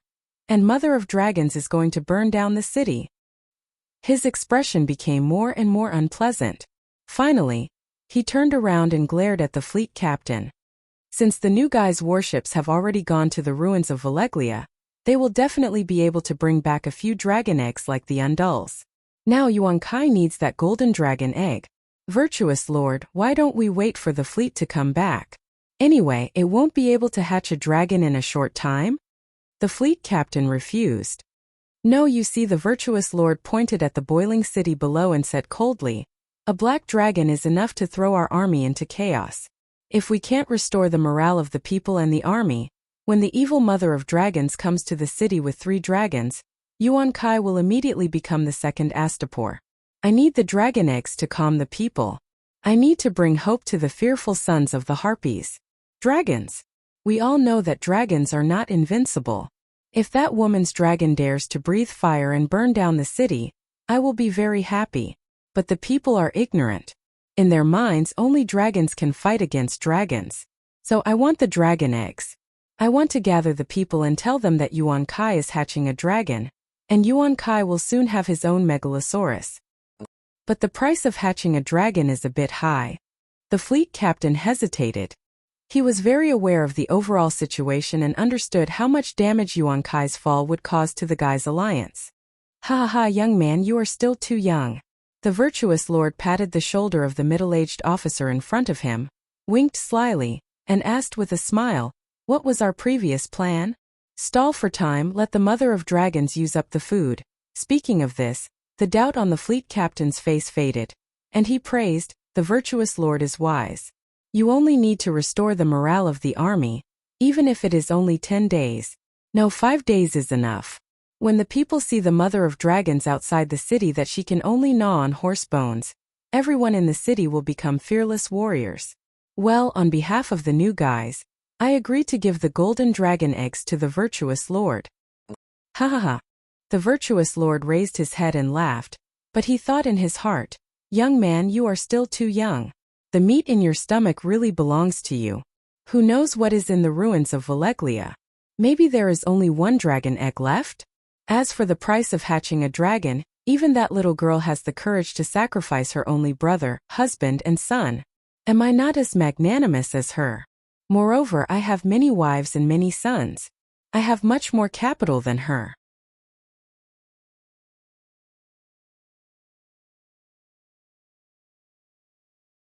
Chapter 145. After the fall of the Gai's empire, the Gai's people were forced to leave the capital, the old Gais, and built 4 new cities in the north and south.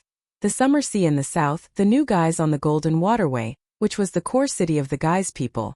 The 3 large cities on the east coast of Slavers Bay. Myrine, which bought slaves, Kaiwan, which trained slaves, and Astapor, which produced eunuch warriors. Myrine and Astapor were built at the estuary of the freshwater river, and were both important shipping routes. Kaiwan was located between Myrine and Astapor, and there was no convenient river transportation nearby, and Kaiwan was only 250 kilometers away from Myrine. Geographically, there was no need to build another Kaiwan city. After all, the Gai's population was very small, only a few 100,000, while Myrine and Astapor had thousands of miles of fertile land that no one could exploit. In fact, Kaiwan was blessed with a natural environment, and had a large plain that was very suitable for growing crops. If placed in the 3 kingdoms of the Celestial Empire, Kaiwan could be called the granary of the empire, the foundation of the empire. It was a pity that such a good place was occupied by the fallen GC people.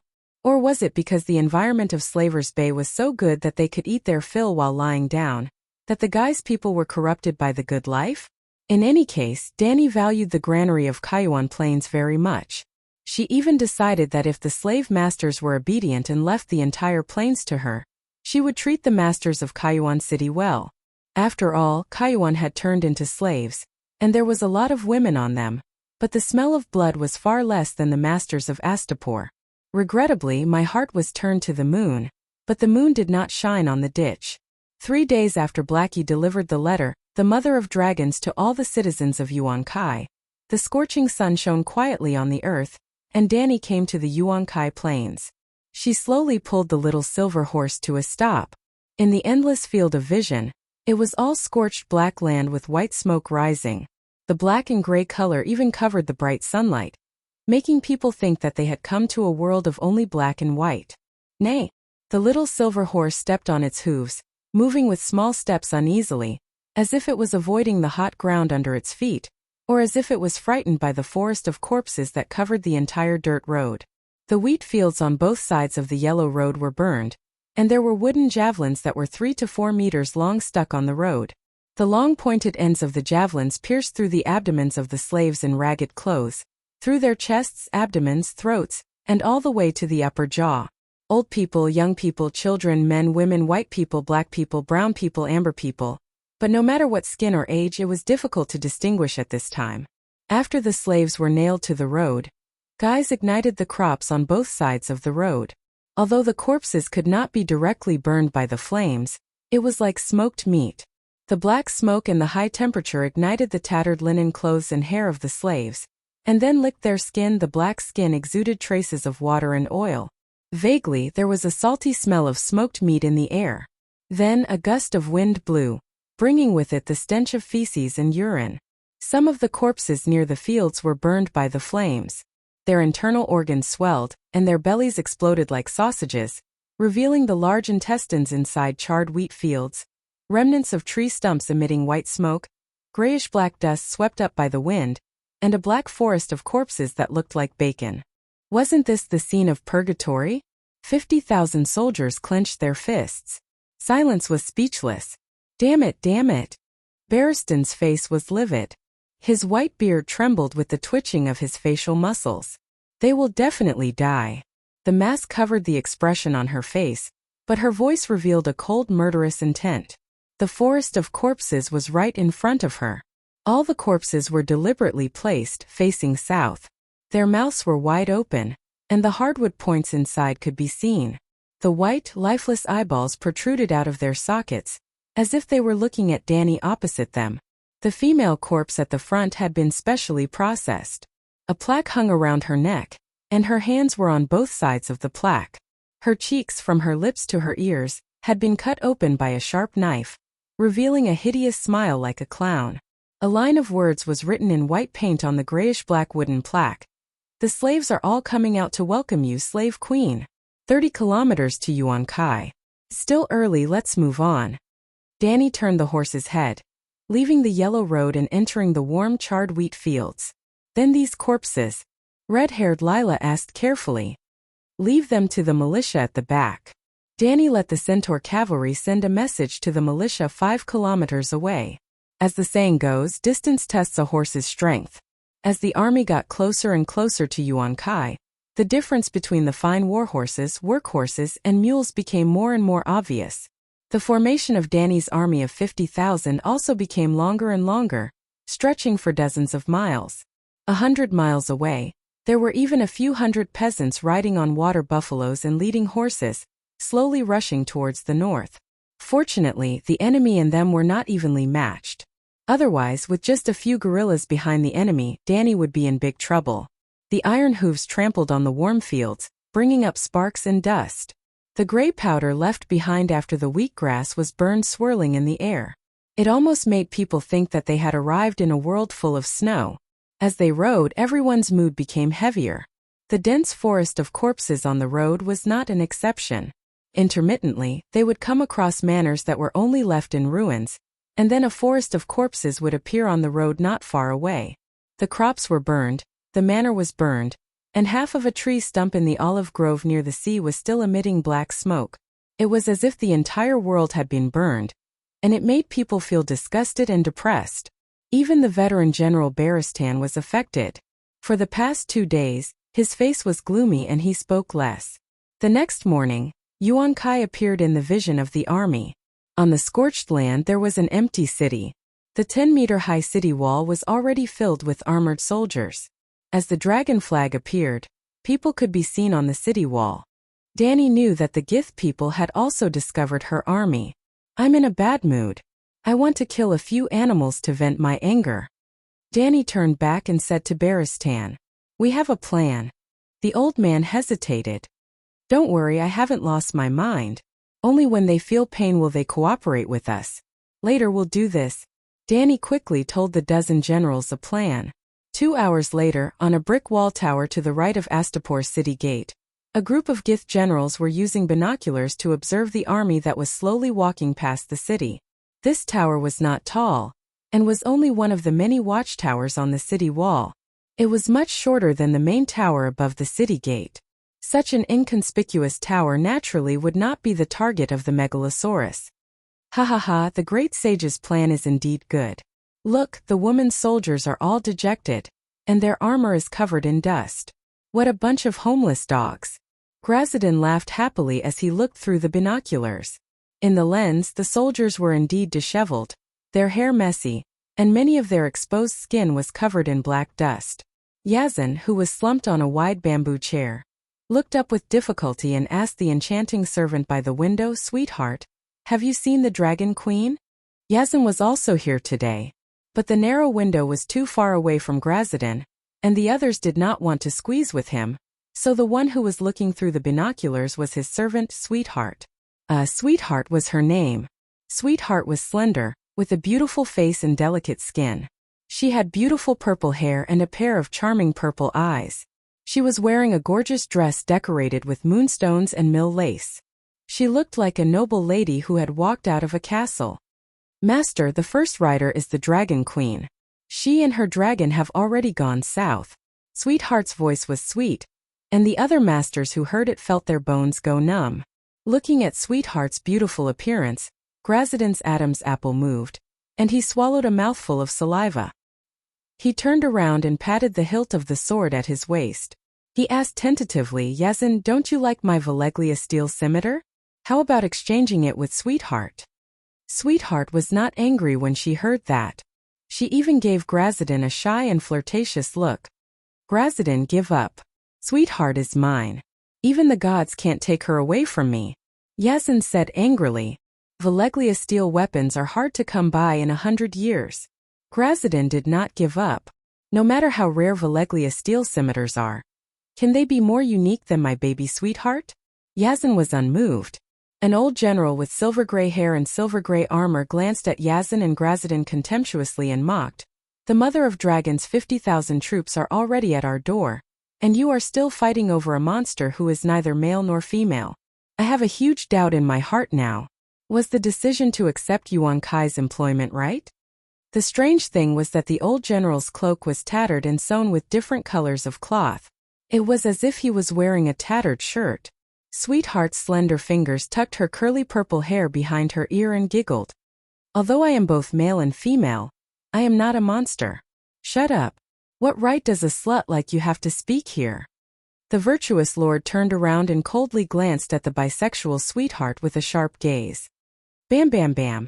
Yazan slapped the armrest of the bamboo chair and shouted in dissatisfaction, "Mourinho, you bastard who deserves to be captured by the mother of dragons and fed to the dragons. How dare you yell at my Sweetheart?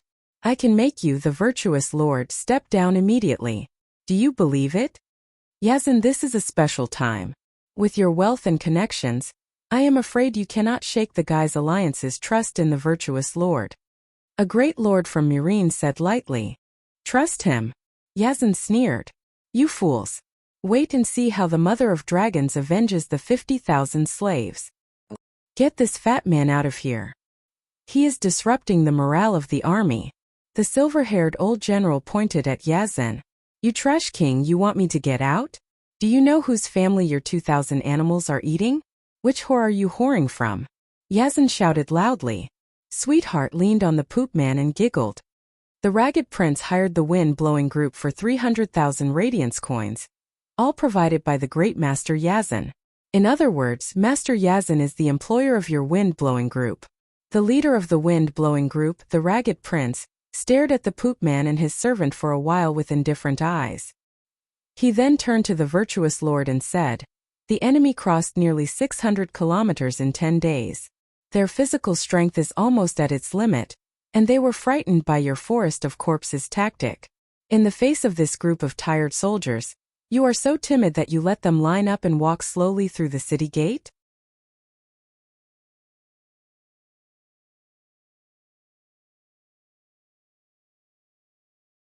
Chapter 146. What do you mean?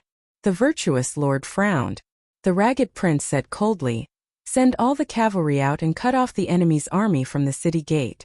Charge north and kill the Mother of Dragons militia and civilians." The virtuous lord hesitated. He looked at the first commander of the allied army, the first war god of Yuan Kai, the first military strategist, and the first fierce general Grazadin Mo Eras. Grazadin, who was defeated by Danny without suffering any damage, was indeed the first war god of Yuan Kai. He even studied in New Guise. He was the captain of the Iron Army for 10 years. After his father died, he returned home to take over his father's job and became a great virtuous lord. Grazadin's record was so good that Murine and New Guise recognized him as the commander of the allied army. Grazadin thought for a moment and said, "I have observed carefully. The white flag of the Unsullied, the wings of liberty of the Mother of Dragons Guards, and the red flag of the newly established guards have all passed by. The 3 dragons did not go to Emerald Lake 3 miles north. Instead, they flew to the forest 20 miles east. Perhaps they are looking for food. They have been gone for an hour and a half. If we can complete the attack within an hour, we should be safe." If the commander is brave enough and purposely waited for the Megalosaurus to appear before running to the city gate. Grazadin's eyes flashed coldly. His right hand slashed down like a knife. "Prepare the dragon-slaying crossbows near the city gate. Perhaps we can kill those dragons today." The Ragged Prince looked at Grazadin in surprise and praised, "Great minds think alike. Are you willing to be the warrior who baits the Megalosaurus?" Grazadin's smug expression froze. "Damn it, I paid you a lot of money to hire you mercenaries to come to Yuan Kai. Didn't I want you to work for me?" However, he could not refuse. He had just killed 50,000 soldiers half a month ago. He had to atone for his mistake. No problem. He was full of fighting spirit. Moments later, the city gate creaked open. Grazadin, who had changed into a metal armor, led 1,000 elite cavalry out. "Kill!" He raised his Valeglia steel scimitar and shouted, "Rumble!" The earth was shaking. Sand and dust were swept up by the horses' hooves, forming a yellow dragon that charged towards the marching troops a kilometer away. Under the afternoon sun, the militia that was lazily riding on the back of the horse and slowly moving to the north of Yuan Kai was stunned. They shouted and crazily whipped the horses but to disperse. 1,000 mercenaries and yellow silk-caped cavalry did not care about the scattered militia. They came out from the east gate, drew an arc and charged towards the south. "Disperse! Throw away the supplies and disperse!" A militia captain stepped forward and shouted. As a result, thousands of sacks of wheat, copper pots and tints were abandoned on the road. The horsemen on the back of the horses mindlessly urged their horses to gallop away. They did not even shoot a round of arrows, as if they were scared out of their wits. "Don't mess up the formation. Hold your ground and pierce through their ranks." Grazadin, who was at the front of the arrow formation, waved the scimitar in his hand and shouted loudly. Seeing the militia scattered like butter before a hot knife, he was very pleased with himself. Grazadin had never felt so carefree on the battlefield before. He felt as if his soul was being refined in the charge. The shadow of his failure half a month ago had completely left him. The terrifying dragon's roar could no longer bother him. Screech! Suddenly, the militia at the front stopped running away. Instead, they stood there quietly. Then the nightmare came again. A terrifying roar came from the back of the militia. Nay, Black Dragon, a famous horse that was so ferocious that it even dared to bite a wild wolf. suddenly felt its front legs go limp like noodles. Then Grazadin felt the world spinning around him. The light disappeared from his vision, and the clamorous shouts and nightmarish roars of the demonic dragon disappeared from his ears. In a daze he lost consciousness. After some time Grazadin felt someone touching his crotch. He wanted to shout, "How dare you!" But in an instant his rationality returned. He was not dead. Was he captured? No, someone was taking off his armor. Grazadin slowly opened his eyes. He saw two men in short-sleeved linen clothes pulling off his iron boots. Next to them was a naked corpse as tall as a pile of firewood. The smell of blood was thick in his nose. Why didn't they capture me? Then he knew the reason. When he opened his eyes, they were stuck with blood. His face was numb as if a thick layer of scab had formed on it. Some unlucky person's blood was all over his face. The militia who was searching the battlefield thought that he was dead. That's awesome. No, they are taking off my iron boots. After taking off my armor, they will come and take off my leather armor and inner shirt. They will immediately realize that I still have body temperature and a heartbeat. With this thought, he immediately focused. When the two militia pulled off his iron boots like they were pulling out radishes, he suddenly retracted his legs. In the instant that the militia was shocked, two huge feet came crashing down on their faces like rocket launchers. Then, Grazadin pushed off the ground with his hands and stood up. He did not even look at the two militia who were dizzy from being kicked by the huge feet. Instead, he ran toward the big yellow horse that was leisurely grazing beside him. An enemy is faking his death. The militia nearby shouted. Grazadin had already seen that there were more than two militia cleaning the battlefield, so he did not even think about killing the two in front of him. But he was lucky. The dozen or so centaur scouts behind him fired arrows like shooting stars. None of them hit his vitals. Yes, he was lying on the back of the horse. His butt and thigh were hit by 3 or 4 arrows. Even the horse under him was hit by 7 or 8 arrows. But other than running faster, it did not collapse. After running for a few miles, he saw the shadow of the city wall. But he did not dare to look up and shout. Dusk had just passed, and the sky was dark. The soldiers on the city wall probably did not recognize him. He even saw the cold light of the iron arrows reflected by the fire on the city wall. At this critical moment he was lucky. He flipped his body and hid under the belly of the horse. The next moment, whoosh whoosh whoosh, the arrows on the city wall were fired. The horse neighed and fell heavily to the ground. The centaur scouts behind also pulled on the reins and cursed a few times before leaving. He was saved. Grazadin, who was under the belly of the horse, let out a sigh of relief. Night. 5 kilometers north of Yuan-Kai, in a wooden palace on a low hill. What? Grazadin was in the cavalry and he escaped? Hearing the news from the centaur, Dani was very angry. The mission in the afternoon was to vent her anger, and to intimidate the slave owners of Yuan-Kai. What could be more effective than cutting off the head of the commander of the allied army? Grazadin has such obvious characteristics. Are you all blind? Calixi, you can't blame us. If I didn't ask the prisoners, I wouldn't have known that bastard left the city. Centaur Chik cried out. Well, Chik was the centaur who provoked Yura outside Drogo's tent that day.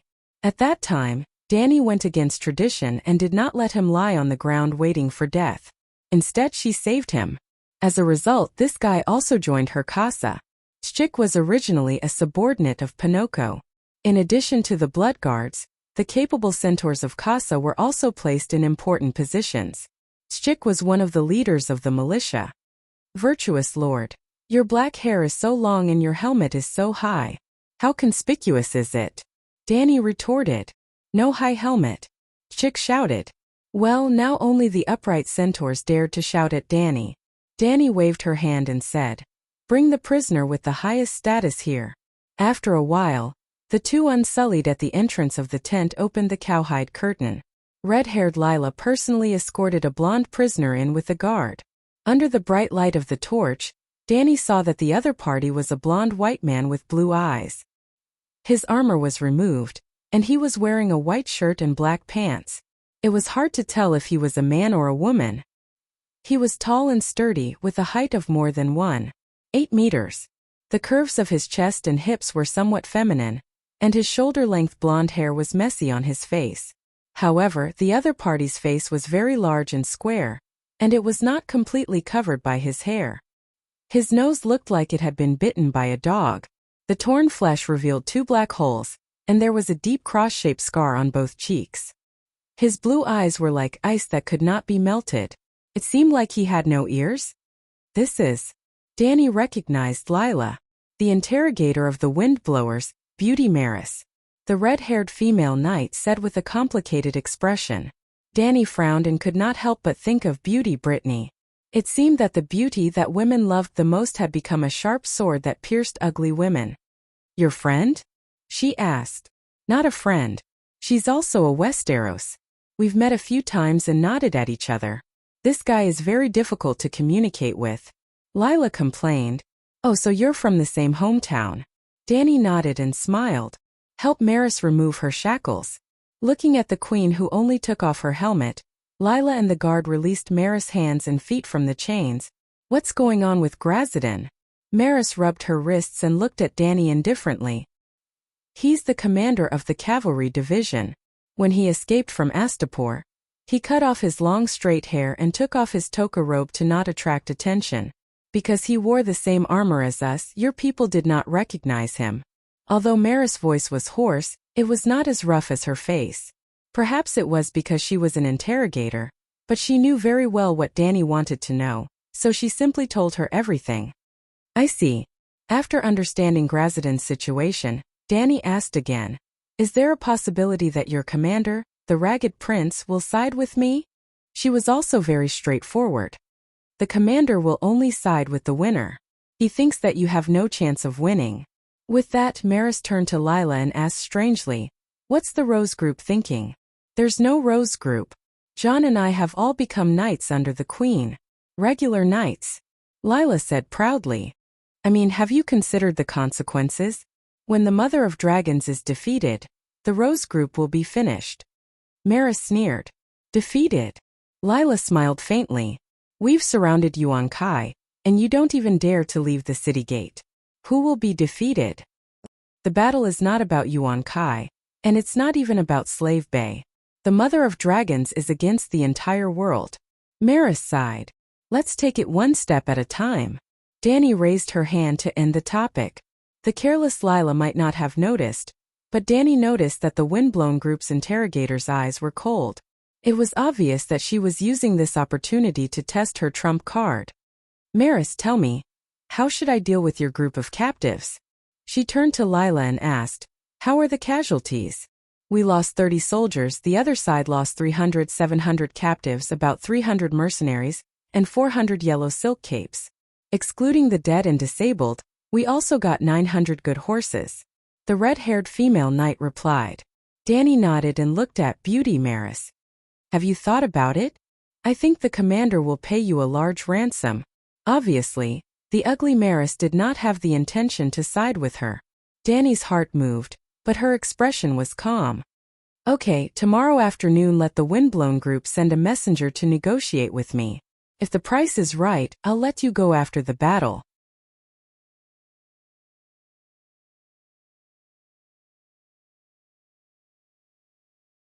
Chapter 147. At noon the next day, under the watchful eyes of a group of crossbow-wielding soldiers, the hanging basket in the corner creaked as it climbed up the city wall. The Ragged Prince quickly walked to the front of the hanging basket and said to the woman squatting inside, Marise, why did they let you come back? After yesterday's battle, the people of Yuan Kai were terrified, and the city gate was blocked by sandbags and stones. Marise rode alone to the city gate, and could only dismount and take the bamboo basket's lift.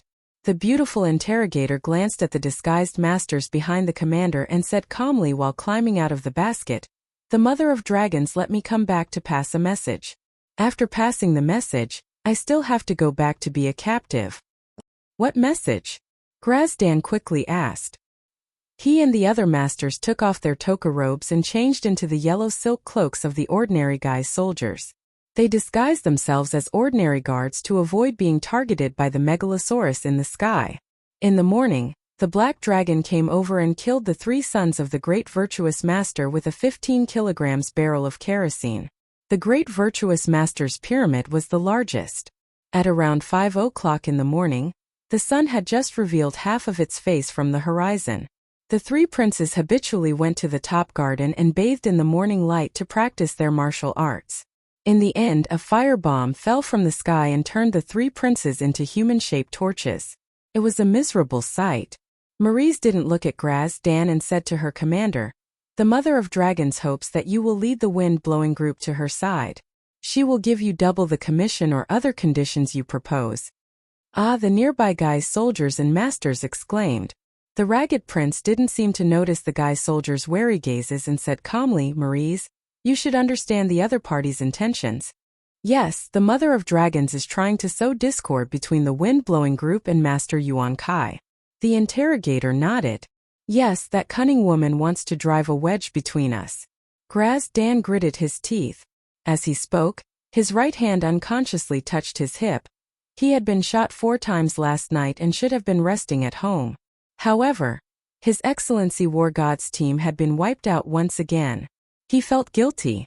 If he didn't immediately get out of bed and contribute his strength to Yuan Kai's anti-dragon mother cause, he wouldn't be able to sit or lie down in peace.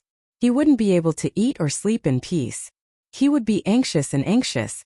All right, he wanted to atone for his sins. He wanted to use his unremitting efforts to make up for the mistakes caused by non-personal factors. If the wind-blowing group is not willing to join them, then they must pay the Mother of Dragons a ransom in exchange for the 124 members. Meryl said calmly. "How much?" The ragged prince's eyes flickered as he asked, "Can we negotiate?" "She can't just say how much she wants, can she?" "At least 3 times as much as usual." But the Mother of Dragons also said that she would not go against tradition. She allowed the wind-blowing group to send someone to negotiate tonight, Meili said. "At night?" Grazidan's heart skipped a beat. He stepped forward and asked, "Why not in the afternoon? Do you know what happened to that woman in the camp? Did those slaves go to the Jade Lake to fetch water? When are they going to attack?" Meryl looked at her leader. "Tell him." The ragged prince nodded and said softly, "The Mother of Dragons did not set up camp at the Jade Lake. The smell there is quite strong. She probably guessed that the virtuous master had contaminated the lake with feces. Her camp is divided into 3 parts. The front, middle, and back camps are located 5 kilometers north of Yuan Kaidong. They extend more than 10 kilometers to the east, and the closest one is 7 to 8 kilometers away from the Jade Lake. I don't know the exact situation in the camp. Before I left, I only saw a large group of soldiers digging a well. The Mother of Dragons was outside the camp, supervising the militia's construction. She seems to be very busy, so she set the negotiation at night. That shouldn't be." Grazidan rubbed his chin and said doubtfully, "The Jade Lake and the forest nearby are the perfect camping grounds that we prepared for the slaves. Throwing feces into the lake was to lower the woman's vigilance. Drinking the feces contaminated water directly may cause symptoms, but it is not fatal. Actually, it is fine to just filter it with gauze and boil the water. When she thinks that we have already done something to the lake, she will ignore the real killer move." "You even poisoned it?" the ragged prince asked with a frown. "Do you think we are stupid? Won't the fishes die if we poisoned it?" Grazidan glanced at the leader of the wind-blowing team in disdain and said coldly, "We sank 10,000 slave corpses in the lake." Hissed the interrogator, who had always been expressionless no matter what the situation was, gasped in shock just like her captain. "If it really caused a large-scale epidemic, how can Yuan Kai escape?" The ragged prince said in disbelief. "Slaves die one after another, but the virtuous master still stands proudly on the pyramid." Grazidan's expression was 7 parts smug and 3 parts ruthless. "We are willing to let Yuan Kai and the Mother of Dragons die together. Humph, if news of the blood plague really spread, I'm afraid that you virtuous masters will immediately seal the pyramid and completely cut off all contact with the outside world," the ragged prince said coldly. "Ragged prince, the virtuous masters are very generous. We will pay the ransom for the captured mercenaries and the compensation for the dead mercenaries." Grazidan smiled meaningfully at the leader of the wind-blowing team. The gray-haired leader instantly understood what he meant. "We have money and are willing to pay. Aren't the mercenaries selling their lives for money? Maris, you have another mission. Help us find out about the slave camp." Grazadin directly ordered the interrogator. Finally, before leaving, he turned back and said, "Oh right, during the negotiation tonight, help me ask that woman if our guy's warrior can be redeemed. The price is negotiable." The ragged prince watched the virtuous masters leave with a cold gaze. "Maris, come with me." That afternoon, Maris and 2 other members of the wind-blowing team were placed outside of Yuan-Kai City in a hanging basket. Along with them were 2 healthy horses. Other than Maris, there was a tall young man from Bravos and a well-built old man with a white beard. Strangely, the old man had a 2-handed greatsword on his left waist, a flute on his right, and a wooden guitar on his slightly hunched back. The centaur scouts that had been patrolling 500 meters outside of the city were immediately alerted. After Maris went up alone and explained the situation, the leader of the scouts, Tchik, waved his hand unwillingly and made the cavalry move out of the way. "You guys came too early," he muttered. "Maybe, but only the others can wait for the queen. No one can make the queen wait for too long. Don't you think so?" The Bravashan beside Maris laughed. You'll have to wait. The queen is hunting in the forest in the east. She won't be back until evening." Chick mocked. The Bravashan's eyes flashed. He opened his mouth and was about to ask how many people went. But after seeing the ugly woman's cold gaze, he immediately changed his words. "Waiting for the queen is also a kind of honor. We'll gladly endure it." A group of 10 centaurs protected the 3 mercenaries as they walked towards the camp 5 kilometers away. Along the way, the Bravashan's eyes drifted left and right, not letting go of any militia that passed by his sight. 3 kilometers away from Yuan-Kai City, there was a sudden clamor in his ears. His vision was densely packed with people and wood. Tens of thousands of short-sleeved soldiers were doing carpentry under the command of the Unsullied.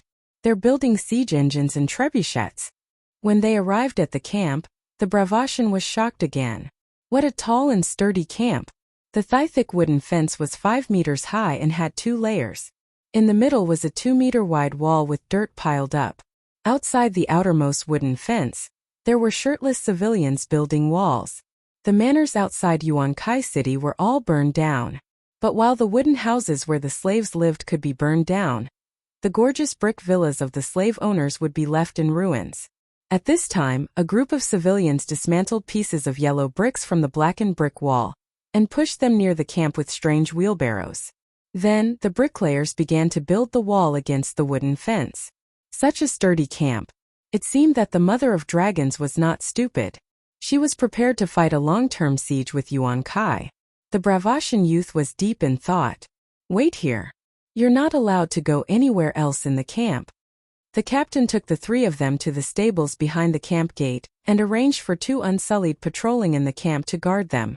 Then he left with the centaurs. How much work would it take to build such a sturdy camp?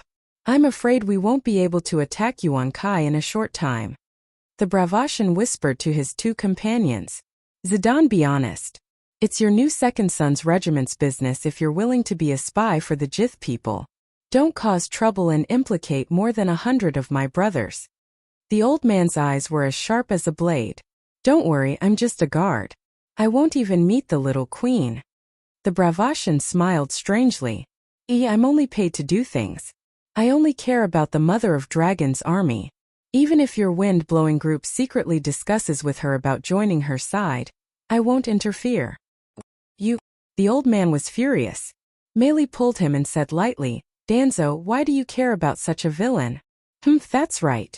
Danzo snorted and said sarcastically, "In order to become famous, you even changed the name of your regiment. Aren't you afraid of being infected with the bad luck of the Second Son's regiment being wiped out?" "It's the new Second Son's regiment, not the Second Son's regiment," Zidane corrected and said with a smile, "What bad luck? It's more like power and wealth." After changing the name, the small mercenary regiment of 20 people that wasn't even qualified to join the Jith army suddenly expanded to 500 people. When those stragglers heard that I was the illegitimate son of the Titan's illegitimate son, they all flocked to me. Now even the virtuous lords know my name. 200,000 gold radiance coins, how's that compared to your wind-blowing group? You better pray that the Mother of Dragons doesn't know about your relationship with Merlot." That big Bravashan was miserable. He was burned to a crisp by the dragon's flames and then was bitten into pieces by 2 dragons.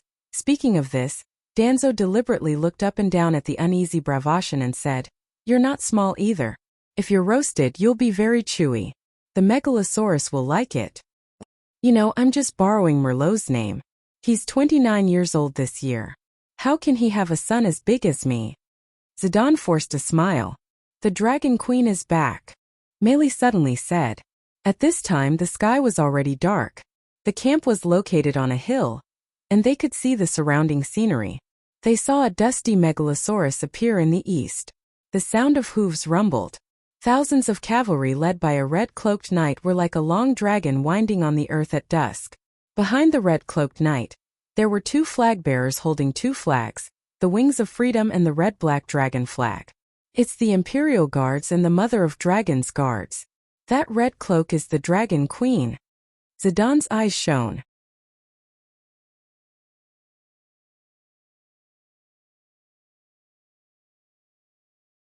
Chapter 148. Even if the Dragon Queen returned to the camp at dusk with a large number of prey, the 3 messengers representing the wind-blowing group could not see her immediately. But Maris and Danzo were not in a hurry, because the silver-haired queen had said last night that she would meet the messengers of the wind-blowing group during the night's rest time. Zidane, the leader of the new Second Sons Regiment, who was disguised as a messenger of the wind-blowing group, was not in a hurry either. He pretended to look around as if nothing had happened and muttered to himself, "Haha, she claims to have an army of 200,000, but in reality there are only 52,000 people. That woman really knows how to brag," he said to his 2 companions proudly as he drank the carrot oatmeal. Well, the guards did not starve them. There was enough carrot oatmeal, and each person was given half a pound of roasted boar meat.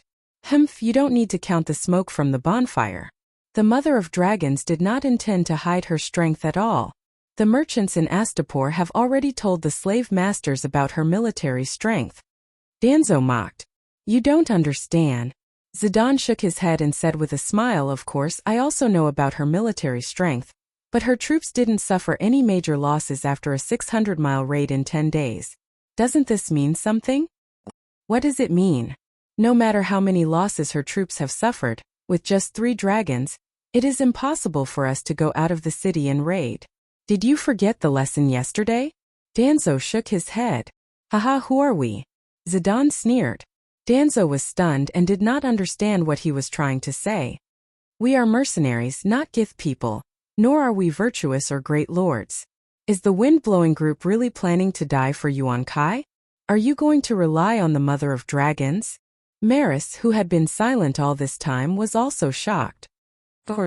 Zidane dragged his words and said with a smile, "No. No matter how many times the Mother of Dragons wins, she will lose in the end. But seeing that her army of 50,000 is still so neat after a long raid, I am afraid that Yuan Kai will not be the last battle of her life. Since that is the case, we have to prepare a backup plan. Let's work together and secretly control a few large ships. If the situation is not right, This time, the 2 members of the windblown mercenary group didn't refute Zidane's words. Instead, they seemed to be deep in thought.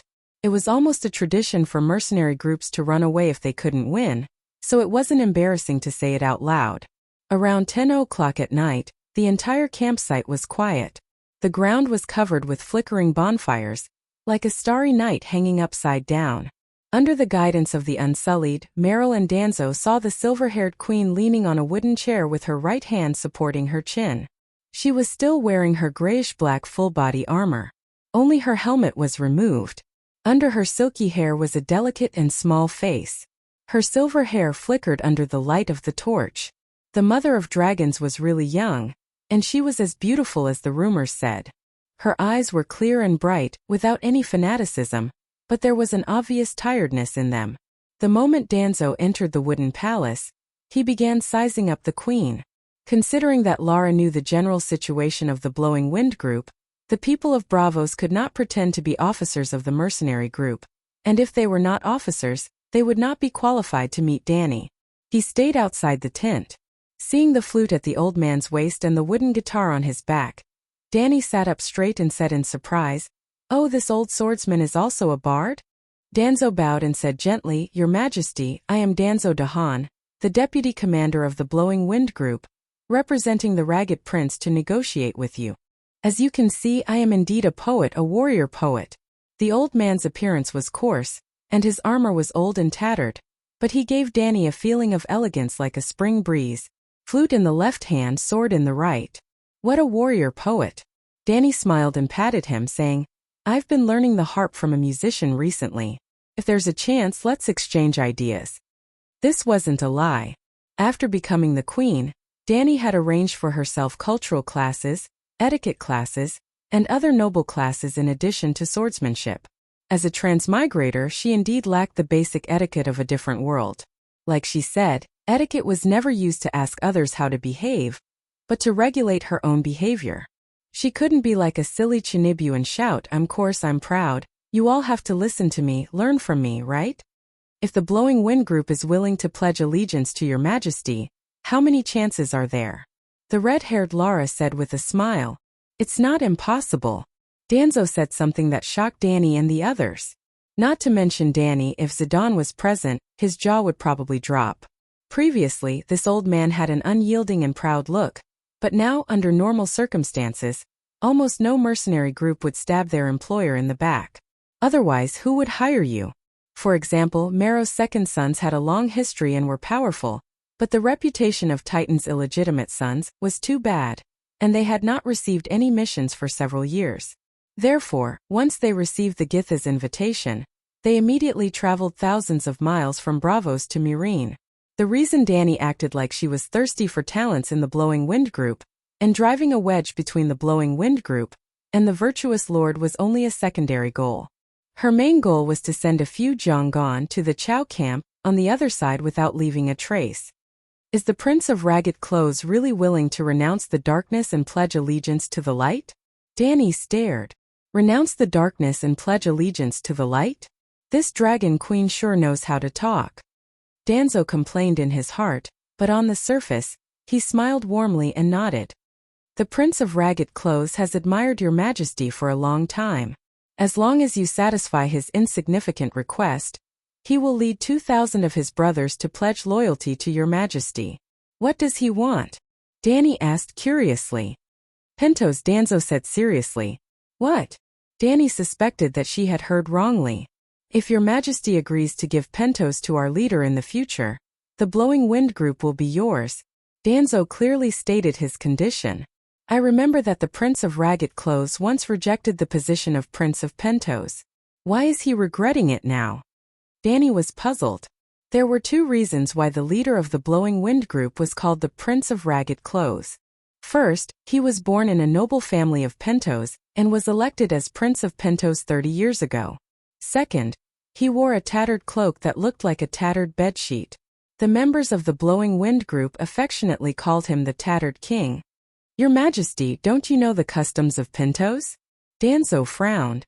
Sir, I stayed in Pentos for a long time, but I was too young at that time.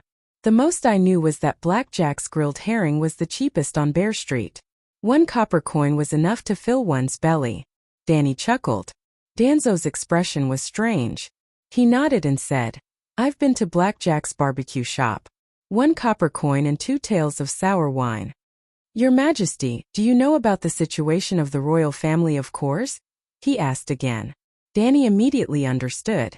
She said in disbelief, when I was in Pentos, I often saw the prince patrolling the streets. In a long line, 3 ceremonial officials in gorgeous clothes walked in front. They were holding a golden scale, an iron sword and a silver whip. It was said that these 3 things symbolized the prince's control over trade, war, and justice in Pentos. Every New Year's Day the prince even... Speaking of this, Danny's cheeks turned red. Every New Year's Day, Pentos would offer a beautiful virgin to the 2 gods in charge of the land and the sea.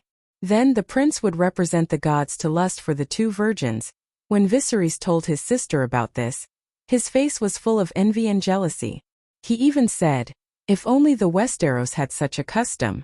Then, Legger would not have caused such a big commotion when he snatched Lyanna Stark. After a few light coughs, Danny was puzzled. Pentos doesn't look like the royal power has been lost. It's all on the surface. Sighing, Danzo slowly explained. Pentos is the same as Dragonstone Island where you were born. It was a trading outpost built by Valeglia. It was ruled by the nobles of Valeglia. The prince was chosen from 40 noble families. Nominally, he was equivalent to the king of Pentos.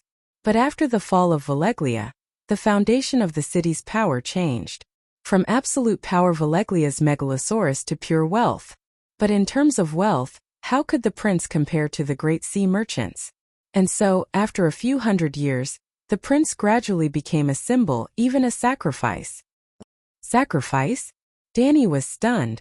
Every time Pentos loses a war, or the year is not good, resulting in crop failure, the Pentos people will slit the prince's throat and sacrifice him to the gods to appease the gods' anger. Fuck! What kind of weird custom was this? The seasons in this world were not fixed. Everything was fine in summer, but winter would always come. What kind of year would there be in winter that lasted for several years? Wouldn't the prince be beheaded every time winter came? Danzo continued. When the previous prince was beheaded, the commander was elected as the new prince. But how could he want such a prince?